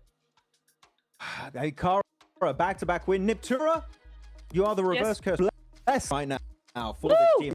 You wanted to see step up, and like the thing is, they drop arm, right? This is their drop location through and through. They love this area, and it was just so lucky for them that the circle ended up going that way. But it was not just a game like we saw for its last match. This is Kara actually zooms away by building. Lewis in particular, top angle versus DRX was just power. In particular, just putting Turkey on the map when it comes to the Gauntlet. They are the best from their region, which I did not know the Regnum Kara in this exam lobby. Right? Yeah, prize coming here. I did know Kara were gonna be a foreskin with it. It took a little time to get beat, but once they have, I cannot them the edge, the controls that they've got. You know that, like you said, that roof angle was just demolishing for DRX. Really good game, all right, but no match for that angle. And the rest of Kara just able to support those angle great shots. And big stuff coming in for them. I don't know why in my mind this was a back-to-back Kara win because they got such a elimination match. I'm like, wait, in place. It was DRX that did end up winning. I'm like, but no, it almost was a win in terms of how many points they did bring home after that first Erangel game of the day. They're going through the replays here. I think we were quite critical about Alpha Gaming. Why do we take this unnecessary fight versus E-Arena in the double warehouses? They could just hug the cliff and they would have been just fine. Easy access into the late game here where top is on this replay. And they decide against it. That was a big fumble in my opinion. I'll take it one step further, Max. I'd say that once EA were in the building, they should have let it go. But why are they in the building in the first place? But Tony K coming in here, EA, I mean, this was insane. Just insane. He's like, I am Tony K. He's going to rename. He's taking Tony K's name now. It's him. He's him. Oh my goodness. Crazy after crazy play. I loved this game so much. It was just, what was this game? It's just such chaos. Back-to-back chaos in the end game. I loved it so much. Look, you're going to see Kara barely. You're going to see them barely move this high again. Okay, even E-Talk, technically, they dropped Milta, so they didn't have to do this game. Orangutan, also similar, drop in Shelter, playing the northern side. Everyone got in position pretty much phase 1, positioning into phase 2, and then they didn't move much for the rest of this game because there's so many compounds open for the taking early on in this game. They just go there, play it for as long as they possibly can, and hope the circle does eventually favor you towards the end, which it did for Kara. Actually, Kara did do a really nice 2-2 split there. You did see for a second there, 2 players north of the road, 2 players south, to just keep their options open, Niptura. And here, clearly, that was a position that enabled them to get easily into the later stage while really taking no fights at that point. Yeah, it was really nice because they were able to regroup and know when to regroup as well. As soon as DRX started making too many moves, they were like, you know what, it's not worth it. We're going to go over here. And it really did work for them because look where that zone takes them. It doesn't take them out that compound hardly at all. Only until they're up against just one player left did they have to move out of that compound. So really, really worked out in their favor. And 21 points. Remember, they jumped 11th to 4th place after the game. Now with 21 additionally. Where on earth is that going to put them now? Oh my, it's ridiculous. I mean, yeah, they had 5 now, 21 at 46 in 2 games, Max, man. Wow. I mean, this is ridiculous. I mean, even their talks probably got worrying about that sooner. They get another game like this. So, what a crazy finish for Kara. I mean, Thunder Talk had that crazy push, right, onto Virtus Pro. My question is to you, Max, man, right? Do you think they do that if they're not in first place with such a big lead, or do you think that is just so typical Thunder Talk at this point? I do think, Hodges, there's a certain level of we've made it, let's have fun with it. No, yeah, right? Okay, we know. Oh, by the way, congratulations Leo from Kara being the MVP. Are we surprised? No, probably going to be MVP of the day, to be completely. But yeah, look, I think there's a certain level of like made it, be comfortable. Let's just try and flex out possible and just not secure their position, playing very aggressive, which actually kind of hurt them right now, because they lost 2 players to Aaron, and of course we did have a Tony K coming in from the arena, also getting the clutch. Maybe they're getting almost comfortable. They're doing some big plays, but you know what? As of right now, it's enough because they still are first with 111 points, 3 wins. Thunder Talk, yeah, they're done. They're in. You're the first team in the Gnus alongside Vampire. You did it. So good. So good to see. I love that play. It's chaos, and I want to see, honestly. Dude, I mean, just look at Kara. 3rd place with 76 points in total. Like, again, in the 2 games, they have outperformed these teams in their entire day's performance, Max. How crazy is that? And they were in the middle of this. It's been a quick comeback story. Kara, they're still quite a bit away from Thunder. They've just been so damn consistent as a team. But you know what I do want to highlight is the fact that RA are still holding strong onto that second. Right, of course, they're currently tied between 3rd place between them and Kara. This, you would have showed genuinely at the start of the Gauntlet and say, this is what we're going to have at the halfway point of that. Say, there's no way. This is a big, like all the other, and a lot of the teams that are rising star effective regions are at the top. What is going on? PMGC so negative and.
Welcome back, ladies and gentlemen. Halfway through day 2 of the Gauntlet here, and I'm with none other than DRX Hyunbin, a team that has been able to make a big jump up in regards to points. Day 1, 11th place, 19 points. Today, they have scored 51 points, especially with the performance here in Erangel. Hyunbin, you've gotten a win in Erangel. You just got a good performance as well. What was the biggest adjustment you guys have made in day 2 for Erangel? 저희 DRX 팀이 어제보다 오늘 점수 엄청 많이 먹었어요. 혹시 어제보다 오늘 좋은 점이 뭐라고 생각하고 있어요?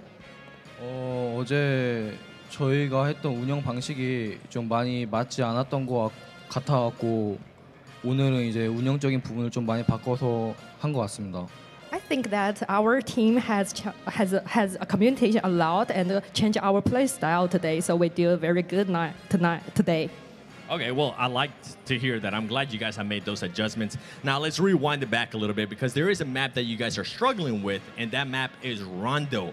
What is causing those struggles in Rondo, and what can you change going into tomorrow for that last Rondo of the Gauntlet? 론도 G2에서 그렇게 잘하는지 아는 것 같아요. 근데 혹시 내일 외에서 어떤 노력은 할 수 있을까요? 오늘 론더 같은 경우에는 저희가 이제 중앙을 잘 들어가는데 저희 스스로 이제 쓸 자리를 잘 못 써서 터졌다고 생각했기 때문에 내일은 좀 더 잘 보면서 생각 많이 하고 좋은 자리에 쓰려고 할 것 같아요. I think we should get to the middle of the map, but we can't do it well today. But we should be good at tomorrow. Is there any team that's causing you any issues in Rondo? 혹시 론도 G2에서 어느 팀이 DRX 팀에게 무슨 어려운 점을 했어요? 다른 팀이 DRX 팀이 론도 팀에서 론도 팀에서 DRX에게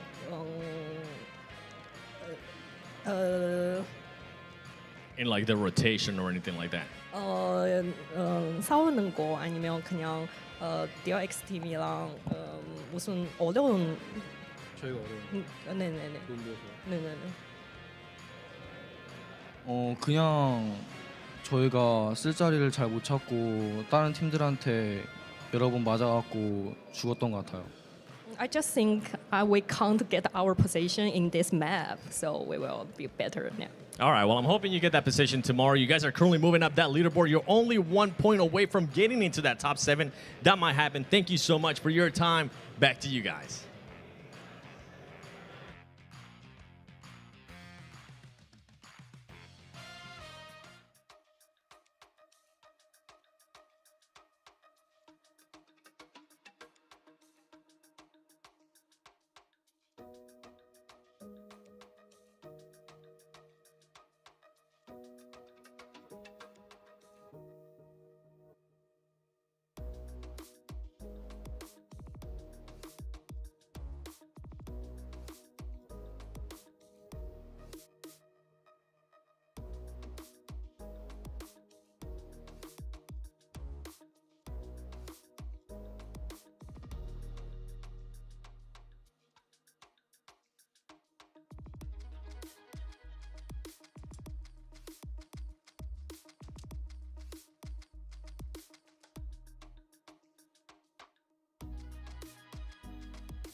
All right, we're getting geared up for the next match here. We passed the halfway mark on the Gauntlet, and we are getting towards a bit late in the day for some of our teams to start to step up, certainly from the bottom of those tables. We saw, obviously, Kara have a massive resurgence coming in towards the games today. Those 2 back-to-backs have been absolutely incredible.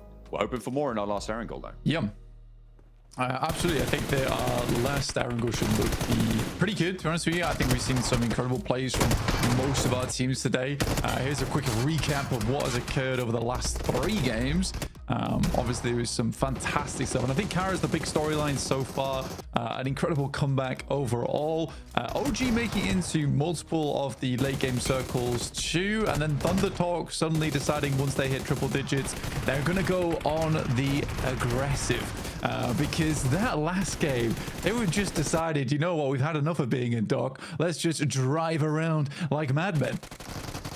Yeah, why not? You know, give it a go. They've done everything else successfully. Why not try and break the mold a little bit, right? Make it a little bit more exciting for yourselves. Seems like they are on easy street at the moment, certainly if you look at their points tallies. And with that match, I mean, they basically locked themselves in, right, for the finals. There's pretty much no way that they don't go. There wasn't before. It's almost definite. It's definite now.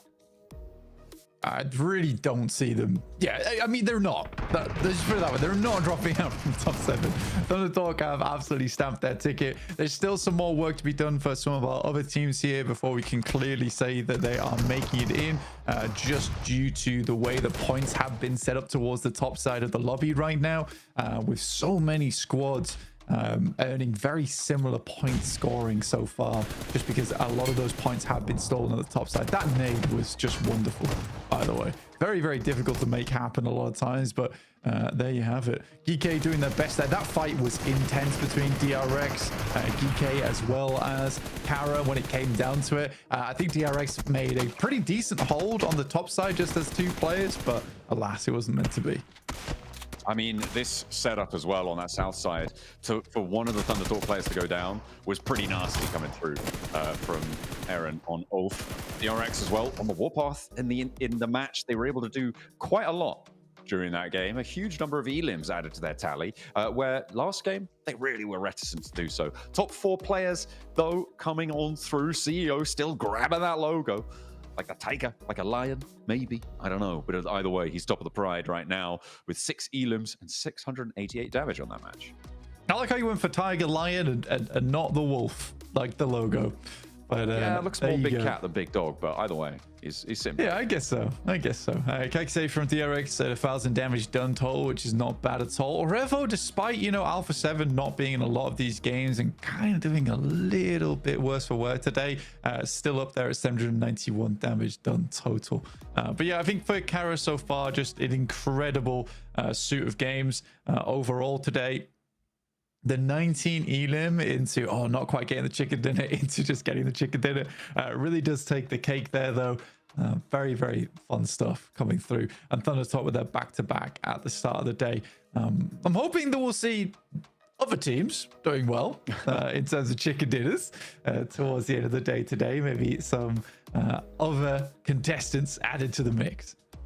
I mean, it's still very possible for anyone to jump up towards that boundary. It is starting to get a little bit more unlikely for teams like GK, who are currently very much lagging behind everybody else, to see what they're going to be able to go for in the rest of the matches that they have. But they still got half of the games they have left to play. They've still got that opportunity, and it's now that they need to dig deep to push themselves a little bit higher up. 7th place is still achievable, even from 16th right now. And you do not want to be getting pushed down towards the league stages with the rest of everybody else. It makes it far more unlikely that you're going to be able to nab yourself one of those finals spots, which is what everybody's looking towards. Yeah, I mean, it is quite generous as well, the top 7. Even if you do just marginally better than some of our other teams towards the middle of the pack, you're likely to get in towards 7th place here. Obviously, you'd like to be a little bit higher than that to really secure that position. I think Virtus Pro, from yesterday, I said there was a bit of method to the madness for them, but today it feels a little bit more madness than anything. I mean, there has been some decent plays, and they're still making it towards the top side of those lobbies, but I think that, you know, that messy style isn't quite working out anymore, and I think that reliance on just gun skill, mechanical skill, doesn't quite work here in an international lobby. So I'd like to see a little bit more out of VP. And again, it's also understandable because you look at that team, and after they go down, they are very much upset about it. I think they understand more than anyone that they're not playing up to scratch. Yeah, it's going to be noticeable from within their own ranks. They're not blind to it. It is the sort of thing you do need to keep under advisement. Taking a look at some of the utility used during that last match. You can see able to do 2,100 damage for Kara. I mean, seems to be fairly chill. As you put their games back to back from day 1 to day 2, you see it's a big improvement coming on through here as they step on in to the limelight and really take up the majority of the stage. DRX getting 2 big back-to-back games too, Blank. I mean, we talked about their first match not being super strong. They still did get a chicken dinner, and here they were able to back it up with the elims. So a little bit of that worry that I had before is slightly assuaged for the South Korean squad. Yeah, again, I mean, I think for their second match of the day, you can't really fault it too much. Yes, it's not a gigantic game, but again, what can you do? You get that central position. I think you just have to hold on to it, and you don't want to flex out too much and allow teams to get in later on. So you just have to do your best to play that 4-man split, hold all corners, and make sure that you're the only team left inside of those buildings towards the end game. So yeah, it's not terrible from DRX at all, but yeah, they definitely were able to pick it up in that second game that we saw on Erangel, which felt a lot better. And like you say, I think definitely a lot of those worries are now gone. But we're heading in towards our 4th and final Erangel of the day now here on day 2 of the Gauntlet. We're really heavy south plane path as well, Blank, to kick things off for our last Erangel today. It is all the way down to the south side. Is this the time that we see the C block hot drop keep coming through? GS, are you going to go back down there, see what you've got in store? Alpha Gaming, very likely to be taking up residence in that C block. We'll see just what happens. Looks like GS out a little bit earlier. Not going to get super stuck in just yet. Maybe actually spreading out quite a way, grabbing those vehicles first.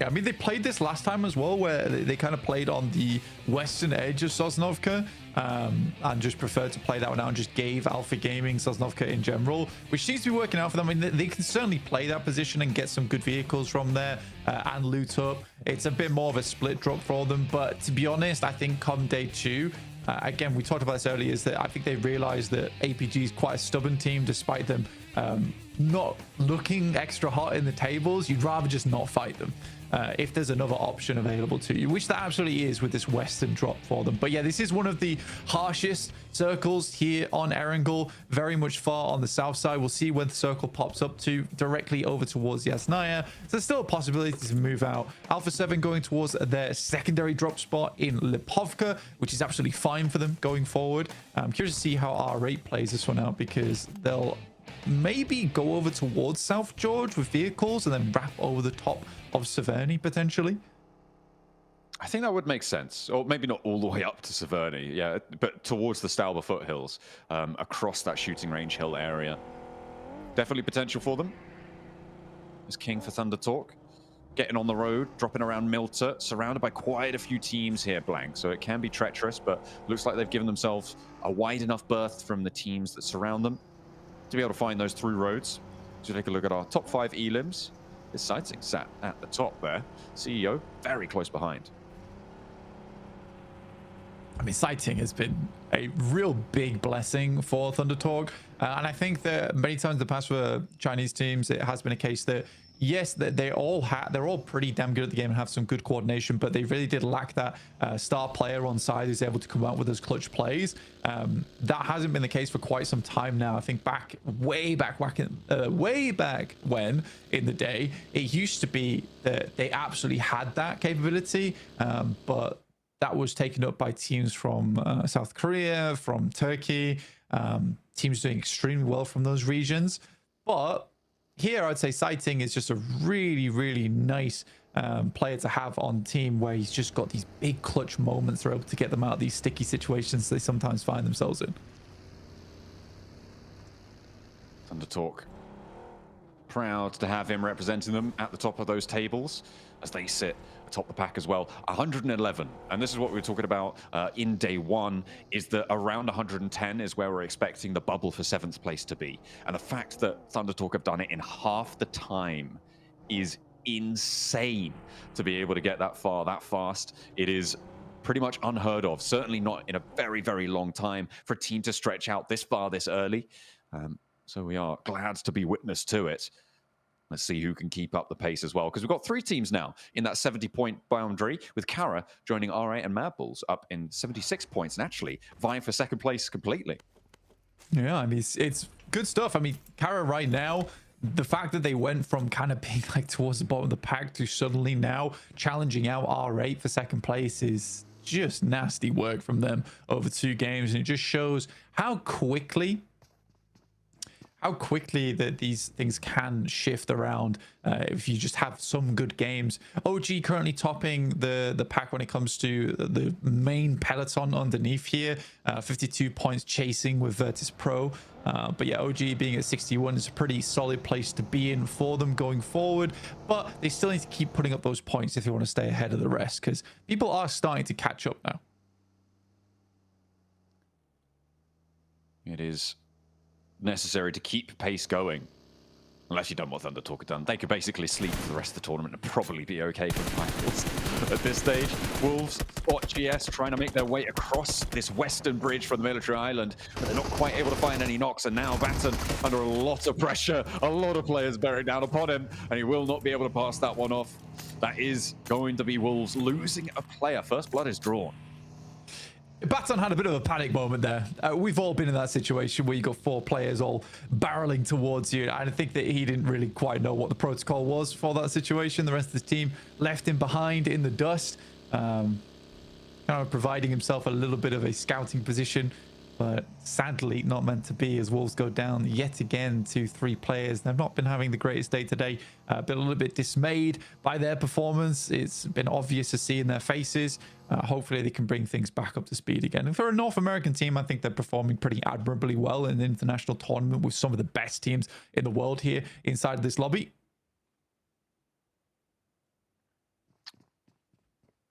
It is a big set of representation to come up against in this lobby. You're right. It's literally the best in the world at what they do here for PUBG Mobile. These are the regional toppers, the teams that came out ahead of everybody else. Everyone here is a champion in their own right. But you have what it takes to be the champion of champions. That's what it's all about here, to get out of the gauntlet and into those finals. GK currently a resounding no for the time being. Yeah, GK currently in 16th place right now. It's tough. It is tough. APG not quite living up to their own expectations, because they're in 15th and not 16th after all, with 30 points. Still pretty rough for them. I think for APG, something needs to change.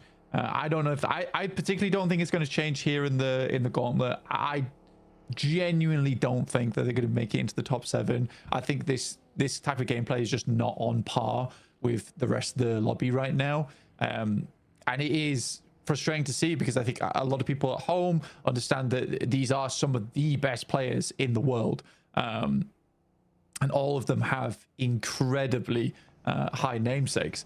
But right now, it's just not meshing. It really isn't meshing as they come into contact with Regnum Kaya. Silas looking not to go down early. Quick duck there to get out of the way of the bullets and sent his way. We'll be able to stay alive for just a little bit longer there. The roll up for Silas with the nade, looking to try and find one of Alpha Gaming. Good arc on it, but they've already got away from it. And Top hops into the car last. Alpha Gaming, I don't imagine that they're going to want to push this too hard. Don't need to press the issue just yet. But on the other side, Regnum Kaya may be looking for something here. If Ziol gets a little bit too big for his boots, then I wouldn't blame him. But he does back up, slam it into reverse, hit the compound with the UAZ. See a little bit more safety. Yeah, still taking more shots here. Reefus even taking shots to the face as he gets inside the vehicle. Again, good stuff from Regnum Kaya. I mean, they're kind of low on ammo, etc., but they're making sure to take shots towards the vehicles whilst they can. Even that Dacia starts to smoke a little bit now too. Getting a little bit too smoky there for their liking. Has to hop out. Regnum Kaya with a lot of control over towards Alpha Gaming, but teams are going to be moving in around them as well, so they do need to stay on the swivel. You can see Ulfa pushing in on that west side. You've got all the teams out there looking for a slice of it, but that is a big shift out to the west. Great for R8. Look at the position that's afforded them. Oversight from the compounds at the top of the hill over towards the Rozhok bridges. Yeah, that's an incredible position for them. It is a little bit tough to hold sometimes with teams bearing down upon you from that north side. But I think R8 has a good chance to make it happen. I think they just need to not get too distracted by that southern bridge. Because I think that's a trap that a lot of teams fall into when they play that position, is they get too focused on holding teams out and end up getting backstabbed. In this case, probably by GS. So I think for R8, they've got a strong position right now. Just hold on to it for the time being. But it is a hard shift over towards the western side. And teams like VP, OG, PK, we're all going to suffer because of this. Reckon Kaya having a tough time against Joker on the spray down, but they will be able to get around those bullets sent their way, playing up towards the bridge. We know that Regnum Kaya can play these bridge splits quite effectively, but they haven't managed to get anyone across the river just yet. Maybe have to go a little bit faster there. We'll see if they're able to manage it. In the meantime, Alpha Gaming find another player from the Wolves, and now they're busted down to 2. The PMSL America's champions having a tough time of things against one of our, well, currently weaker teams, right? Just crazy to say that it's Alpha Game. Yeah, it really is. But I think that we absolutely can say it at this point.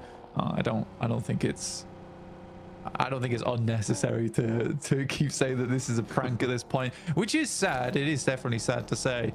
But we'll just have to hope that they come back stronger in the group stage. And if that's not the case, well, it just wasn't meant to be. Teams have made their way up to the north side. You see Alpha 7 moving over the top to past the Stalber Hills. Now further in, you've got OG as well, actually very close, getting kind of intertwined with this rotation of Alpha 7. Tanky does get clocked, and it's obscure to land the headshot to pull him out of the vehicle. That's going to be the easy rundown for Grisao as well. No chance of getting that one back up. OG playing on as 3, and with Virtus Pro to their north, it might be a little bit of a meat grinder up on the north side. I mean, that's really, really not an easy shot to take as well from Obscure. Like, long distance on that one. So a very, very good pickup there. I think OG gets a little bit unlucky with, because I think that rotate was kind of fine with the boys from A7 still on their rotate. I think OG's like, well, at this point we just need to pass by. But for Obscure to hit that shot, I think that's like, that happens only a few times, and it has to come through a very, very good player. So very well played to him. OG's gonna have to try and go for a quick rotate over towards the northwest side and see what they can get done there.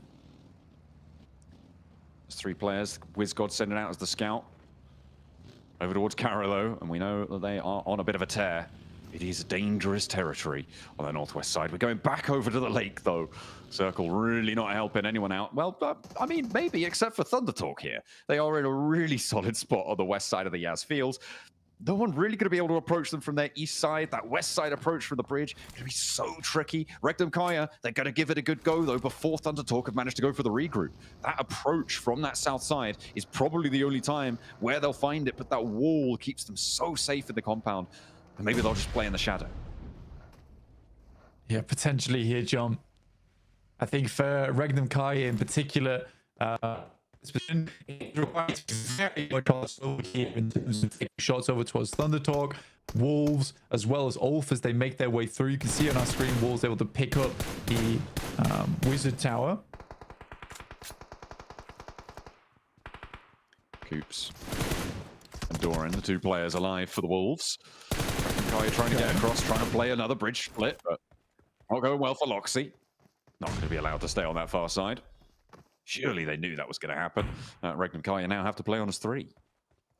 Yeah, I think that Loxy knew that it was happening, which is why he was trying to cross back in towards the rest of his team. But Thunder Talk got there so quickly and set up so fast. I mean, the rest of the team is not even in position yet. This is an awkward circle, right?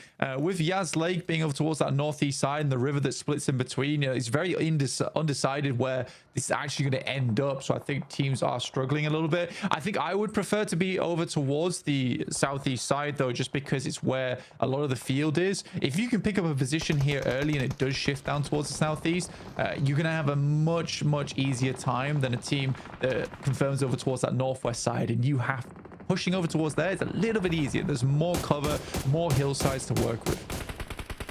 I feel like one of the sleeper positions here is maybe the bridge to the east of Roshok. If you can get around that and stay safe for a little bit longer, I feel like you have access to both sides of the river where a lot of other teams just won't. It looks like DXavier got to try and careen the remainder of their players down towards that position, but they are drawn short on the approach. The shots ringing out from Hyunbin and the rest of DRX as well, making that a very difficult escape for the rest of DXavier.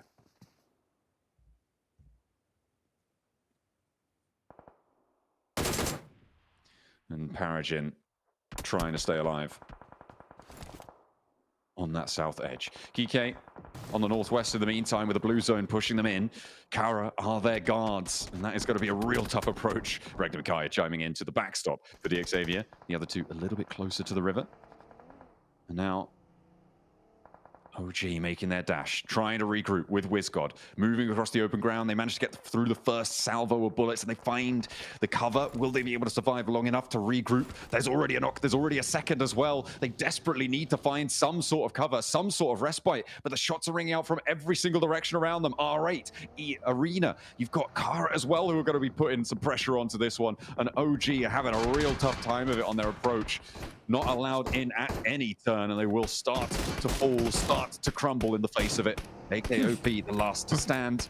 Nobody quite making their way on through. He's playing dead. I love it. Dealing the final blows. He's actually working right now. Oh, damn. I actually thought he got away with that as well. I think it's a cool play to make because you just stop dead and you're like, I am not here. Trust me, please. But yeah, unfortunate stuff will go down. That's OG going out in 16th here. Will not be a good result for them, unfortunately. The Arena somehow getting through on the hovercrafts, giving themselves a nice big burly buttress to keep themselves nice and safe. Prop themselves up on. Kara moving over towards the lake because there's a lot of water in this final circle. Well, these final circles here, Blank. It is a real tough time. Keeps the whole lake in, but doesn't keep the far side of it in through the next zone, which makes it impossible to rotate around that way after the next maybe 30 seconds have elapsed. It's kind of frustrating for Thunder Talk as well because they played this 2-2 split and it actually was such an insane play. I will say though, it was very, very greedy. But if it paid off, they would have both been able to move down towards this southeast compound and they would have had a very good game off the back of that. Now it's up to APG to move towards that north side and pick up that compound off them. But APG still doesn't really know whether there's only 2 players within that building. And it's likely something they'll think about doing a little bit later. They have to clear Mad Bulls as well on the southwest side.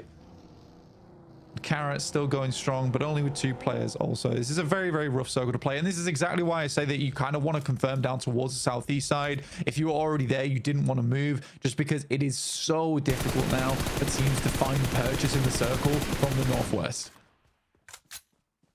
It is really difficult. You're right. GS, R8. I mean, it's more important for GS really to be able to get through this one unscathed. Their score tally right now very much in the throes of it. R8 a little bit more secure. And they're already picking up points towards Wolves. Already more damage being done to the America's champions. GS going for a wide wrap out to the north now. They're trying to get around all of this engagement, get away from R8, get away from Kara, but they are heading straight towards Alpha 7. Alpha 7's position, there's actually a lot of little bits of cover here that they can play.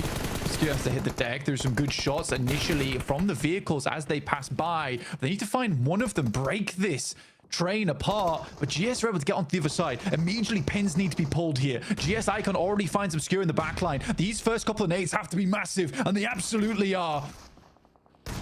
Revo and Grisal holding their nerve in the face of the approach from GS, but the first to fall is there. The second not so good though, and it's going to be Grisal and Carrillo holding the line for Alpha 7. One player did get taken out there, but GS, they try a wide wrap, but it was not going to work. In the meantime, plenty of damage being done around these bridges, and R8 are going to be moving out on the south side. Regnum Kai, it's actually a tough game to play because there's a lot of angles, at least for R8, that they could still pick up, and then R8 plays that position after them. Still so much water in this one over towards that north side. E-Arena playing this building that's slightly on high ground is pretty good for them going forward. And no one is even thinking to look over towards Thunder Talk right now. I think most teams assume that's a 4-man squad there, which does give their position a little bit of defense going forward. It's always good to be able to spike out a little bit bigger than your reality. In those situations, it is a valuable asset. APG moving into the very, very west borders of Yasnaya. It's a difficult rollout. You can see Doc is lining the vehicle up because they do know that they need to move fast on this next exit. The question is, where do they go, right? There's a couple of buildings further down the road. The arena are going to be very close to them, though, and it's going to be a difficult push to it. With Virtus Pro as well on the north, I mean, that is very, very dangerous ground. Alpha 7. Carrillo will try as much as possible, but again, I think for Alpha 7 is a very, very difficult push down towards the south side to make this happen. All right, though, it's going straight for it. Xavier once again playing on as two players and making it work somehow. Again, I think that although they are doing okay in the points, and now they're in top 7, this sort of needs to stop. Right, the Xavier duo is something that is becoming increasingly more consistent and increasingly more effective. And I don't know why. I would much rather this team played on as 4, but yeah, it's such an odd one where the most times where we see Xavier doing well is when 2 of their other players are dead. It makes no sense, yet it is working. Regnum Kaya just love this river split style. We've seen it from a lot in the regionals. And they are trying to enact it here. I mean, it's why Loxy was across the river in the first place to get taken down by Thunder Talk. But it seems like they're a little bit more entrenched now with Wild playing there. They've got Kara trying to put nades across the river, but just a bit out of range. Fortunately, they find that knock, and that could be a huge opportunity for all the teams around to make a move, including DRX. Alpha 7 just trying to go for the swim. I think they had little options available to them, but the duo in Xavier have spotted them out. Levi's and Paragon. Not likely to let this cross go unharmed. As Korea will get knocked. Alpha Gaming made a little bit better of a long time. fling over towards the eastern side, sorry. Yeah, it's been a difficult approach, but somehow Doc making that mad dash across the open Yaz fields. So, a bit of a self-made, but it gets the job That's done. not great. It does get the job. It does take down Lemon, right? Bit of collateral damage on his side. Not sure how he took 99% and Lemon took 100. That happens, you know. Looks like he's pretty bare on the meds, though. Otherwise, you'd imagine his health bar would be a lot fuller than it is. That's the nade that'll do it. Final nail in the coffin on the south edge, and that res should be coming on through for the Mad Bulls. Thunder Talk are out, so our table toppers going to be taking another break. This is an opportunity. This is a big opportunity for the Mad Bulls to put a lot of distance in and see what they can find. Regnum Kaya, in the meantime, they have been busted down to 1. Their east side shore outhold was dismantled by Kara, by a couple of other teams as well, but Kara have now fallen as well. So Wild may be a little bit more unknown here.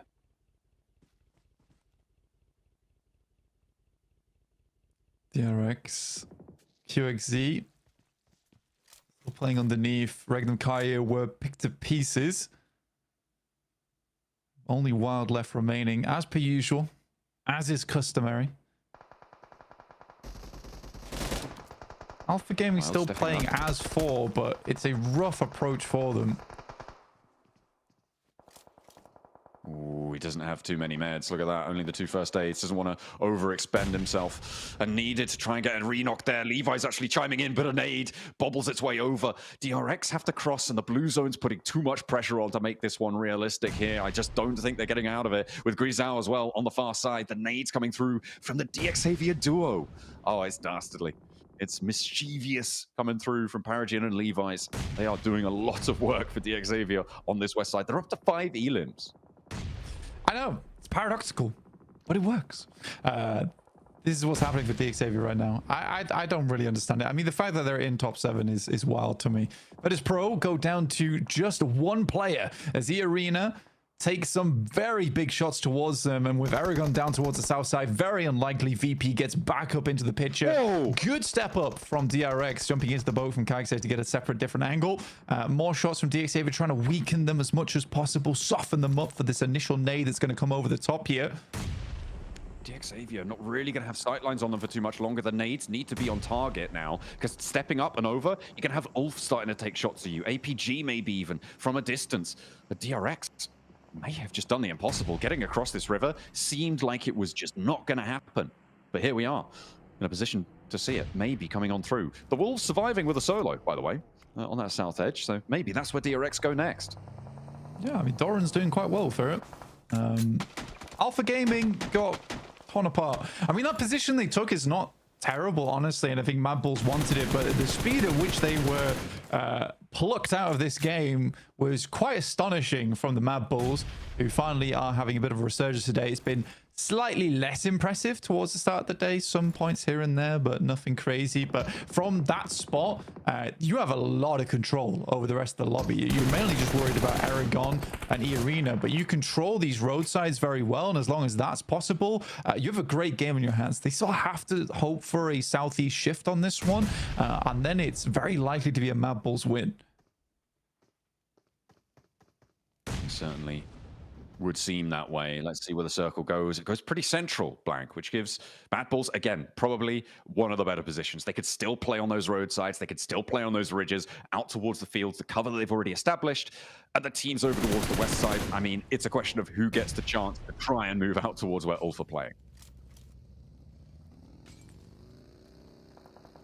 Xavier forced to drop down as many smokes as possible to make this push work, but DRX very healthy now, and the nades start to bear fin. This is a crazy push from QXZ, looking for a little more. Hyunbin around the side. Paragin's already down. Levi has a monumental task ahead of him.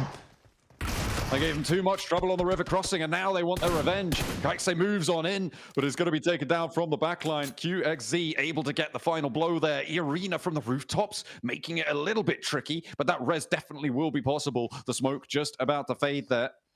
And they'll get Hyunbin back up. Kaikse moves in, stopping Arena, or trying to anyway, on that angle. Drops down. DRX have to make another move now. Their zone still not in their favor. They've been through it now, and DRX definitely tested their mettle. And so far, it's looking pretty shiny. It is. I mean, they have just been in the forge all day, slamming away on the Smith, because this has been a very, very different DRX to what we previously saw earlier. I've been quite impressed with what I've been looking at so far from DRX in these last couple of games. I mean, it was a bit of a weaker start on that chicken dinner, but then they stepped up from there. And I mean, it's always nice to see an interview come through and them stick to the guns from what their plan was, which was to get a little bit more aggressive, understand the lobby a little bit better, and they certainly have done that here. Shots going through over towards Mormon, but this kind of cover is very difficult to deal with, and DRX will need to use smoke to slowly work their way down on this cliff, because eventually this fight between E-Arena and DRX has to conclude. I mean, the fact that Doran's still alive as well for Wolves is pretty crazy, especially given the compound he was sat in seemed to be prime real estate. Nobody really had the gumption, though, to go for it. He's been allowed to live for a little bit longer, despite obviously not having that many meds to his name. It is a tough time for Doran on that western edge. Next zone will pop on in. It goes very, very central again, and it keeps the Mad Bulls divots in. It keeps Ulf in, too. This is rough. I mean, this is the exact circle that no one really wanted. I think E-Arena and DRX probably most favored by this one. For the Mad Bulls, they have a very slim amount of area to play with. It depends whether they've got vehicles or not, John, because they could technically swing round the back of E-Arena and play off that. But yeah, it's a difficult push for them. Ulf sends a nade in, and we'll find Pusher off the back of this one. Scarface looking for more, though, as he primes another grenade in the back pocket. Oh, sends it longer, does tag on to Pusher, but Lemon sails in for the rescue to re-bolster their position. Just making sure that Ulf are a little bit slower on it. There's that second nade, that third nade coming in through as well. Flip looks to try and back off the angle. Lemon draws attention. The res is necessary here for Mad Bulls to make the move. Lemon doing a lot to distract here, but it seems like Scarface is dogged in his pursuit. The nades will not stay away, and Pusher is burnt out. But it was a little bit of a step too far as Joker able to land the shots to Scarface. That is devastating for Mad Bulls. on this south side. Losing a player like that is really quite painful. Aaron's still up and available, taking some pot shots, but more nades pouring over the top as the arena starts to realize where they are. DRX down to just one player in QXZ as the rest of the team attempts to crawl back over towards him for some emergency triage. Doran finally falls in 5th place as Ulf remains up and in this game. The arena trying to move through. Tourniquet goes down, and it's now just Joker remaining. DRX playing as a solo as well. If they don't get this res, a nade is being cooked now, and QXZ wants the shot, wants the shutdown, looks for Joker, goes a little bit long with it, but Mormon might not be long for it either. The nade in response, QXZ breaking out wide. In the meantime, the Mad Bulls are making moves too. Ulf in the fight too. And trying to stay alive in and amongst it. Mad Bulls now still have the numbers advantage. The nades, the Molotovs, putting pressure on Arena. But what's going on the south side, Blank? Who's going to be able to take control of that roadside? QXZ looking for the full squad wipe over towards E-Arena. Joker on the low ground, starting to move up. Nade sent long, slightly off target though. Immediately sends another, lets it bubble through. He's just littering the ground with those mines, but is it enough right now? QXZ needs to step up, knows roughly the direction he's coming from. Tourniquet attempting to provide the information back from inside the bush. QXZ extremely low now, needs to step up soon, but Joker might just make it happen with this final nade. In the meantime, Mad Bulls going toe-to-toe with the remnants of Ulf. They are 2 players standing. Tulika unlikely to get back up here, and they've got the angle. They step up around the side of the tree. The Mad Bulls were able to claim it from the ditch. Ulf could not hold them out. It looks like it might be a little bit ropey for a time there, but they play off one another beautifully, and the Mad Bulls reclaim their spot towards the top of those tables. I mean, for Mad Bulls, what a great way to finish that out. I mean, taking down the entirety of APG in such short order as well on the position that won them the game. I mean, it wasn't even massively advantageous. And I think the thing that does win the game for them is just how long QXZ lives out in that engagement. The amount of knocks he's able to pull through over towards E-Arena as they push towards his position. If not for that, I think Mad Bulls might have had a slightly harder time against a rebolstered E-Arena on that side of the map. But they were so distracted for so long by DRX. Getting that picture line up just perfect. Why not? Make sure you're looking fresh, looking hot. Is everyone giving them the mad dog down the lens? Love to see it. Love to see it. No smiles. They're not celebrating. They're just going to do it again. We'll see just what they're able to do as we head over to the analyst desk as well. Represent, had to do it hella big, had to run it back again, light it up, hella big, light it up, gotta do it.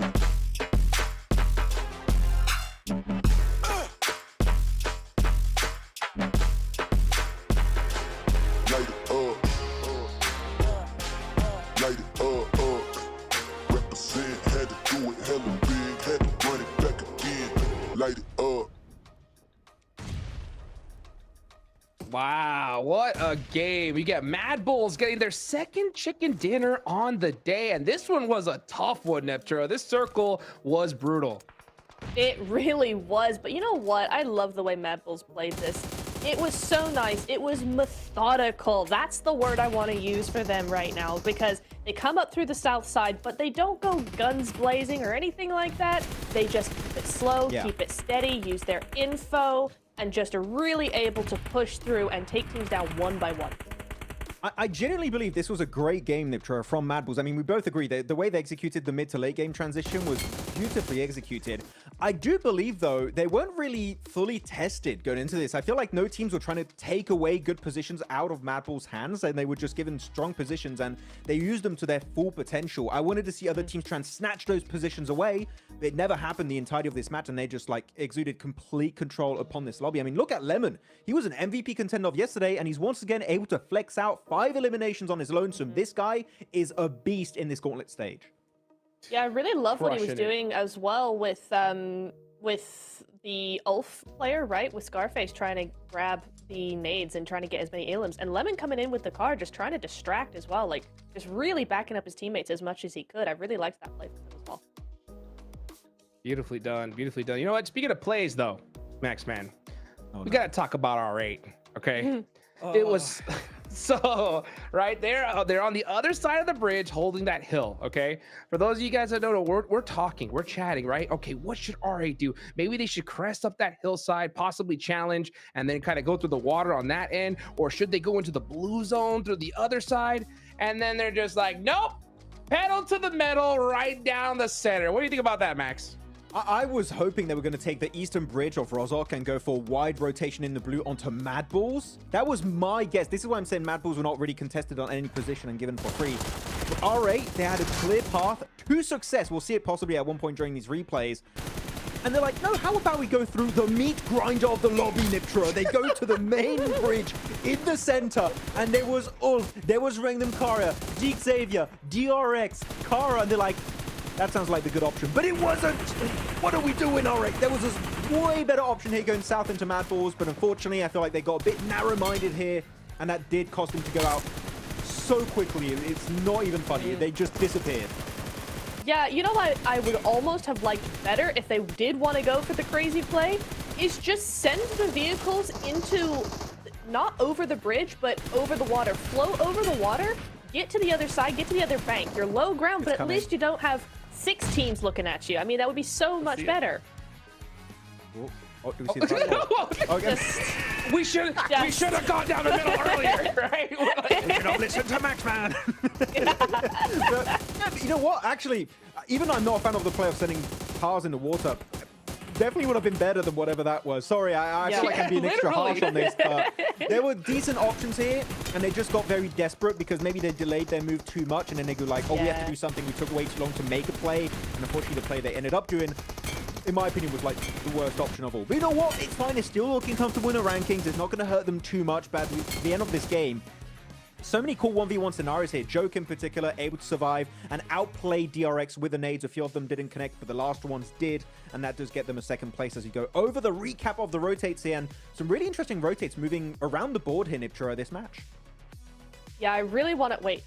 Yeah, I really want to look at Mad Bulls in particular, because you can just see how south they actually go and how split they actually were as well. They had some really pretty big splits for the area that we were in, so I really liked seeing that as well, because I mean, I just love splits so much. I know a lot of teams don't play that way, but splits to me is just so controlling. You can do so much with them as well, and you can see that there, like even splitting across to the other side of the river just to get as much control as possible, then moving on up, just playing it super slow, Max. I loved this from them. Yeah, I love that rotation in particular from Mad Balls. They see the circle going east of the river, which was a hard shift for a majority of this lobby. It's like, well, we can just avoid the big meat grind on the western side where DRX currently are on the minimap, and they just get easy access into Thunder Talk's compound. They snatch it away in that 4v2 and just, again, showcase perfect control in the field on the rest of this PMGC Gauntlet lobby. So very well executed. And that is a 20-point bomb here, Hot Jukes. Coming out from the Mad Balls. They were looking good after their win yesterday. And here they're going to solidify their position in that top 7. Yeah, I'll take that all day long. Beautiful rotations there for Mad Bulls. 20 points, huge, especially at this point in the stage. We are now past that halfway point. We're gonna got 2 Miramars left. By the way, I mean, DRX, right? They were right there on that cutoff, trying to get into the top 7. 10 points here, I think they did it, Neptura. I mean, they really grinded in order to get every single one of those points, and it worked out perfectly for them. I'm so happy they got the win earlier on in the day. I mean, yeah, it wasn't the big show-stopping win we might have wanted, but it put them right back where they need to be now in the last 2 games, a completely different team to what we saw yesterday. DRX are back. They're feeling good. They're building up their momentum step by step. I mean, I wouldn't be surprised if we saw a second win from them today. Like another Miramar, I could see it. Totally possible. Look at that lemon. 5 eliminations, 644 damage. I mean, great game from these guys. You know what? I do want to talk about another rotation, though, Max Man, right? It was a little bit earlier on in the game, and it was GS onto Alpha 7, right? They did a super bold push, wrapping all the way down that north side, passing up Alpha 7, and they were able to crash successfully, but then everything just fell apart for them. What happened? I'm happy you bring it up because I genuinely enjoyed that play from GS. I think it showed that they wanted to try and contest that position away, wrestle it out of the hands of Alpha 7. But unfortunately, they get in a position which, as we know, Hodrix, they were in nade range, and they just get a little bit complacent, slow things down. But when you're in nade range against Alpha 7, guess what? You don't want to slow things down. And that is going to cost them to go even low on the rankings here, down to 11th position, only 11 placement points, which is quite unfortunate. But top of the rankings, I am happy. DRX, they're jumping up the rankings. They're getting up in that top 7. Let's go. South Korea is here to play. What a crazy jump. Yeah, I mean, DRX were in big trouble, right? Before, at the start of the day, right? And just like that, they rocket launched themselves. I mean, they were in 13th place with 19 points, right? Yeah. Going with this kind of performance, I mean, they have got to be so excited. They really do. I love this for them. Top 5. I mean, a pretty good buffer placement-wise, you know, in the top 7, right? To be top 5, you're not hovering on that edge there. But points-wise, they kind of are, because we've got 2 ties. DRX and OG with 61 points, A7 and Dick Xavier with 59 points. There's only 2 points separating them between 8th and 5th place right now. So definitely not in the safe zone yet, but what a start it is for them. And it's really looking very, very good. We see here top 4 fraggers. Lemon's looking good. 5 eliminations. You got Joker as well stepping up. We saw him a lot in that game as well, didn't we, Max? I'm just laughing at Joker's pose, like, gentlemen. Yes. maybe time for a win, possibly, Yes. maybe. Indubitably. Every one of these players performing here, Lemon, Joker, Parajin, and QXE on their respective teams. But yeah, it's good to see a bit of variety in this team and who's able to dominate and do well. So very, very excited to see how that's going to continue moving forward. But that is it for Erangel, right? So our Erangels are done. We get now into Miramar. Excited to see who's going to be taking the Dusty June wins here this time around. Oh man, I'm so ready for Miramar, and one team I'm really gonna be looking at, right, is gonna be OG, right? We heard at the top of the show with 7 saying that, hey, it's our hot drop location. We're gonna take it. The thing is though, Max, right? 0-point game in the last one, right? We're seeing a lot of teams, DRX surpassing them. A lot of big names now starting to perform. Are you starting to get a little bit worried for this squad? I am a little bit, because this lobby, it's very obvious to me, Hodrix, we're looking at day 1 compared to day 2. The teams now, they're feeling comfortable. You know, they're fully playing into their initial strategies. They wanted to fully play around going into the Gauntlet. Now day 2, they're just flexing what they can really make in this lobby. The teams at the bottom, except for APG, you could say they're still been kind of invisible these matches. Everyone is stepping up big time, just like DRX as an example. So teams at the top are starting to slip. Orangutan is one of those teams. We said it at the start of the day, right, Niptroy? We wanted to see an Orangutan win to kind of secure top 7 spot. We have yet to see that chicken dinner. I still feel like there's time to make it happen. But again, we're at the halfway point, past the halfway point now. So you don't have that much time left to secure that top 7 position. Yeah, I mean, I'm starting to feel a little bit worried about OG. I mean, we came so close to a win earlier on Erangel, right? They got 2nd place with a decent amount of eliminations. I was surprised how they turned that game around, because that first rotation into that building, I was like, guys, what are we doing? This is crazy. They made it work, right? But I think now it's this weird thing of they put up more points yesterday and we saw less from them. Now they're starting to make moves. They're starting to be more confident, but the points just aren't coming. It's just like it's been flipped now. And we need to see that balance come back where it's like, yes, that aggression comes up. Yes, trying to get more points, but you're actually able to make it work. And as we get further and further on in the day, I'm just like, oh, come on, guys, do something. Come on, please do something. It would be nice to see something change. But I'm seeing Orangutan a lot of the times when they get involved in fights, they're very split. If we can see them just before fight breaks out, regroup, and maybe just like 10-15 seconds faster, I think they would definitely have a chance, because, come on, like, fragging power on Orangutan is very high. WizGod, AKOP in particular. We even saw Aru get some great bridge eliminations onto Thunder Talk earlier on in today's matches on Erangel. If they regroup here, Hodrix, I feel like a win, or at least a strong elimination top 5, is definitely available for them to pick up on these Miramar matches. Yeah, I think that's a good idea. I mean, because especially considering what we saw in, you know, that last Erangel match, not the one before this one, right? We saw OG do that super bold push, right down the center. They get that center position, and it works out for them, right? Because the zone ends up going that way. They try to do the same thing, a kind of similar strategy of that bold push down the middle in this last game, and it didn't work out, right? So I think I do agree with you, Max. I think I want to see them, instead of kind of going for these super high risk rotates, right? Just kind of group up and just push your way in with your M4s, right? They got the gun skill. They need those eliminations. Do you think that's something that we could see a change in here in Miramar, especially considering that we could see a hot drop from them? What do you think? The thing is, the hot drop is my biggest question. Are they going to keep doing Right? APG just beat Such an down X factor. onto APG currently in such a bad position? Possibly. But no, I think that here, Orangutan, yeah, the rotates are good. So I think that we are going to see them maintain that kind of momentum we've seen so far and just keep fragging out. Hopefully, again, tighten up their positions and taking better fights. If they do so, I'm positive we can see a win. Yes, it'll happen. Yeah, hopefully we can see it here real soon. But by the way, we do have a nice interview here coming up right now. So let's go ahead and throw it down to the stage and see what Seven has to say. Welcome back, ladies and gentlemen, with the 7WG quick report here. I have none other than Turning K from E Arena getting a second place finish and getting closer towards that top 7 after, to be completely honest, an awful performance so far this PMGC. What has been the biggest struggle so far? ก็เมื่อวานเล่นออกมาได้ไม่ดีสำหรับเมื่อวานคิดว่าอะไรคือปัญหาที่ใหญ่ที่สุดสำหรับตัวทีม e Arena ก็น่าจะเพราะว่ากดดันกันครับส่วนตัวคิดว่ากดดันกันทุกคนครับก็เลยเล่นออกมาได้ไม่ดีครับ He said probably because everyone's feeling the pressure so it made them play not so good for the first day. That's fair. That's completely fair. I'm hoping that that's going to be changing here coming up because you guys are going into Miramar. Yesterday, 12th place finish, 11th place finish. You ended up only getting 1 elimination. What are you adjusting for Miramar? ก็เมื่อวานมิรามาเล่นออกมาได้ไม่ดีได้แค่1-2 แต้มก็คิดว่าจะแก้ไงสำหรับมิรามาวันนี้ วันนี้ก็น่าจะเล่นสไตล์ที่ตัวเองถนัดครับเพราะว่าเราเสียเมืองก็เลยเล่นยากนิดนึงก็น่าจะเล่นตามลายเครื่องครับ So they're gonna play in the style that they're used to because it's a bit hard because they lost their city. So San Martin, they could not get that city. So they had to make a change. But today they're just gonna try to be themselves and play according to what they can play. Okay, does that mean that there might be a chance of a hot drop?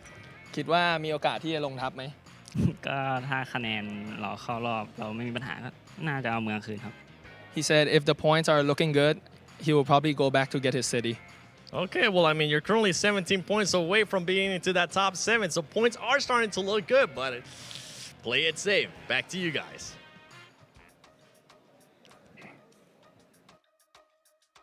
Oh, play it safe or take the risk, Neptura. We're heading into Miramar, 17 points in the top 7. I mean, that is, it's definitely doable, but I don't know. What do you think? What do you think they should do? Play it safe? You go for it? What do you think? I see both ways, right? Because hot drop sometimes is the way to get your mojo back. You come in hot, you get the points, you've got the momentum at the beginning of the game, you're feeling on top of the world, ready to roll. However, wasn't it yesterday the time for all that? Now past the halfway point is a little bit late for that kind of talk. I'm not sure. It is doable, but it's just so risky. I don't know. I could see both sides, but I don't like look, it. You're looking at E Arena. They're currently in 13th position. They've got, what is that, 42 points total. When you're not comfortable with a ranking, sorry, hot drops does not make sense. It is not. No way. It's not. Do you really think you're going to go from 13th position up to top 7 with like 4 eliminations? Sorry, that barely does a dent in what the points you need. Okay. Mm-hmm. But the momentum. The what if you die? What if you go out? What momentum? Your momentum is go back to the lobby, play DPS. No. TDM, If you get 4 elims, then you get the momentum. But it is insanely risky. I don't know that I'd do it personally. But what if you lose a player? There you go. Counter to that. Exactly. What if you That's lose the a thing. player? Then you're not going to get the win. I don't know. It's a tactic, but is it a good one? I don't know. I'm just saying. I don't like it. No. Yeah, I don't love it either. No, I would have to fully disagree. Oh man, he's flexing. Oh, hey, let's go. Them guns. They in should game be. and out of game. Look at that. Yeah, literally. Yeah, you know what? It's so crazy. You're right. You know, if you get that successful hot drop, yeah, it is just, you're so hyped, right? But honestly, at this stage, yeah, you lose one player, it's like utter devastation at this point, right? Because the thing is, Max, is that these squads that are winning, they're not just, it's not just getting handed to them, right? They're putting up some serious eliminations, big numbers. So any squad at this point, right, with a good chicken dinner, I mean, you got GS, they're sitting in 11th place with 51 points. That's only like an 8-point difference from that 7th place spot. So if they get it right here, they're going to rocket launch themselves up, Max. So yeah, it's super risky at this point. Hey, anyone, Hot Jukes, in the leaderboards can still reach top 7. Ian Geek currently last place, 21 points. They have a horrendous Gauntlet stage. And yet, there's still hope that with a win, they can close that gap and actually be in a position where they can try and contest a top 7 slot away. It could still technically happen. Are you hungry enough to go the entire way, though? Do you have what it takes to try and be not only good enough to get a win, but then follow up with consistent points to then play catch up and get in top 7 and reach the grand finals? That's the big question mark here. As of right now, I'm doubtful if that's going to be happening for some of these squads, because I don't feel like I've seen that spark of like potential Neptura, right, for them to leave these bottom ranks. But maybe a hot drop would, as you said, maybe that's going to give them a bit more momentum and confidence, but I still feel like that's not the right path for these guys. It's a desperate play. I'm going to give you that 100%. I don't love it. There is some thought behind it, but is it the best thoughts? Maybe not. I don't know. I think the other thing is that if you are that low on the leaderboards, you know, it's such a struggle not only to come back from doing really badly and, you know, teams just taking you out left, right, and center, nothing is working, to suddenly going to the opposite way and going, actually, we're making it work every time. We're being very consistent. We're getting all these points. Like, that climb in your mentality from nothing is working to everything is working is so hard to do for any team. But if you're at the bottom of the leaderboard, yes, it's possible, but is that mountain of just trying to flip that mentality just too much? Yeah, that's a big question here. You know, one team that is on that second half of the leaderboard, because that's what I'm looking at right now, because this is where things are really starting to get interesting. You know, it's got to be Regnum Caria, right? I mean, I think we definitely saw a flash in the pan for them today, right? I mean, they had 19 points going into today. Now they have 39. So they put up 20, but they're still 20 points away from 7th place here, Max, man. We know what the squad can do. They're going into Miramar. What do you think their chances are of making it into top 7 by the end of the day with 2 more matches left to go? Not happening. And the main reason why I'm saying that is because Rondo was their best map, right? They got most of their points on Rondo at the start of today, getting that 2nd place up against Thundertalk and Ulf with high elimination count. And after that, nothing. Literally nothing of value stood out to me regarding Regnum Caria. And we know what these guys can do. They're one of the best teams in the world, and yet nothing of value has been showcased today. So I would love to see Miramar be a good game for them, Hodgix, but unfortunately, if I go on past performances, Miramar is not really a map that stands out to me as like the Regnum Caria map. It used to be Erangel. Erangle's done. You got 2 Miramars back to back. I don't think they're going to be top 7. If they're going to get there, it will be tomorrow. That's my guess. Yeah, well, let's see if it's going to be tomorrow or now. Tomorrow's going to be absolutely crazy. So these next 2 matches are so crucial. 7 spots left to go. Who's going to go and grab them? Let's find out as we take it on over to John Allen. Enjoy.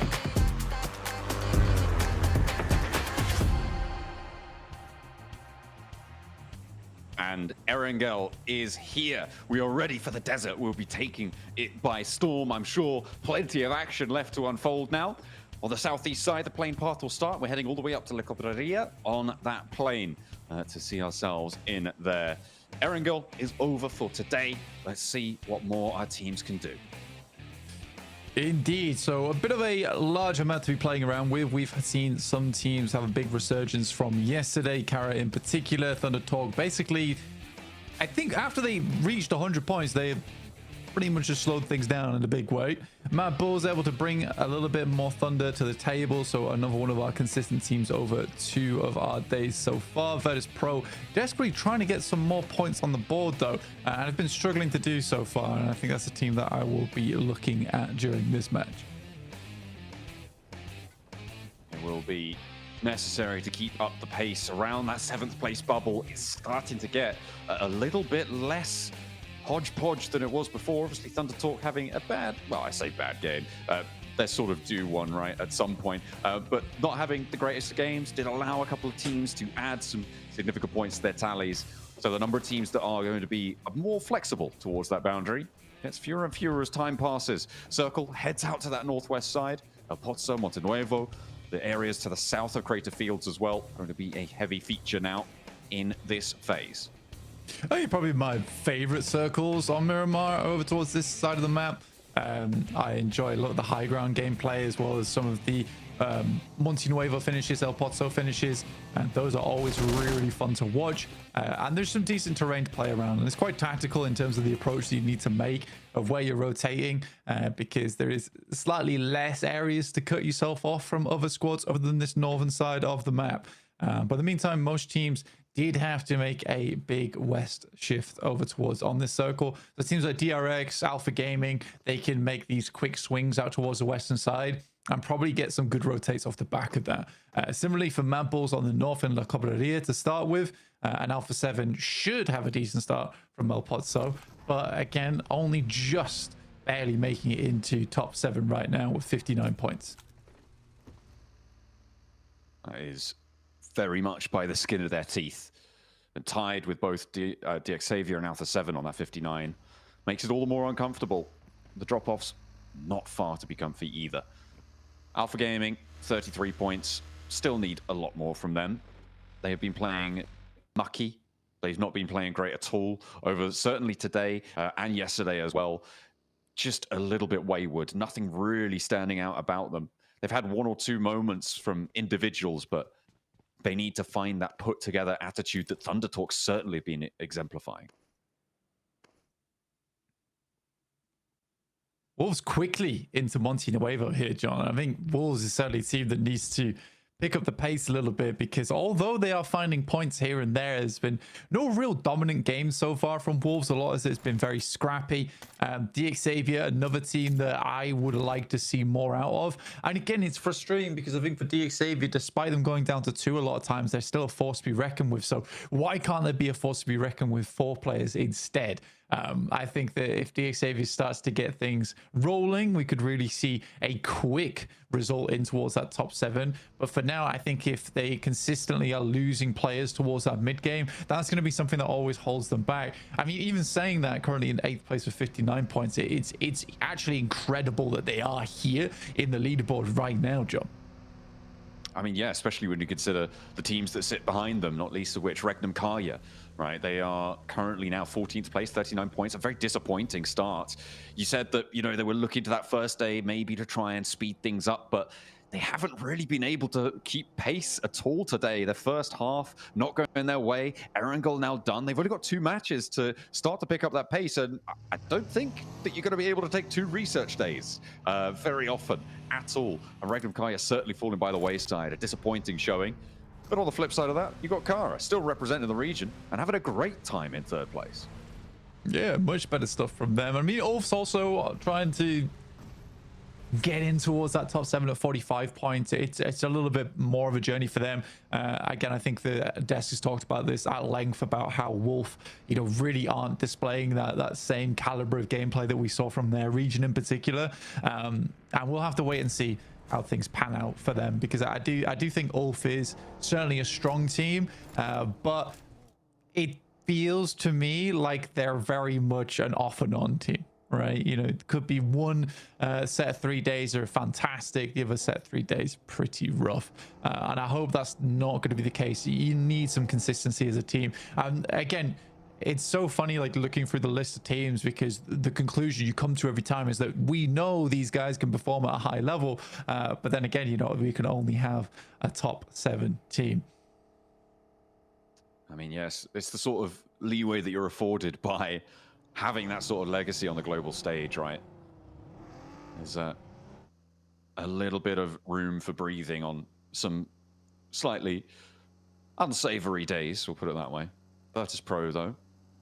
It feels like Virtus Pro, I mean, you're talking about, you know, needing to step up that pace. Virtus Pro, it feels like they'd be doing much better than they've actually put the points up for, right? Like, I feel like I'm seeing them quite a lot in these late games, but they are having several catastrophic results. They're not having the floor level of their performance rise high enough to match where we're seeing them in the later parts of these games.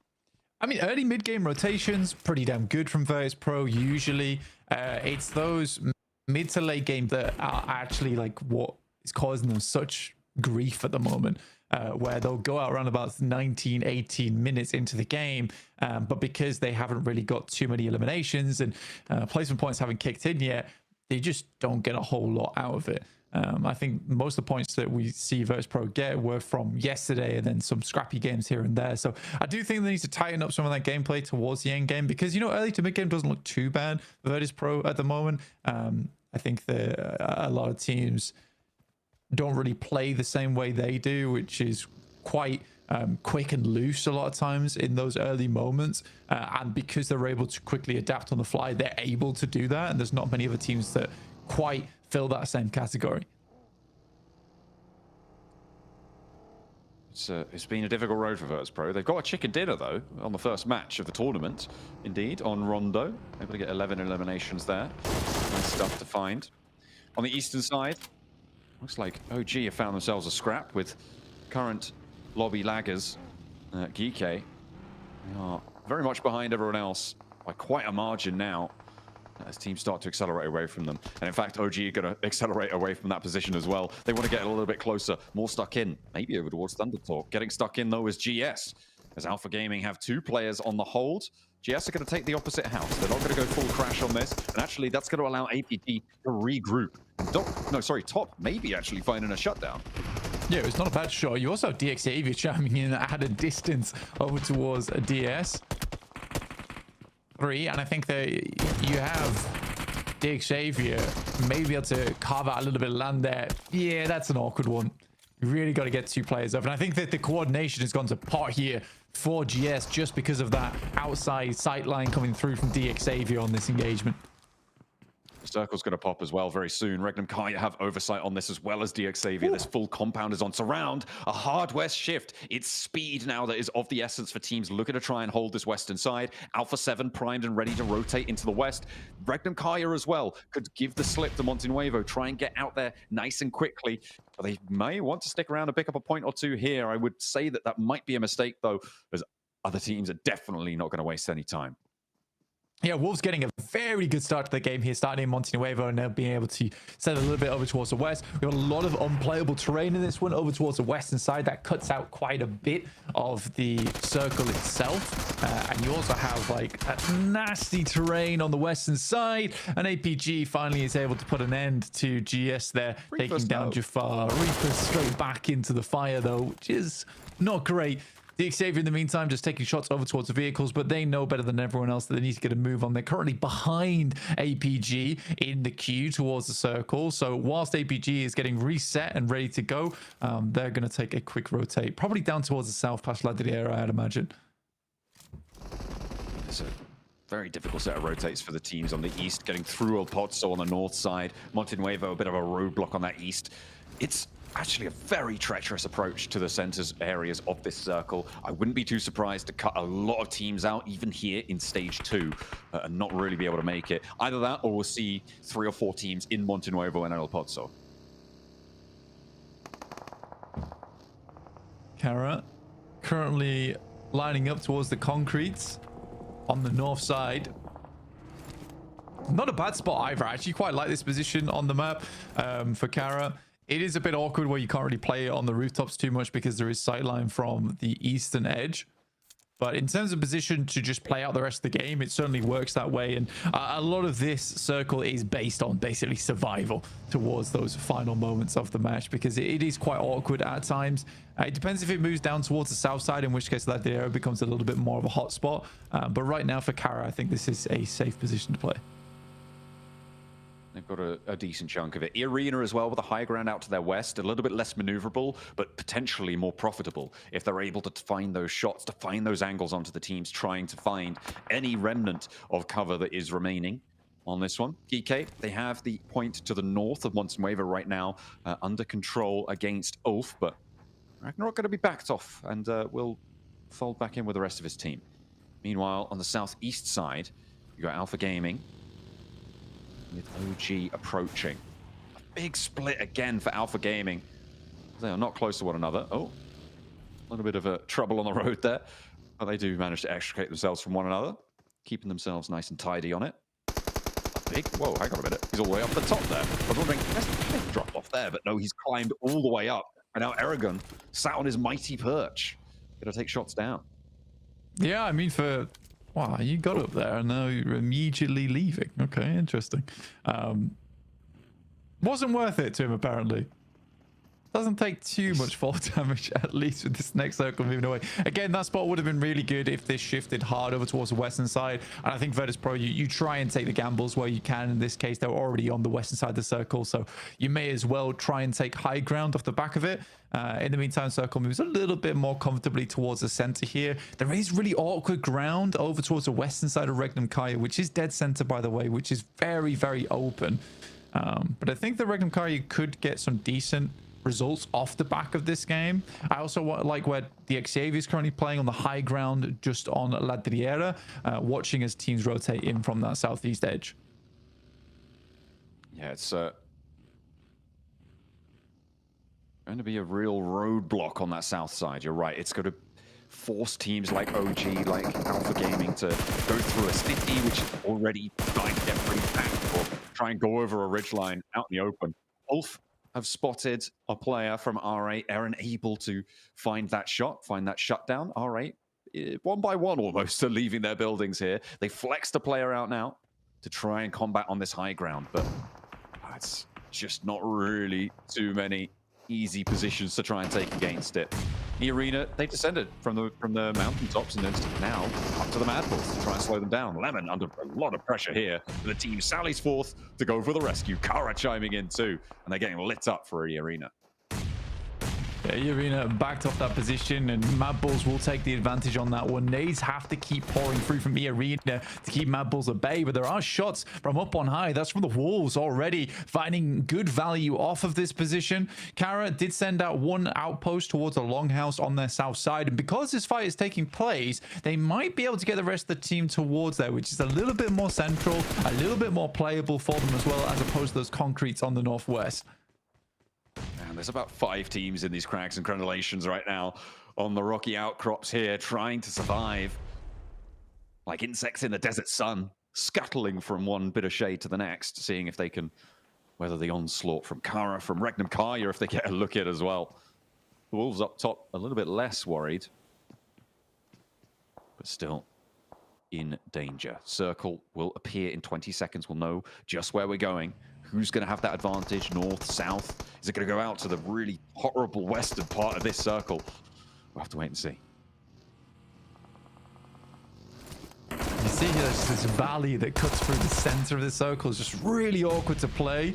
All finding one on the side of the map here. That's over towards R8, I believe. Enough engagement for R8, really stuck down the hillside here, and slowly but surely more and more damage pours through, and R8 will be going down. Ulf will live this one out, but still lose one player in the process. That's all the way on the northeast side of the map, so they still got to cut through many teams here. But yeah, this circle being so central does cut a lot of teams out right now. OG able to find a position just underneath La Driera in the longhouse, which should keep them safe for a while. I mean, leaving there is going to be slightly difficult as they push over towards Thunder Talk's position. But because it's so messy on this side of the map, OG might be able to find themselves a little position or a little route to get through. We'll wait and see how they want to play that one out, though. Alpha Gaming rolling, barrel rolling in towards Geeke and finding a knock to start things off. That was stylish. Okay. Looking for more as well. There's no re-knock found so far, but Yol and Top try to go in. Nah, it's under guard, under lock and key. You're not getting past them. Nurzed will be safe for now, but Reefus had more success on his angle, on his approach. APG down to just one player now. It is just Reefus alive for them on the roll-up. And will be able to get a house all to himself, and PK actually surviving as 3 here. Looking for the heals to come on through. Excellent work to hold that one down. Nurzed thought he was gonna, but no, he had a savior. Ragnarok, though, wants to try and force his team to save another person as he charges in on his own. Yeah, it's just another curious crash with really no setup whatsoever other than the barrel roll, I suppose you could call it. And I think APG is just trying to win out these fights. It's a lot of ego challenges from Alpha Gaming. I don't know how far that's going to take them. In this gauntlet, at least, not very. But I am slightly confused by that one. Did not feel like an international level play. I mean, the thing with ego challenges is that they're supposed to bruise your ego when they don't go well, but it feels like APG are sort of immune to that factor, which is maybe why they're sort of poisoning themselves with it. It's a real tough time. They're on a big split right now, and understandably so. I mean, playing around this region of the map, like you say, there is tons of teams all tucked into these positions right now because there's not many great places to go.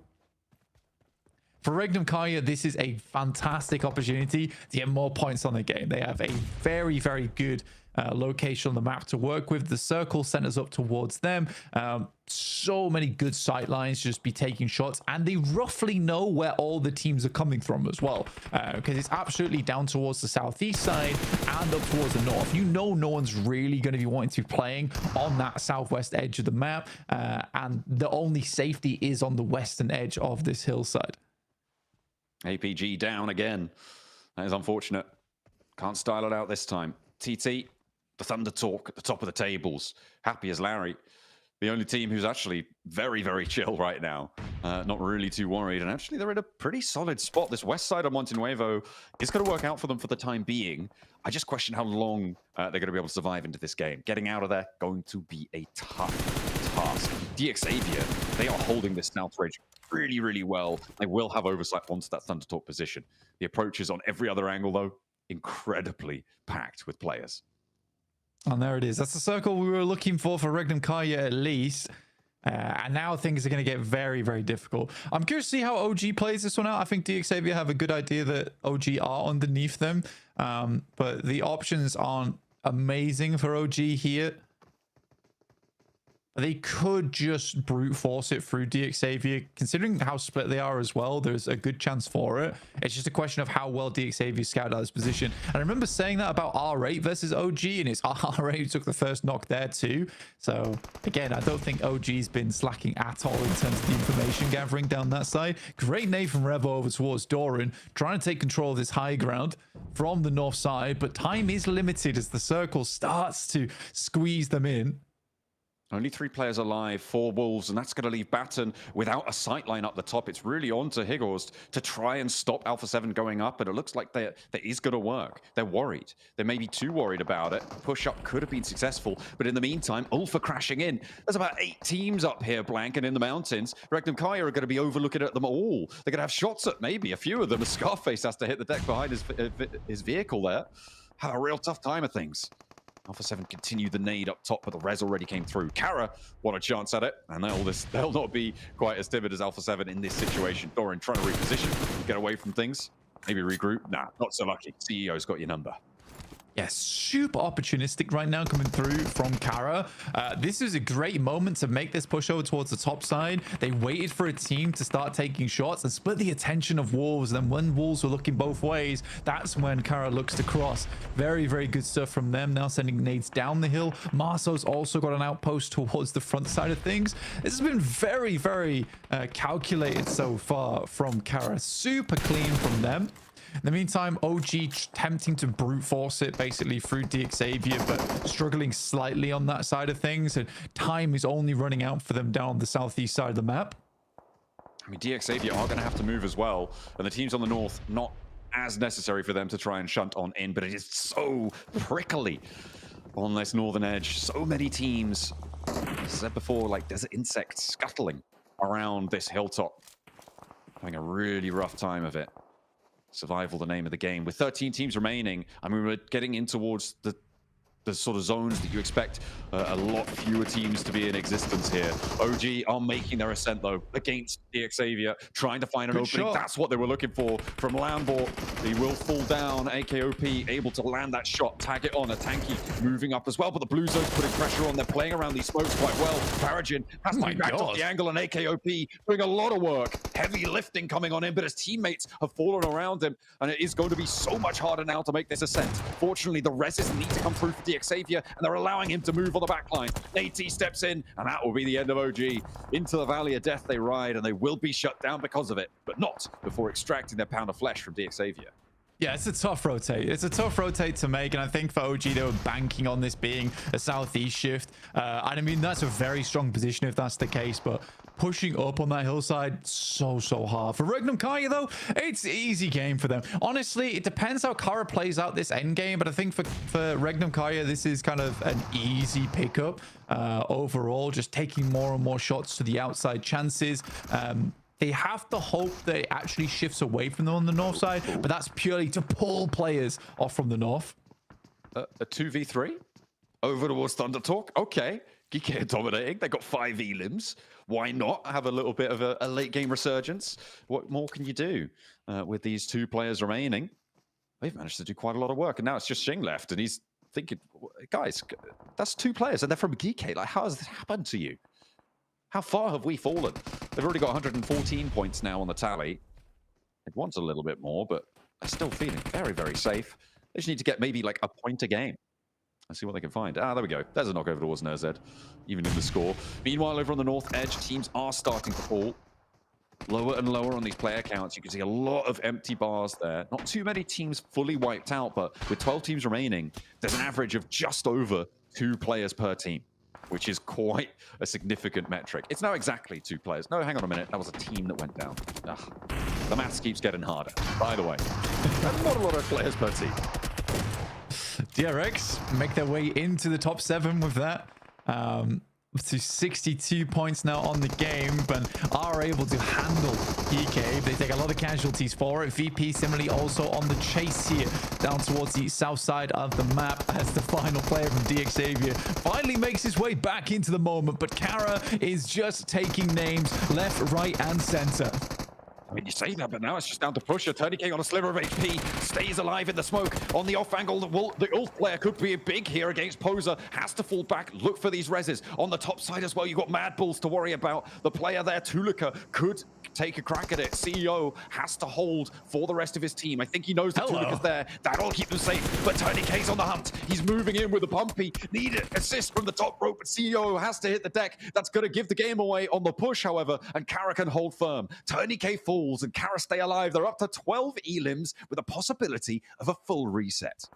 This is insane work from Kara today. Again, that's very well played from CEO as well. I think a lot more players would have full committed to that spray, but all he knows he needs to do is just delay for a little bit longer for the rest of his team to pull out, because as soon as those shots go towards his end of things, he can immediately back off. The team can do the rest of the work. So there's good trust in the rest of his team as well. And Marso's finding a hell of a shot across range over towards Milky Way there. Goodness me. That is the outpost they sent on the western side of the road, so very unlikely that VP gets that player back up again.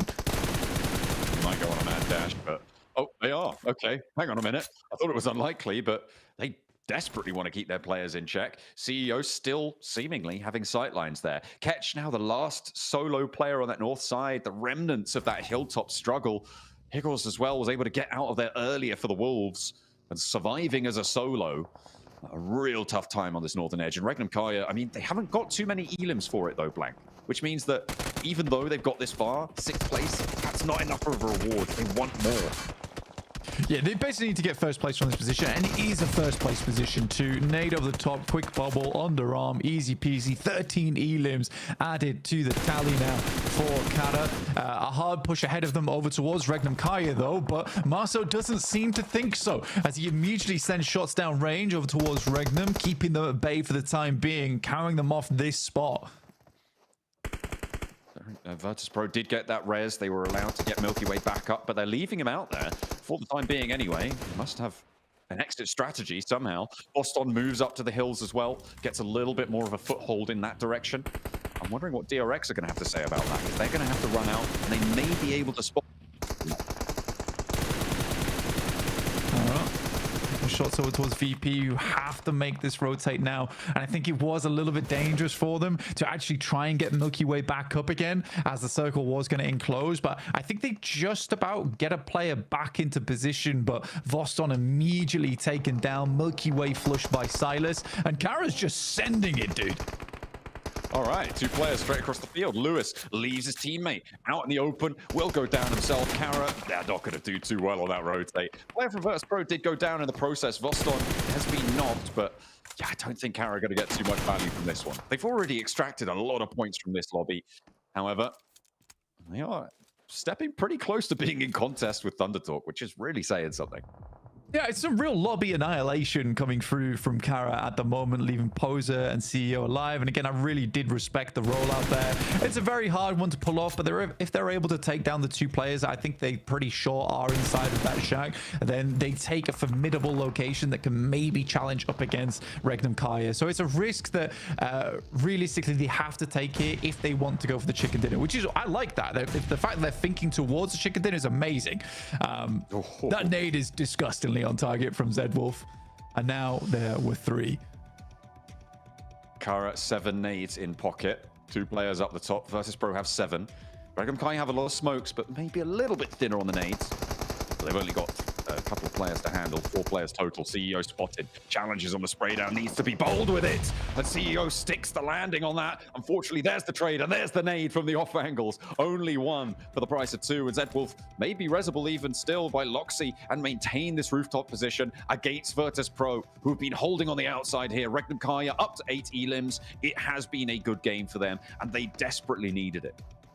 Yeah, they got a ton of smokes as well, but not too many nades to make this work. But realistically, playing in the shack, Regnum Kaya they can wait until zone 9. They just want to wait until this one really pulls Virtus Pro out of this shack, and then they can just play off the back of there with the smokes included. So this should be a Regnum Kaya win. They got a couple of eliminations off the back of it, and it does put them back in contest for top 7 after this one.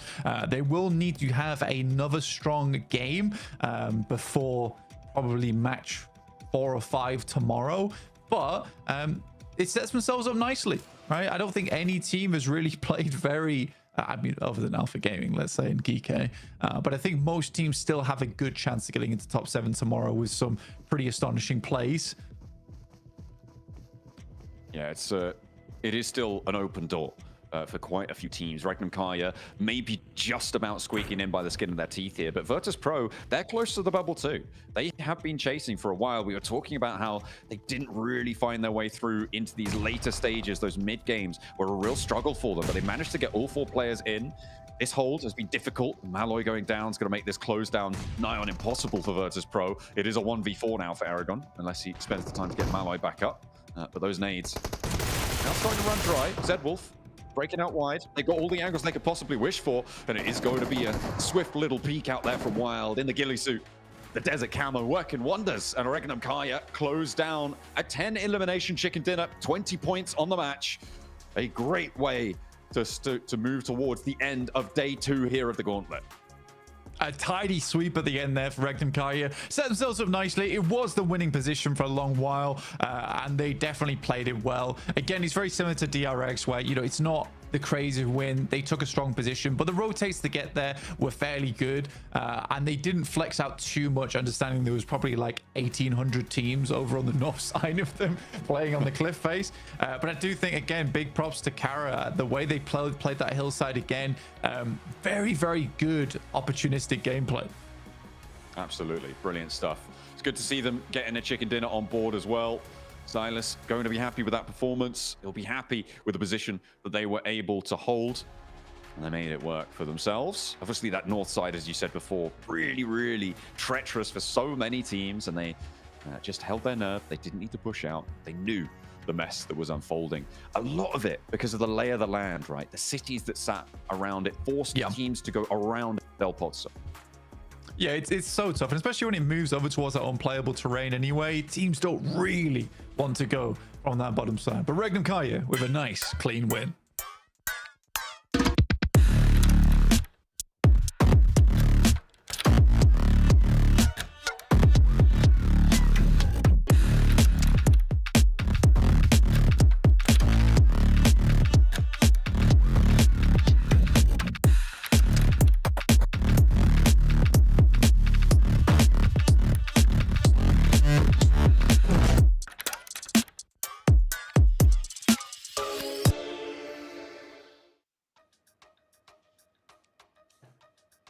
Regnum Kaya finally get their chicken dinner, and this one was hand wrapped and gifted to them right here. They got a beautiful circle, but the big difference, Max, man, between them and other teams that have been, you know, kind of gifted a zone, they do it and they get a bunch of eliminations to go home with it. So beautifully played for them, right? Yeah, I mean, they were like, 8 eliminations, it's not enough. We need more. More. They could send it on to Aragon and Malloy, try and wrap it up with a few more eliminations to reach those double digits. And I genuinely thought, Niptra, VP were going to deny them, try and nade themselves or molly themselves, because you said it also during that game. That's something VP typically tend to do, is deny points away. But here, they try to take the fight, maybe find an extra elimination here or there on solos of Regnum, but they can't even get it against that Groza shot from Wild. And Regnum coming out big here, finally, with their first chicken dinner of the Gauntlet stage. I mean, all I can say is it's about time, right? I mean, this team's given us a heart attack 1 or 2 times. Like, just guys, come on. We know you can do better than this. And they do end up grabbing the win. I do think maybe VP were going to try and do something about that, try and steal the win. Maybe they were counting maybe Regnum or going to maybe push 1 by 1, something like that. But nah, Regnum too good for that. They're going to go and make sure that they get that win because it's so desperately needed. I do want to ask though, Niptra, is this the win we wanted to see from Regnum Kari? What do you think on that? No. Exactly, because I agree. Yeah, I would have preferred maybe the win coming from a play like Kara made, right? I think if they had come up, swept the north side, had that dominating effect, played it really well, and then go into the compound and then sweep out from there, something like that, I think that would have been a lot better because Kara played that very well, doing exactly what they do normally, and it worked out for them. Regnum could probably take a page out of their book. Exactly. I mean, looking at Regnum Kari, I'm not saying this was a bad game. This is just, you're gifted a circle and you use it really well. You get a bunch of eliminations, double digits, really happy about it.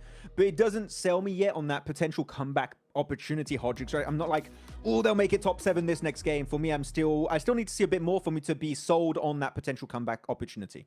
Yeah, I mean, it wasn't like the crazy high school, like high skill chicken dinner, right? That we would love to see for Regnum Kari. I just think that, it's one of those situations where, yeah, you know what? You got gifted a zone. It worked out for you. But sometimes, or you've seen this happen plenty of times, Maxman, right? That happens, you get that chicken dinner, and then you just start going crazy afterwards, right? Sometimes you just need that little luck to spark that intensity, right? Hopefully that is what we see from Regnum Kari.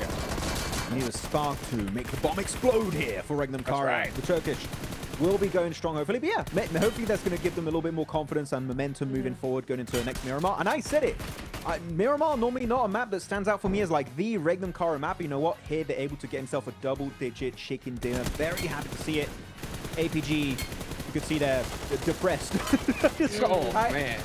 Normally, I know I should not do this, by the way, guys. Okay. Because the moment I say this, they're going to start doing a comeback. But man, APG are washed right now. I'm sorry. What is going on, APG? He said it. Where are they? They're not playing the game. They're not even joining the lobby, I feel like. Come on. I mean, it's hard to go against it. I mean, what is going on with this team? I mean, honestly, for me, it was watching them in that Arigo match where they could easily have just drove up to that ridge line. They would have had such secure position. Instead, they do a crazy wild outside split push onto EA and then get picked apart. That really got me just had question marks all over my head. And then, seeing this performance as well, it doesn't give me the confidence that I think we need to see from a squad like APG. So I don't know. I think that if the Maxman reverse curse technique is going to work, might as well. Let's go for it. I kind of hope it works. Part of me is like, I hope I can use my powers for good. But that's right. I don't know. I can't quite control, unfortunately. All I know is that I can't curse Indian tournaments because Marzi's the one that has all the power over there. But Niptra, looking back at these rotational maps that are coming out for some of these teams, Virtus Pro hugging that western cliffside the entire time. Clearly trying to set up a big high ground position. Unfortunately, the circle does shift away eventually. But Virtus Pro were calm, but yet super methodical in how they were approaching every single one of these circle shifts. Yeah, I really like how they played this. They hugged the west side, as you said, but then they move over to this compound. They try and do a 2-2 split. Later on, you're about to see that now they're actually going to try and move out, spread out across the west side of zone as well, just trying to control as much of that zone as possible. And that's what I'm looking for in a team. For me, if a team is going to do well in finals, they have to have that zone control capability. And VP certainly gave it their best. I think just that zone being just what it was out in the fields made it very, very difficult. Man, look at these leaderboards. So Regnum Kari get 20 points. The big standout though for me this game, guys, right? It's gotta be Kara. And I was trying to think, what do I say about this team? And I'm gonna use what Maxman said while we were watching this game, right? And that is, what did Kara have for breakfast, right? Because these guys went nuts today. I mean, they had 27 points, right? Before the day started. What is this? 3 games in a row with double, or 3 games total, right? So far with double-digit points. These guys are just going nuts, Niptura. They really are. I love to see it. They've gone back to their original strategy, and it's working so well for them. This is what I wanted to see out of OG. This is what I expected to see out of APG. Regnum Karya as well. This massive sweep around, just throwing hands all over the lobby, getting control, and then just moving on from there. Wild did his best. He still is MVP of the game, right? 5 eliminations, some really nice stuff, especially for 23 healing. So that's looking really good. Wild is big old GG over there. I want to see, though, if they are going to pull a DRX, right? DRX won a game. It was slightly handed to them, but they made the most of it in the next couple of games. Regnum need to do the same, especially as the points are just getting further and further away looking at this leaderboard, Max.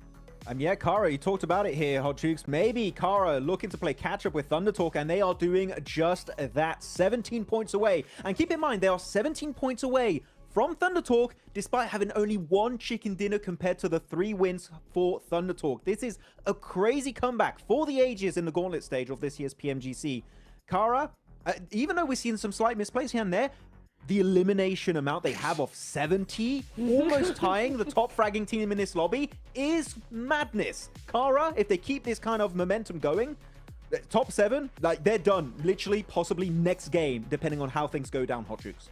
I mean, 71 points on the day, guys. Average 14 points per game. I mean, Kara are crushing it. Yeah, a comeback that, I mean, is momentous, especially for a stage as impactful as the Gauntlet. This whole roster, this whole lobby is so stacked to the teeth. I kind of want to talk about their play style, though, in this last match, Niptura, right? We saw Kara kind of hug that north side, and they dominated, right? We saw Poser go up against EA, and they were just going in and out, just making it work, right? How do you feel like they played that one, and how did it end, for them? I know you had some questions about it. What do you think? Well, first of all, I loved how CEO played the anchor point up on that cliff, because he was practically unstoppable up there. No one could touch him. He had that strong of an angle. No one could go uphill towards him. So he was able to have full domination, full info, back up his team super, super effectively. I think, Max, what ended up happening, though, is they just got a little too overconfident once they were in the top 3. Look, if you want to make a bad play, that's okay with me. Just do it together. That's all I really want. I don't really care if Kara, if you want to make a bad decision of sending it out in the fields, you can do it, but just commit. And you know what? Because you have the numbers together, maybe you'll have a better chance of coming out on top. I think they try to do too many things all at once, and that did cost them the win. I think that if they just push onto Regnum Kara here for Kara, they do go home with a win, because they then also win the safety of the compound versus Regnum. It was a little bit unfortunate for them, but you know what? They definitely gave it a fair shot, and they again showed up in terms of the elimination alone. But yeah, man, Wild, I'm so happy with Wild just performing. It feels like every player outside of just Silas, really, who is the IGL, he's still a great fragger, but every player on Regnum Kara is just Wild, Loxy, and now Z-Wolf is just the trifecta of top fraggers here in Turkey. It's great to see.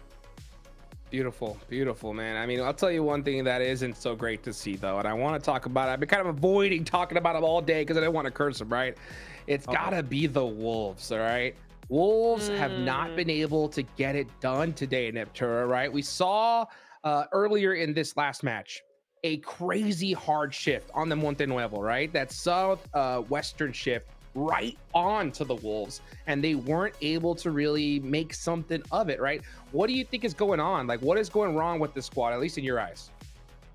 Unfortunately, I think the rest of the lobby has woken up, and the Wolves were not prepared for it. I don't think they were. Yesterday, everybody, that first day vibe is like everybody's kind of tiptoeing around each other. Yes, you get aggressive, but you're still figuring out how the rest of the lobby plays. Day 2 is when you have that information now and you go, okay, this is how we're going to do it.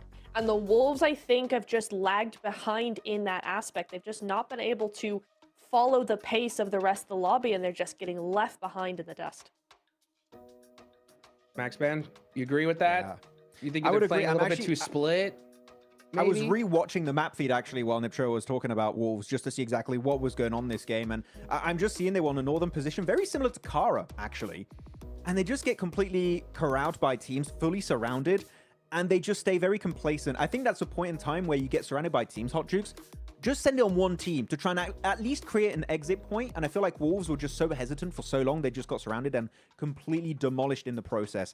Wolves, more commitment to a play would make me happier with their current performances. Yes. As of right now, they're unfortunately, I don't want to use the word scared, but they're definitely very hesitant to make plays happen, and that is hurting them a lot in a lobby like this, where decision making is literally do or die for these teams if you want to be in the grand finals. Yeah, I gotta agree. I mean, I've been looking at their play style very closely, and you know, there's something going on, right? They're definitely in their heads, at least from my opinion, right? You see them putting themselves into good spots, but when it comes time to fight, it doesn't seem like their decision making is all in unison, right? You see one player looking in this direction, the other one looking in the other. We're not seeing that unified Wolves that we saw in the Americas, Neptura. So we got one more match left to go, okay? Looking at the leaderboards, who do you think needs to get a chicken dinner right here, right now? Honestly, OG. I think OG need a win now because they're falling down the leaderboard pretty drastically. We've not seen much for them. They need a win before we get to day 3. Max? I mean, OG is, of course, an obvious one because they'd yet to have a win, and they're currently in 7th position. They could slip out of top 7 for the first time if this game doesn't go their way. But I'm going to say back-to-back Regnum Karia. It's happening. They're jumping up. It's top 7 o'clock here for them. It's going to go down. Let's see, was that the spark they needed to explode? One match left to go. One more day after this. Let's go ahead and take it on over to John Allen and Blank to wrap things up.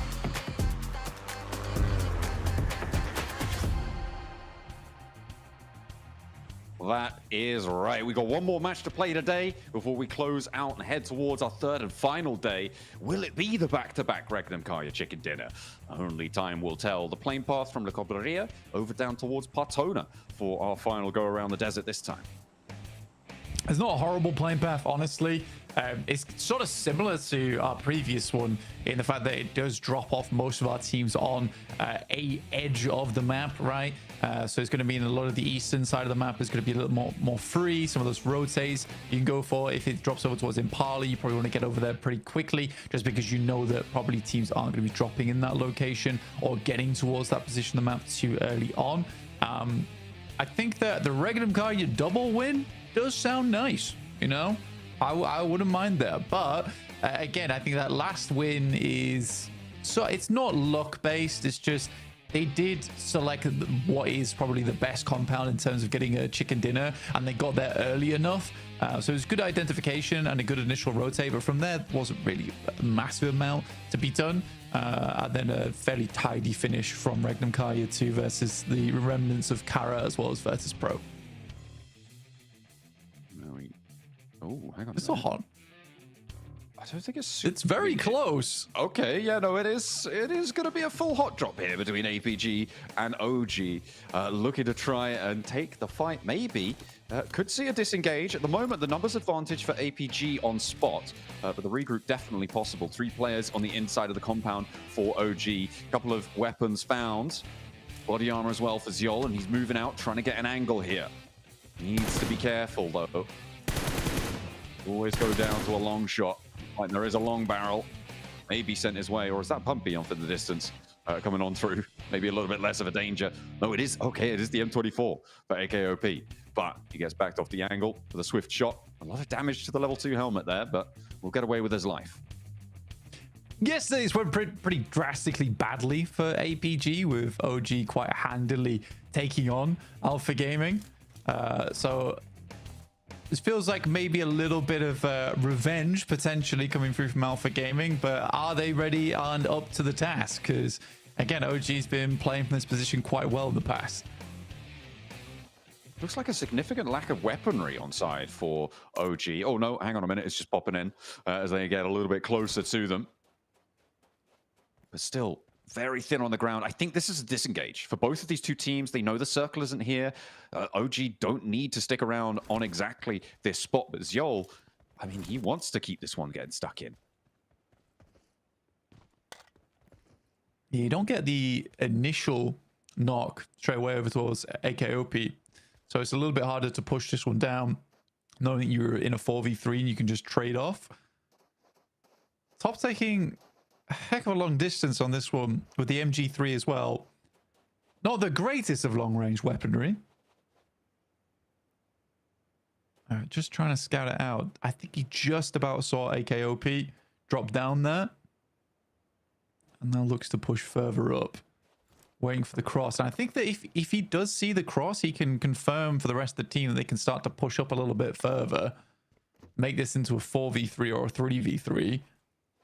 But AK is just looking for meds right now. That's the name of the game for him. Level 2 helmet, level 2 vest. It's decent.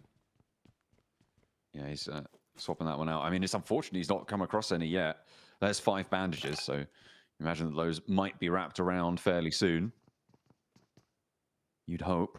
But still yet to start to apply them. I mean, in that apartment building, he should be able to find a lot more meds on site to be able to find a tastier health bar, a more appetizing result towards the end of it. You can see his health bar is ticking up, so he is using those bandages to keep himself safe. It's a bit of deadlock here in Tumasera. No team wants to pull the trigger on this one, not fully. I thought, like you were saying, we're top on the outside. Maybe they were more keen for it, but no, they're kind of stuck in the mud on this. Aru, actually the counter to that opposing situation. Maybe able to chime in with the SKS as well. Yeah, just looking for something on side. We do have an interview with VP coming up shortly. We'll be talking to Aragon with 7WG.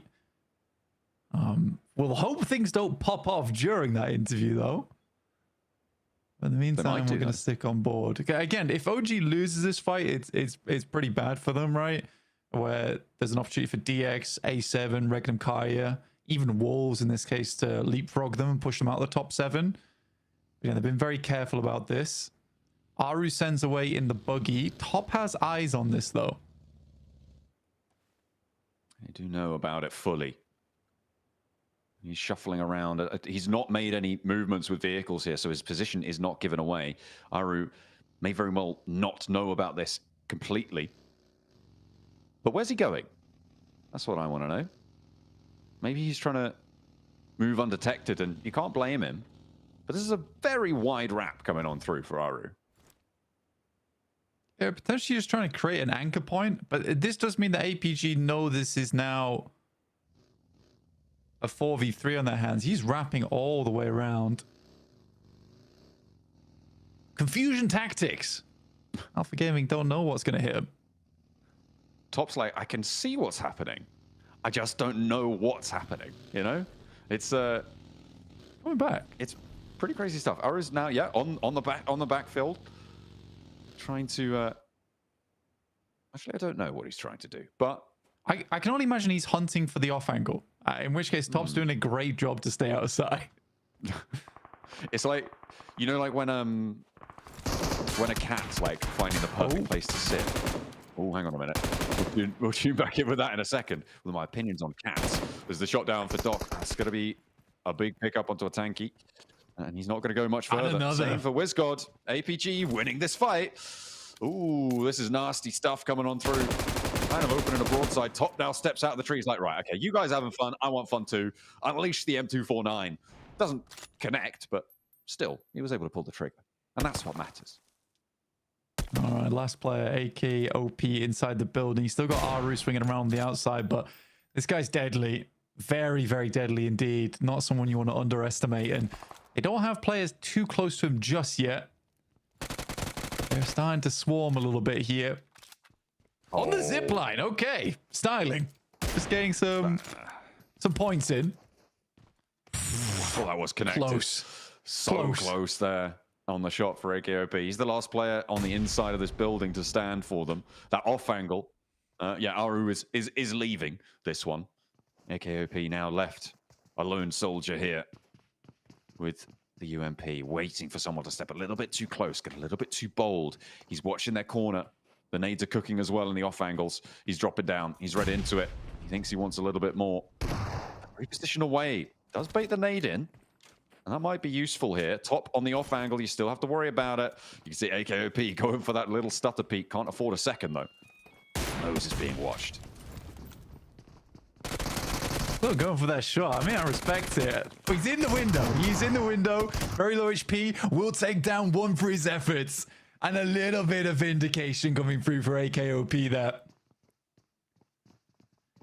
He was able to get that the full 1 point. revenge. Yeah, well, not complete. Aru is still alive. He's still alive out to the east side. He left. He was looking for an off angle, and off he goes for a completely different angle to the game. A solo result. Circle pop, blank. Just kind of blitzed us up to the north side here, as it's going to be all the way up to water treatment as we send to the north of San Martin as well. It's going to be a difficult rotate again for our teams on Miramar.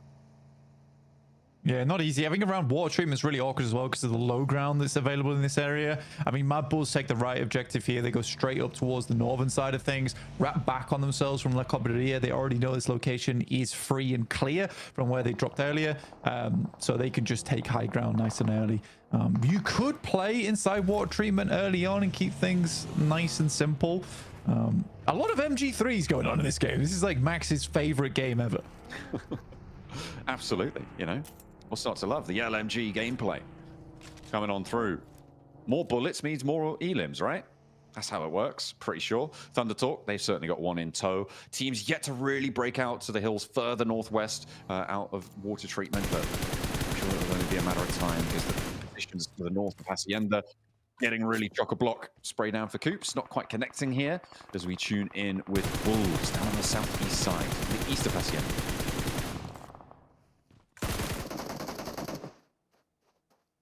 So as getting lit up here. I do love how the M249 sounds though. Just keeps going. It is it's never pretty terrible with the 4X as displayed earlier. Onto Aru. Didn't quite work out. Yeah, it's not ideal. You have to really be very, very stable for that one to be able to connect at that sort of distance. DRX eliminated. All right, they end their day. 65 points.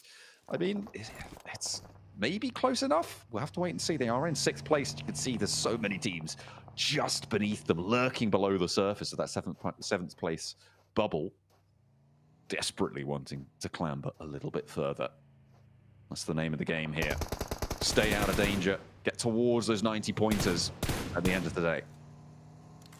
Yeah, it's a good place to sit. I think Kara also in similar boat to Thunder Talk right now, where they've sort of done enough. Thunder Talk definitely wanted a little bit more points. I think coming 1st place in Gauntlet's nice for all things, you know, reputation, money, etc.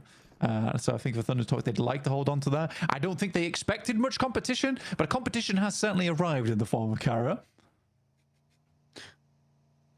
They are fairly formidable today. Not really so much yesterday, but this is a brilliant turnaround for them.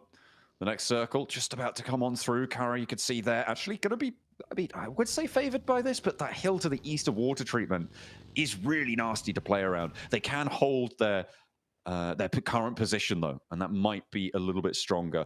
All right, moving in just beneath them. They were certainly starting out very, very strong, but a little bit of a downturn just before. I don't mind this spot coming through from the Xavier. Trying to rotate on this northeast side. They do have competition E-Arena though. Our rate's been fairly quiet today, but taking fantastic shots over towards Regnum Kaya, finding a double on the crossing. Martha's just been a monster all day. Real Martian. Sorry. I'll say it again. Oh, no. Oh, no. But yeah, either way, Regnum Kaya cut down in half. The back-to-back looking much less likely. However, they do get into water treatment and into a building, so they'll be able to survive for quite a while longer.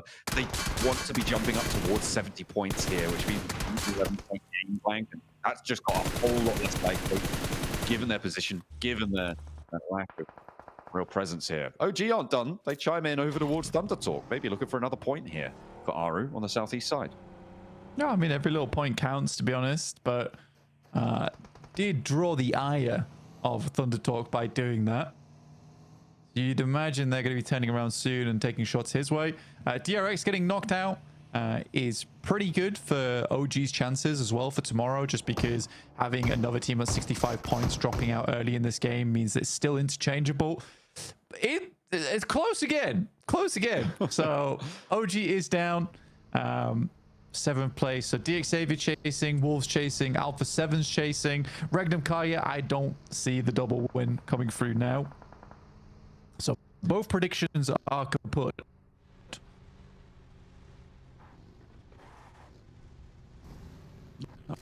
Oh, it's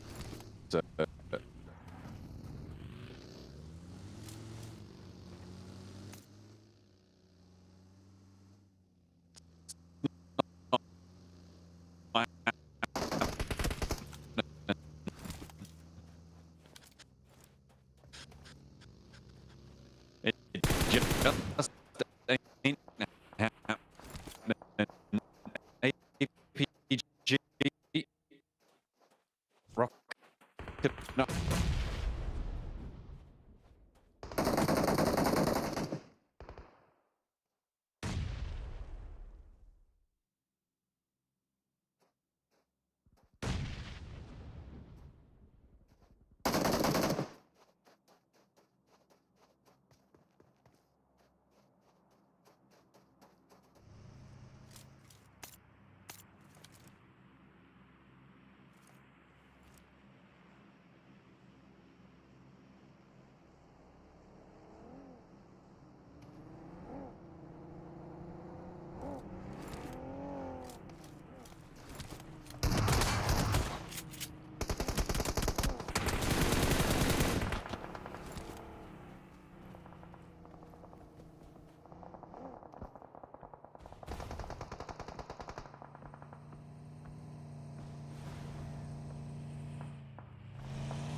$120 is where that mark. It's going to be enough for Thunder Talk. We'll definitely be seeing them in the... That is what maybe they were expecting. They did the lion's share of their work yesterday, Blank. It was almost all done there. It was. I think for Thunder Talk, they're absolutely fine. They had good points at the start of the day as well, and they were like, we're fit. So we could chill out a little bit now. They only really need to hit 140 points to be absolutely certain of it. That's unfortunate. The bounce off the back of the US. Oh, adds insult to injury there. Mormon extremely low, but just about gets the heal off, but won't protect the rest of the Wolves as they come in. 5 elims now. 1 more elim to sit even with 6th and 7th place here.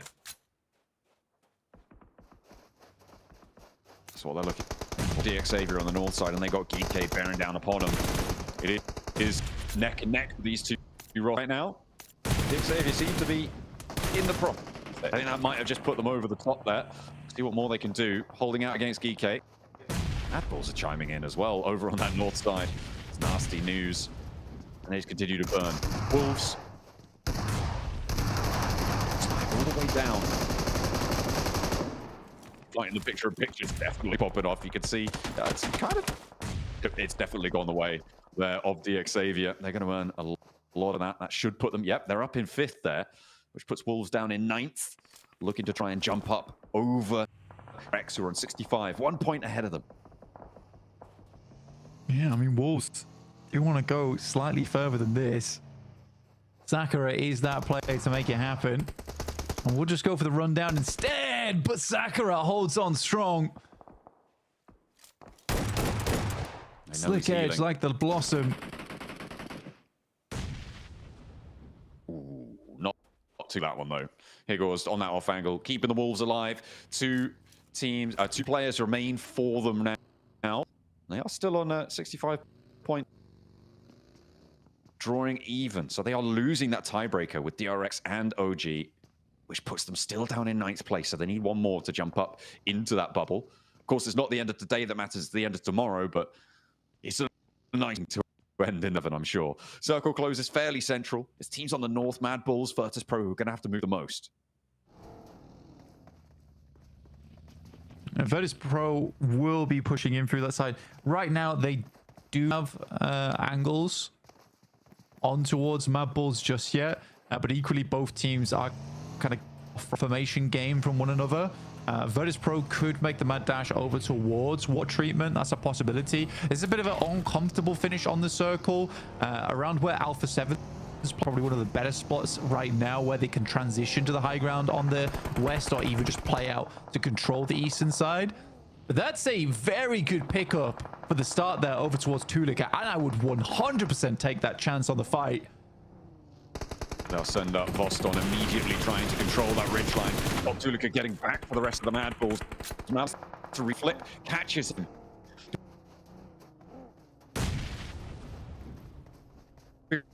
Hides of this one around because Malloy, the blue pushing, stage 5, you need to get him up if you want him to stay alive. I don't think they have to do it though. A really valuable pickup, and that is going to slow Virtus Pro all the way down on the approach. Flip, keeping them safe for the time being, but Voston wants more. Wants another bite. And wants another go. And Voston moves in forward. But doesn't go down. The DPS rocks around the corner and connects with Malloy this time. Marikara Flip on the inside, burns the top window, but it's the other one you need to worry about. Voston still ducks away from it and stays alive for a little longer. There's a nasty nade you can get out from this back window. Voston's looking to send one back here on that side, gets a little bit of damage done. Flip now looking to get that nade out the side, but VP very aware of this one right now. Fall into that. I think he's a little bit impatient on his push, could have waited for some of the attention to be taken away, and for VP, it's kind of been the thing that slowed them down. Concerning themselves with getting Malloy back up into picture. Good jump out from Milky Way, takes down Tulika. Immediately flips back down the stairs, leaving it just one player alive for Virtus Pro in Aragon. He will go for the spray down, connect on the first. That's the play zone actually coming in clutch there. And the drop down leaves Mad Bulls again, just on the one player. Lemon now on the off angle versus Aragon. Trying to keep themselves together. The last player now for Virtus Pro. They want to chime in. They want a piece. They're trying to third party the engagement, moving Levi. He's flexed the other 3 players from DXavier. Seems like they might want to regroup on it. Look at that push around to the north of DXavier. They get this fight as Virtus Pro falls. Very well done to DXavier. They hear that fight, they move up. And if you can play off from this hillside and this ridge down towards the south, you actually have a very good chance in this game. But not only that, they've cleared out so many teams now on this northern side. It's 2 total, so they know a lot of the presence from this northern side of the map is gone, which is super helpful for their finish towards the end of this. Also, in other news, this is the first time in a while we see DXavier not with 2 players, not with 3 players, but with 4. I mean, you wouldn't look at their point on the north, though. They are split still 3-1. Paragin remaining that backstop. We'll see if they can figure it out. Play back as a 4. Send after Lemon from the Mad Bulls. Maybe look to move up. It's Alpha 7, though, the major threat within this circle, holding the building. It's going to be a difficult approach. Southside, Kara still in effect. We'll see what they can do for their players still, too. Eagles getting shut down on the southeast side. Baton being the last player alive for the Wolves. Not quite placement point range yet, but a 6-point game. Terrible for the Wolves right now, but they would like some more icon moves in and moves down wild. Down to the maestro himself in Loxy. Just as good. Able to shotgun, but the second peak for icon is going to work out for them. Kaya eliminated. Definitely no back-to-back for them. 11th place and potentially lower could be on the cards. R8, they've heard the noise and they want to roll into water treatment. They want to sip themselves.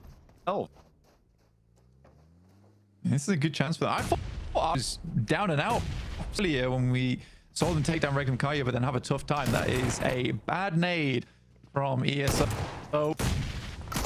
Self-nade on the team is never pretty to see. Jafar around the corner, though, will take down 2. Now leaves just Prestige up.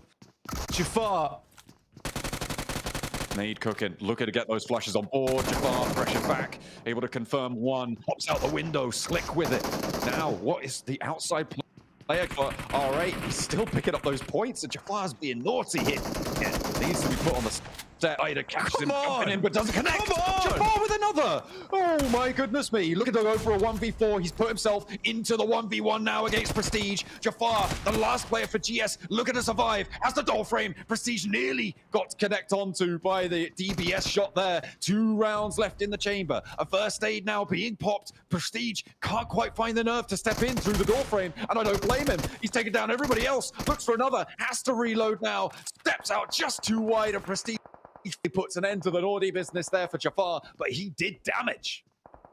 I have never seen such bold behavior like that. The way he was jumping windows, it was humiliation right there for R8, to be quite honest with you. The amount of times that he jumped through the windows, R8, I don't blame them very much, to be honest with you, because case, who in the right mind jumps through those windows like that? It's such a bold strategy and one that works hardly any of the time. But he was just taking advantage of the fact that no one does that sort of thing. Almost a 1v4. What incredible from Jafar there. And I mean, he has stepped up multiple times in the past, but Sam, what a barn burner that play was.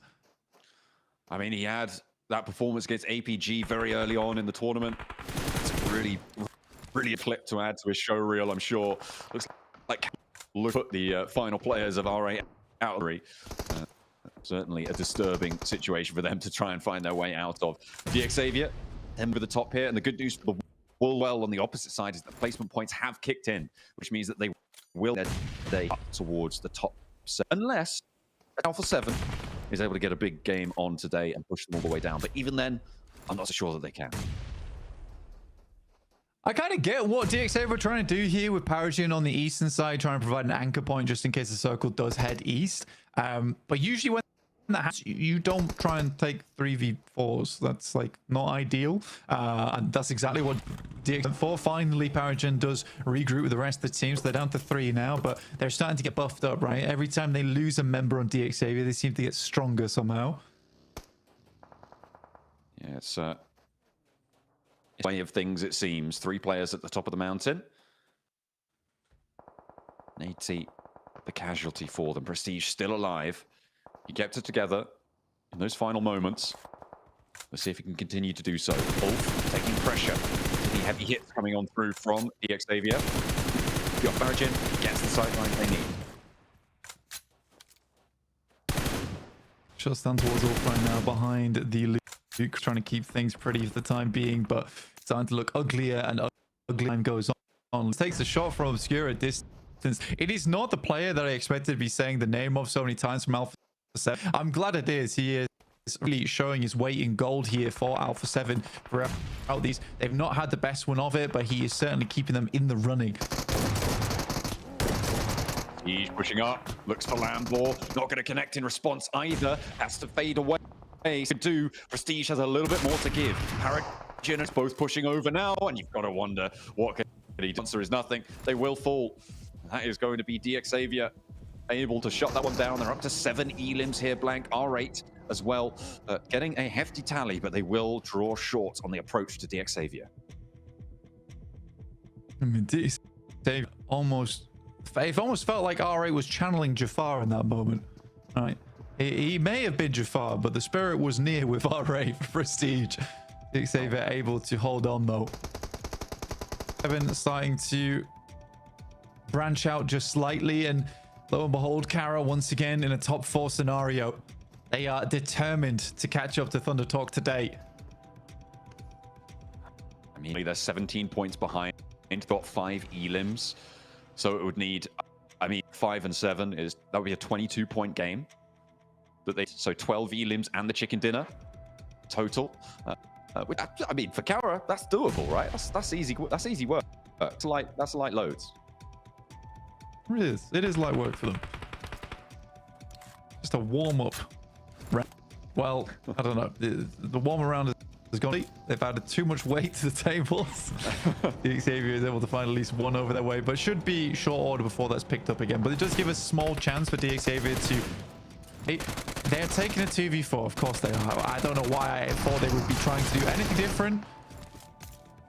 Okay, he's pulled out the side. No style points on the roll up there. We saw it a couple of times yesterday. And Kara learned their lesson from the other times. And they've seen it before. They'll put it to sleep. And that's a res. It's like DXaver has no limits. They just have no limits. Like, we're going to go for a 2v4, sure. And I'm going to drive in and do a flyby. Don't worry about it. Yeah, makes no sense. Anyway, Kara, Alpha 7 going head to head. But Revo already being down. They need badly. Able to tag on Tommaso. You'd hope he was laid very still on the deck. And then knock as well. Alpha 7 finally stopping Kara where nobody else could. There's a nade, there's a follow-up. The spray downs are good. But now two players. It's a 2v3. Kara wanted to try and answer. He's out actually fairly isolated here. The next circle does close center. Worried. CEO spots Obscure on the off angle. There's not a really forced presence from Alpha 7 towards CEO, but they're right on the edge of the blue zone. That's what they needed. Obscure on the Mini 14 at distance. Give him Lewis next, see what he could do. Yeah, it's a good swing up from him to finish off our day today. Lewis behind the loot crate, but the only loot here is going to be the chicken dinner for Alpha 7 when Obscure will finish this off. And beauty that Obscure is the final blow from that team. But a nice relief here for Alpha 7. I think that does get them back up into the top 7 now off the back of those 10 points they gained. And they can look lively going into tomorrow, John. They definitely will be in the top 7, and unfortunately for the Wolves, that's going to push them out, despite the point that they were able to earn in the survival rankings there towards the end. So, yeah, I mean, too bad, so sad. I guess you get pushed out by your Co-America's team as Alpha 7 look to try and regain former glory towards the end of day 2. Great little turnaround for them.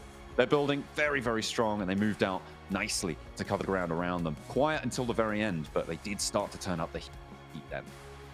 Yeah, and it's all that matters really is just getting those points consistently. And I think Alpha 7, despite, you know, it's not been amazing, they have been putting those points here and there. I feel like it was a matter of time before we saw a good Alpha 7 game, because we know this is not a bad team.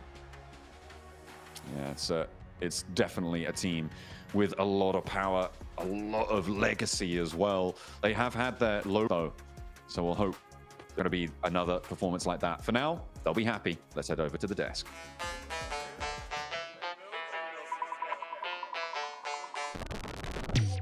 Back up, 'cause it's lit. Keep it cool, eyes go for the shit. 'Cause I'm ballin', look at all these chicks. Whip it up, all these rocks on my wrist. Bring it back.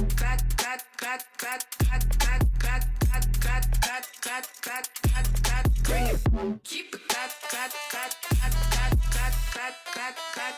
Look at all this, bring it. Alpha 7 get their second chicken dinner of the tournament and their first one on Miramar, and a much needed one as well, Max, man. These guys just dropped out of that top 7. A chicken dinner right here is going to pay dividends for them. And I'm telling you, we were kind of talking about it in the background, right? Once I saw this circle and Alpha 7's position, I was like, they don't lose this. And I'm so glad they didn't. I wasn't sold on the 100% chicken dinner opportunity for Alpha 7. It depends on the timing, and I'm happy to see that the timing was literally perfect from Alpha 7. This Kara fighting the side of Xavier with that original push, Niptura, I think it's fair to send it, just flying into Kara right there. Unfortunately, didn't quite work out for them. But Alpha 7 see that as a great opportunity to just wrap around up north, get the off angle. Obscure in particular was the nail in the coffin for this chicken dinner and taking absolute control of that finishing circle and getting themselves the win. And look at the damage, especially, except for Revo, that was just in every fight. He was the tank of the team. Yeah. Everyone else, low damage, meaning it was very one-sided in their favor. And this is the Alpha 7, in particular on Miramar Niptura, that I wanted to see, and finally they delivered. Yeah, I love seeing a win that's taken by angles, right? You had a player on different spots of the high ground, somebody on the low ground as well, somebody coming on through. You had a wide wrap around to try and just hem in that last player, Kara, 100%. And I love to see that. That's no chances taken, just pure skill, pure game knowledge coming through to grab a win. So really nice that we could end the day with an A7 win just like that. And you know what we're also going to end the day with, right? Some more points on the side of Kara. I mean, come on. These guys had, I mean, the best day of a gauntlet for sure, right? I mean, because this is the first gauntlet, but I mean, it's going to be tough to beat, Max, man. I mean, these guys went crazy. Look, if CEO from Kara is not MVP, I don't know what to believe anymore, okay? He has to be MVP of the day. There's absolutely no way that does not happen. We'll see, of course, later on as we go on to this ending segment for today. But of course, we're going to be checking out some highlights for this match. A lot of things happening from the very early stages, and in particular, we have to bring it up. APG Orangutan hot drop happened, and this time around, APG take home the win. Yeah, it was really nice to see because they were actually prepared for it as well. They had those wraparound angles, able to do what they need to do, and OG were just like, can't do much here. We're just going to send it as a solo. Nicely done. I love this. I mean, I don't love this for Regnum, but that was just so funny. Let's just go in direct line of fire of R8 as the car comes through. Flying in, Siting doing the business, clutching that up for his teammate there as well. DT been a little bit quieter in the second half of the game, or second half of the day rather, but honestly, we know their points. We know they're in probably to the finals most likely here. And a lot of car shenanigans going on, but yeah, we've been talking about a few of these teams. One team I do want to talk about though, Max, is Wolves, right? Wolves been interesting. I actually am very happy you bring up Wolves. I wanted to talk about them. That push at the end there versus E-Arena, that fight was, to be completely honest, it was a mess. The way they send it, solo after solo, and they just give multiple 1v1s over to E-Arena. Not happy about it. I feel like this is a team that now is struggling to kind of keep up with the massive improvements we're witnessing from the entirety of this lobby for the Gauntlet stage. And right now, they're falling behind and at pretty rapid pace too. Hot Jukes, I know you're a big fan of this team, but as of right now, Wolves, yeah, they are definitely falling behind.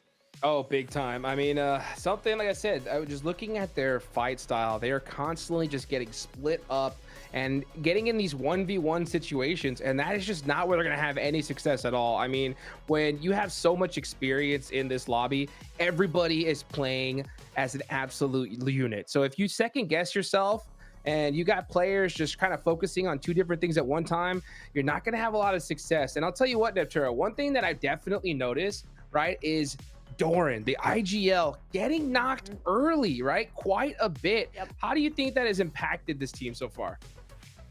I think it really drops confidence if a team or a player consistently goes out very early, because it immediately puts you on the back end. It puts you on a defense.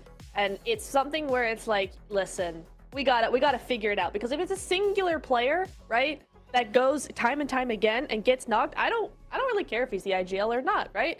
If he's the IGL, it's the better one of the players to go out early because he can still do his job from, that position. However, there's something that needs to change. If he keeps going out early, it's either got to be rotations, he's got to be splitting too far. There's something that's got to be rectified there. Yeah, I mean, something's got to change up. I mean, they do get it 8 points in this match, which is definitely better than what we've seen mostly today. So it's not the worst ending, Max, man, but if we want to see them in the top 7, especially with how we've seen a lot of these teams perform, they're going to have to make it happen right in the final moments. Yeah, 8 points in PMGC, unfortunately, can only take you so far. But as of right now, it is not enough to remain comfortably in the top 7. Though we did see on the first page of these match rankings, Ulf, I think there was only 1 elimination for 5 placement points. I still want to see more. I know I've been saying this a lot today, Neptura, for Ulf, but they're just getting these literally god-tier positions in these games. We saw on Rondo earlier today, a few times on Erangel, and this game in particular really stands out to me as you're gifted a great spot, and yet they don't do anything with such a good position. Unlike, for example, Carrillo, that had a central compound, and these guys were blasting. Almost 600 damage. Right. These guys were on fire, doing what I wanted to see Ulf do, but no, Alpha 7 were the one to stand out the most in the center of this circle. Yeah, it really goes to show, A7 is like, hey, you got a compound, doesn't mean you just have to sit in it. You can do the business from there. Thundertalk still top of the leaderboard. Kara, even with that big last game, not able to surpass them just yet, but they're pretty darn close. And I think it's safe to say, guys, that they are in top 7 pretty comfortably. Yeah, I mean, I'm looking at Alpha 7 here in particular, Hot Jukes. The Americas, they have a team up here. It's Alpha 7 from Brazil. They're popping off. And the 2 wins will finally push them up here in 5th position, followed up by then Xavier. VP dropping down slowly but surely despite a very hot start in the Gauntlet. And we're seeing then DRX dropping down Orangutan for the first time here outside of top 7. And not just by a little bit, overtaken by 3 or 4 teams, if I'm not mistaken. So Orangutan, we said we needed to see a win. We didn't see it today. There's still time tomorrow. But again, the time is ticking. You need to get a win eventually if you want to be in the grand finals. That's right. 6 more matches tomorrow. That is it, right? And you've got to get into top 7. Otherwise, you're going to the group stage. We can take a look at the daily MVP, Neptura, and of course, it's CEO. Of course it is. We knew from the beginning that's who it was going to be. He had the nades. He had the Overwatch angle. He had the damage. 3.5k damage just from him alone. Nearly 20 eliminations is, I feel, unheard of, Max. This is a crazy performance from CEO. I mean, of course, the eliminations, damage, and everything stands out, but I'm going to go a little bit further here. An average survival time on the day of 23 minutes is ludicrous. Genuinely, that means you're always getting to the later stages of the game. And of course, because your survival time is so high, it gives you ample opportunities to frag out, get the elims, get the damage, and be even better looking on this daily MVP graphic. So genuinely, I'm impressed not only by the survivability of CEO later and the entirety of Kara, but also how they take fights, when they take fights. And so far, this is the team that I would say throughout the entirety of the Gauntlet has impressed me the most, even more than Thunder Talk, that currently are still in first place. Kara, what they did today was truly exceptional, and I want to see another day like this. Hopefully it's not just a flash in the pan, but it was such a good day that replicating this Hot Juke seems almost impossible. Like, come on. It's a big, big flash in the pan. Oh my gosh, just a crazy stat for you guys. Kara, 78 eliminations. APG, 39 total points. You know what that means? They did double the amount of points than APG did in eliminations alone. But let's go ahead and take it on over to the stage to 7WG for the last interview.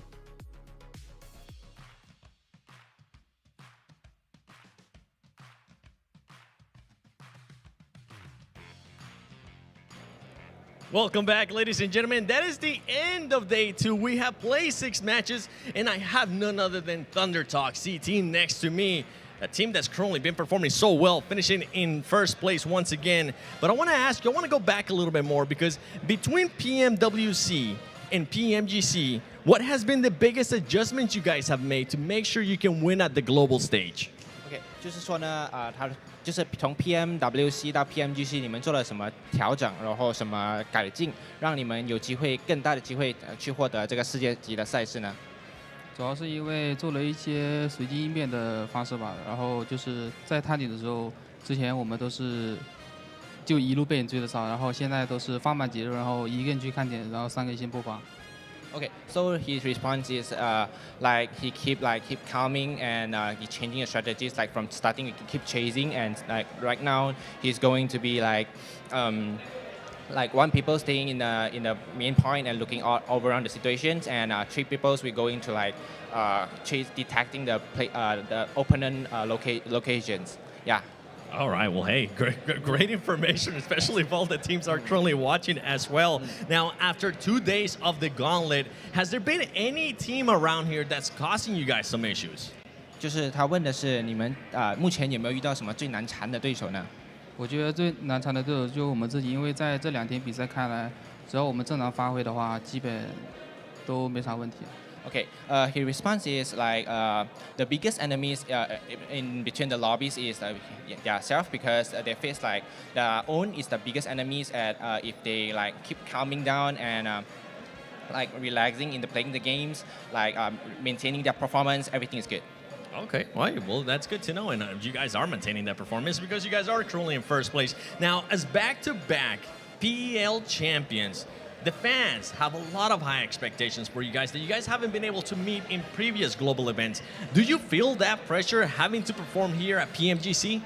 OK， 就是说呢，作为背靠背的 PEL 冠军嘛，就是到了这个世界级的赛事呢，就是怎么说？ Like, are they feeling any pressure from the fans that having the high expectation? 对，就是你们不负观众的所托嘛，这个对于你心里中的分量是怎么样的呢？ 我觉得有他们的相信也是能让我们打得更加的自信。So with their supporting, so they can feel like more greater and try their best to feel like try their best in perform more better. in the competition. All right. Well, you guys are currently performing. You guys are in first place. I'm pretty sure everybody currently watching you that are your fans are going to be happy, and you're shutting some haters up too. Thank you so much. Yeah. I hope you guys enjoyed this day, because make sure you guys tune in tomorrow, because day 3 is going to be spicy. We'll be finding out which top 7 teams get a direct ticket to the grand finals, and those 9 teams that will be going to the group stage.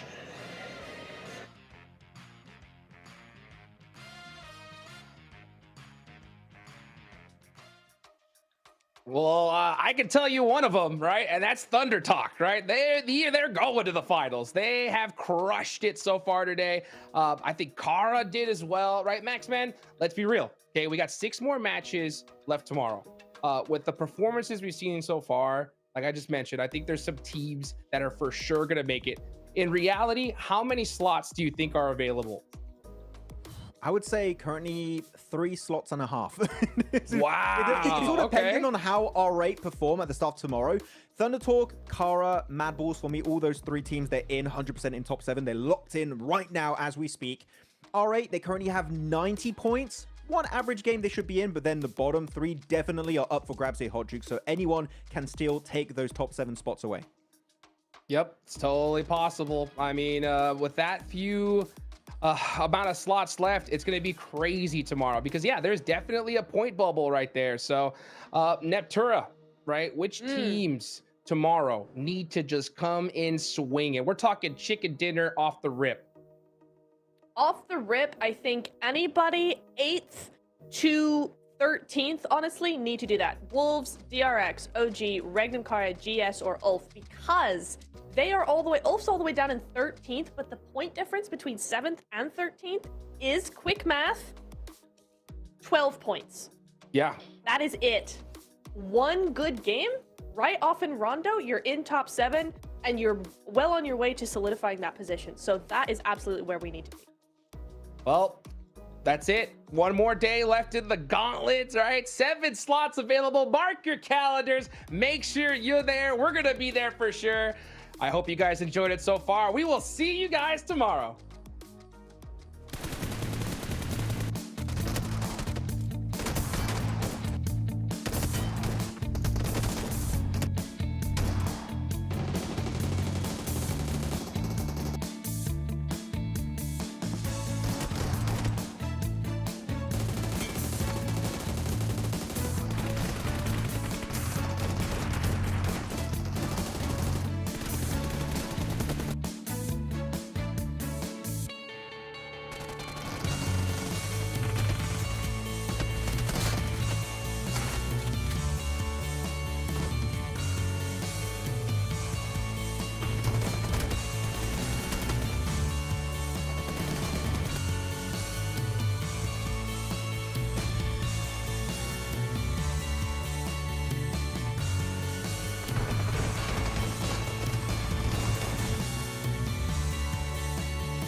There's a fire in my heart, yeah, it burns for the game we play. Now I rise and take my turn to be born again for this day. I know they're waiting for me now to win it all. I hear my name cried in the crowd. They call, fighting through all of the pain. I'll never fall, risking everything I have to stand up tall. Now my flames burn bright and my head's held high. Oh, can't knock me down. No, my fears are buried down tonight. And I dried my eyes 'cause I'm a fighter, won't ever back down. 'Cause I'm breathing fire. Oh, yeah, I'm breathing fire.